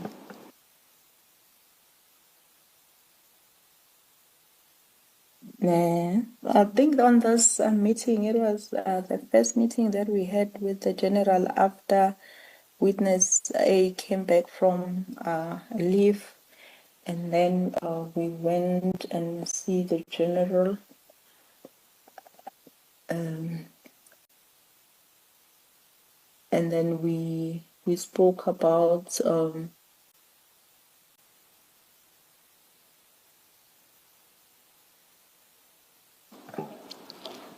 Witness B? yes. Oh, you can still hear us. Okay.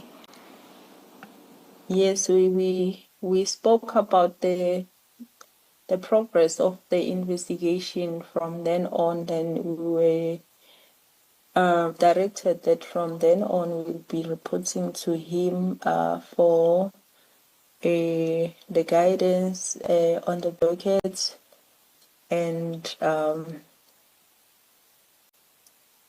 the responsibility for our safety, and the docket were formally transferred to General Likalakala, who was going to take us through from then on. And do you know what position General Lekalakala holds?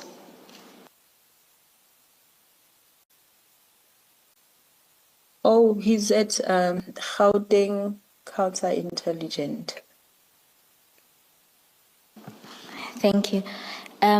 Witness B, in paragraph 89, you then say that on the same day as the meeting, you then receive a call related again to the cold case unit. Can you tell the Commission about this call? Yes, this time around I received the call from Colonel Rod, who was also requesting the very same dockets that two gentlemen came to collect previously, and I directed her to Brigadier Hopan to be the person that she refers the request to. And why did you? Brigadier also told me so, to say anyone who wants the docket, I must just redirect that person to her. And I shared her numbers also to Colonel Rod to speak to the brigadier. Again, you describe this interaction as unusual in paragraph 89. Can you explain why?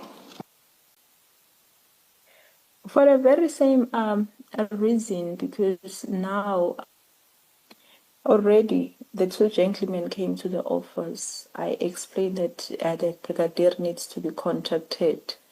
Instead of contacting brigadier, I still get the same call from the same office to say I must give the stockades, and I still gave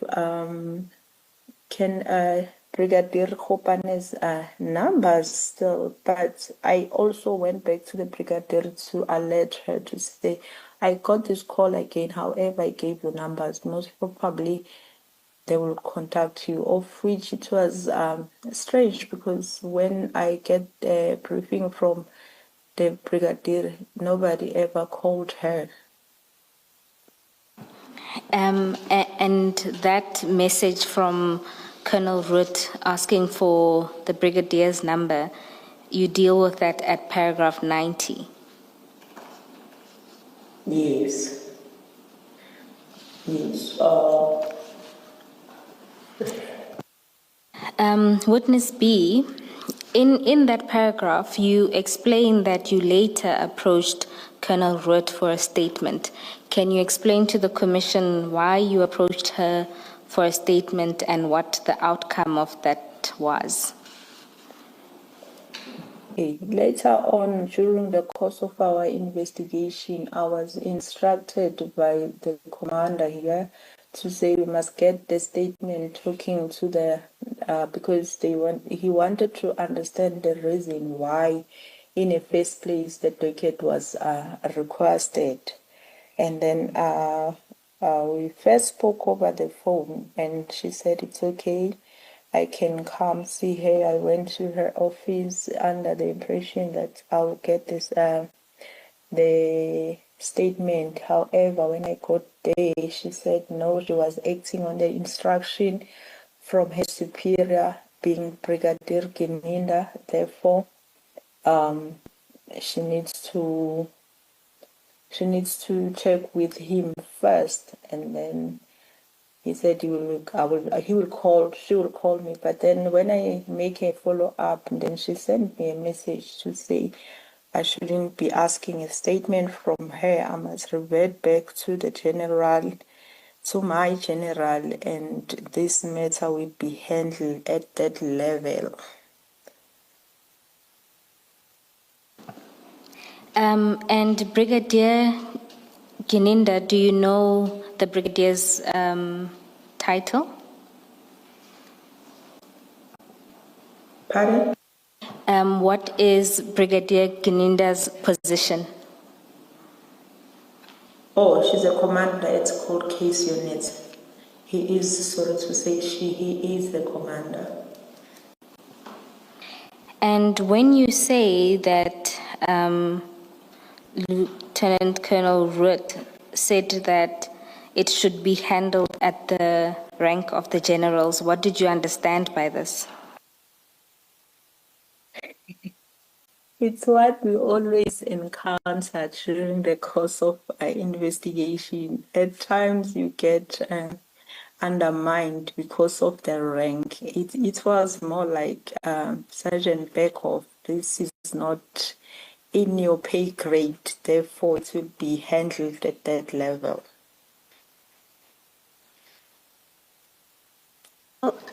Witness B, before this discussion ultimately with Colonel Root, had Brigadier Gininda expressed any interest or in any way become involved with this your investigation? I never had any interaction with Brigadier. Only time that his name was mentioned is when the colonel said she cannot give that statement. She needs to check with her Brigadier Gininda. That's all. That's it. She just said it, but I don't know because she said she was working from the instruction. But myself, I never had interaction with the brigadier. Thank you. And witness B, are you aware of any discussion that may have happened between your general and her general on this issue? I left it at that. I don't know. Do you know if there was ever any discussion between Brigadier Khopane, your immediate your superior, and Brigadier Gininda about this matter? No, fortunate enough, we keep tabs with Brigadier Hopan. According to her, there was never. Thank you.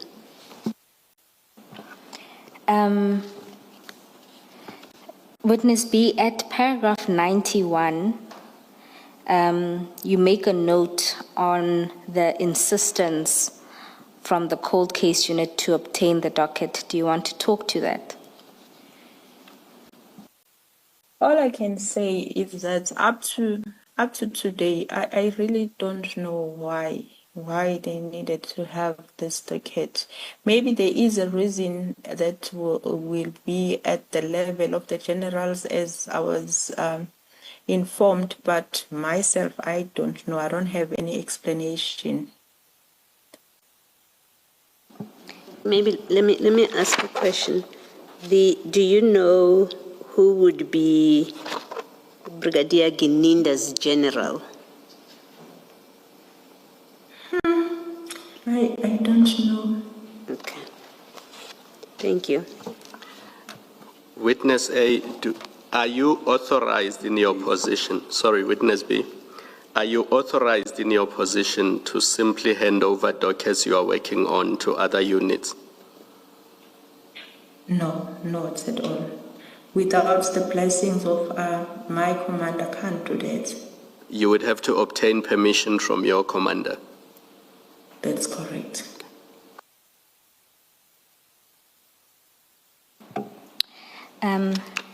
Thank you, Commissioners.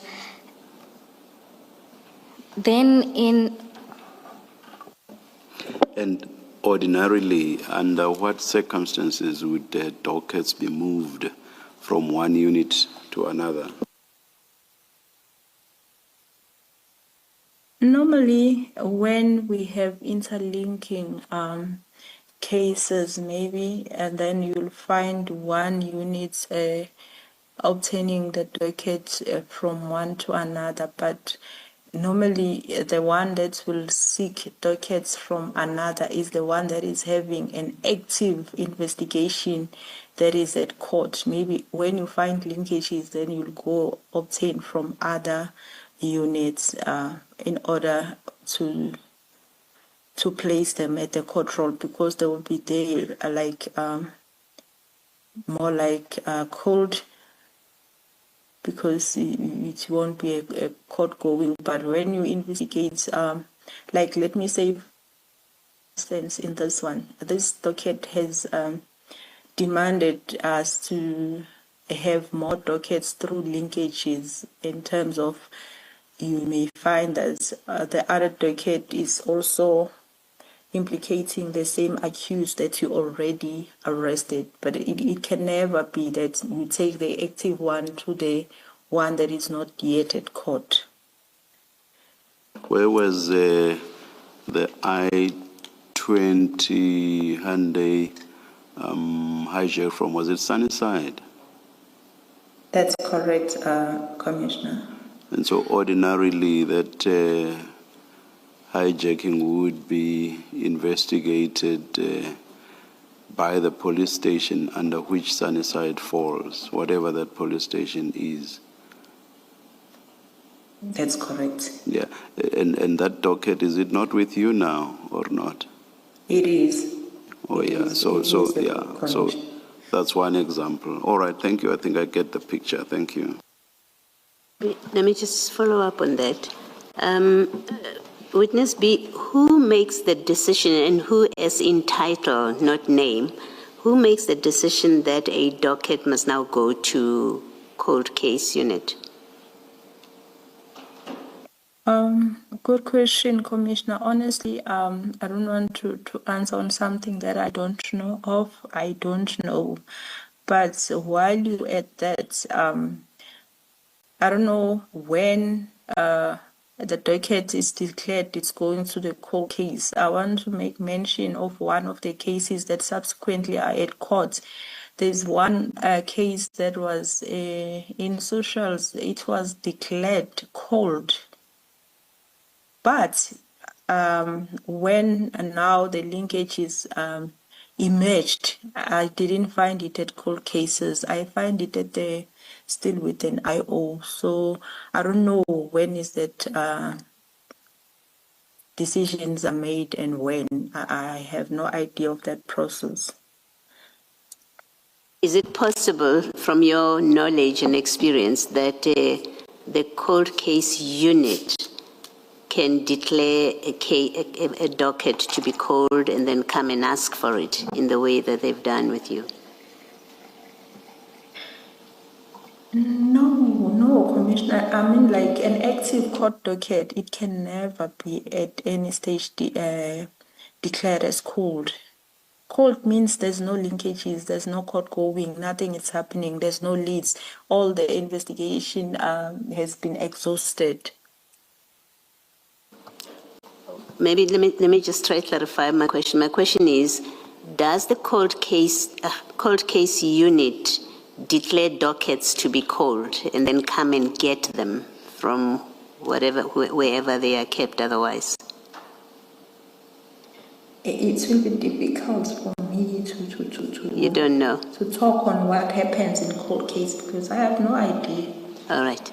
Thank you.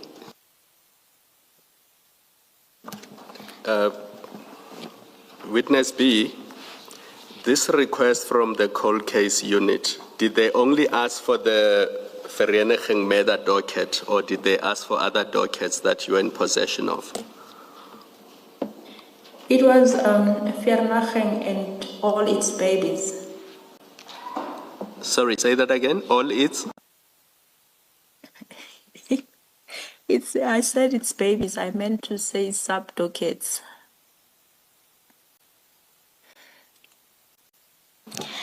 Just for completeness, can you tell us what those are?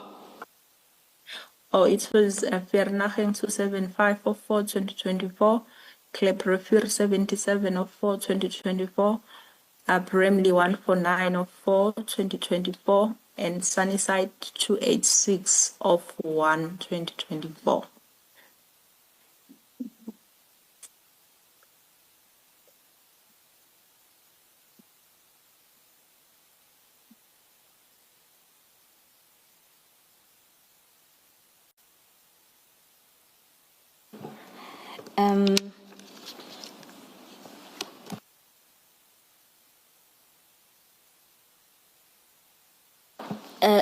Commissioners, I was just trying to cross-reference, and I'll find the reference to General Masamula's evidence. And part of it was that the cold case unit is in his office. Commissioner Baloyi, this is in reference to your question who Brigadier Gininda reports to. But we will communicate the reference. Thank you, Ms. Boy.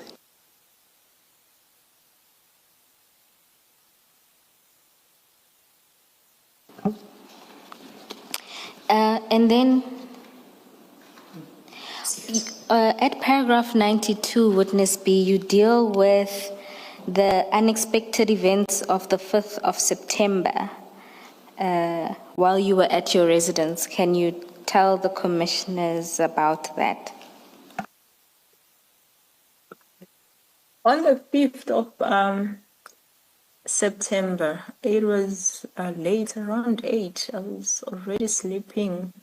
Then I was woken up by the rough knocks.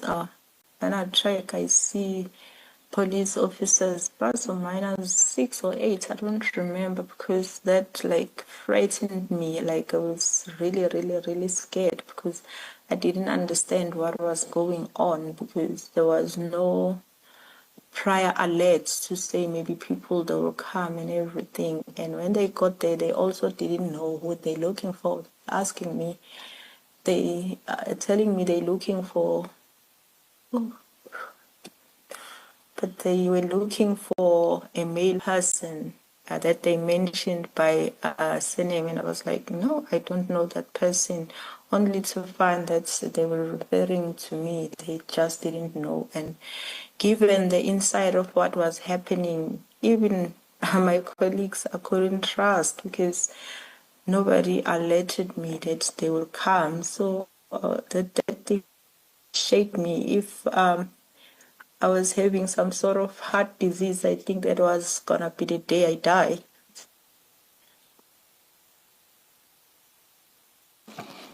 And did these officials explain who had deployed them to your residence? As to who, I don't remember if they said, but they said they were from public policing, public order policing, and then they were sent to be there at my house until the next morning. Then that was the beginning of the 24-hour protection. Because when they leave, there was a relief, like it went on and on and on like that. There was never a time where there was no police around me. And was it just public order policing that did the 24-hour security? No, at the night it will be them, but in the morning it will be TRT. And the TRT will be the one who will go with us for investigations. And in real terms, what did this look like for you at the time when these two units were providing protection at your residence?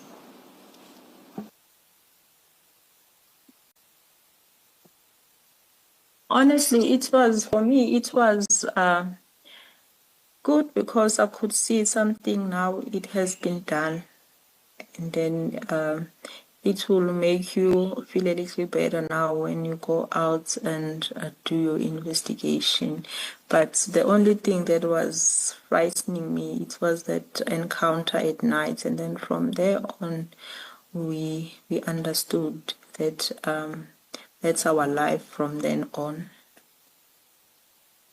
And at this stage, did this have any effect on your family? A lot. As I'm saying, that was the beginning of us losing our lives. It was not only on us, on family too. Because even the children couldn't understand why are we now surrounded by people all the time.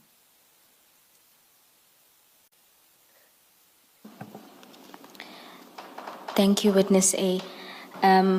Commissioners, we are about to move to the next topic, which is a little lengthy. So I seek guidance on whether to start and make use of the next 10 minutes, or if... What's your preference? I would prefer a slightly earlier adjournment. Can I just ask one more question?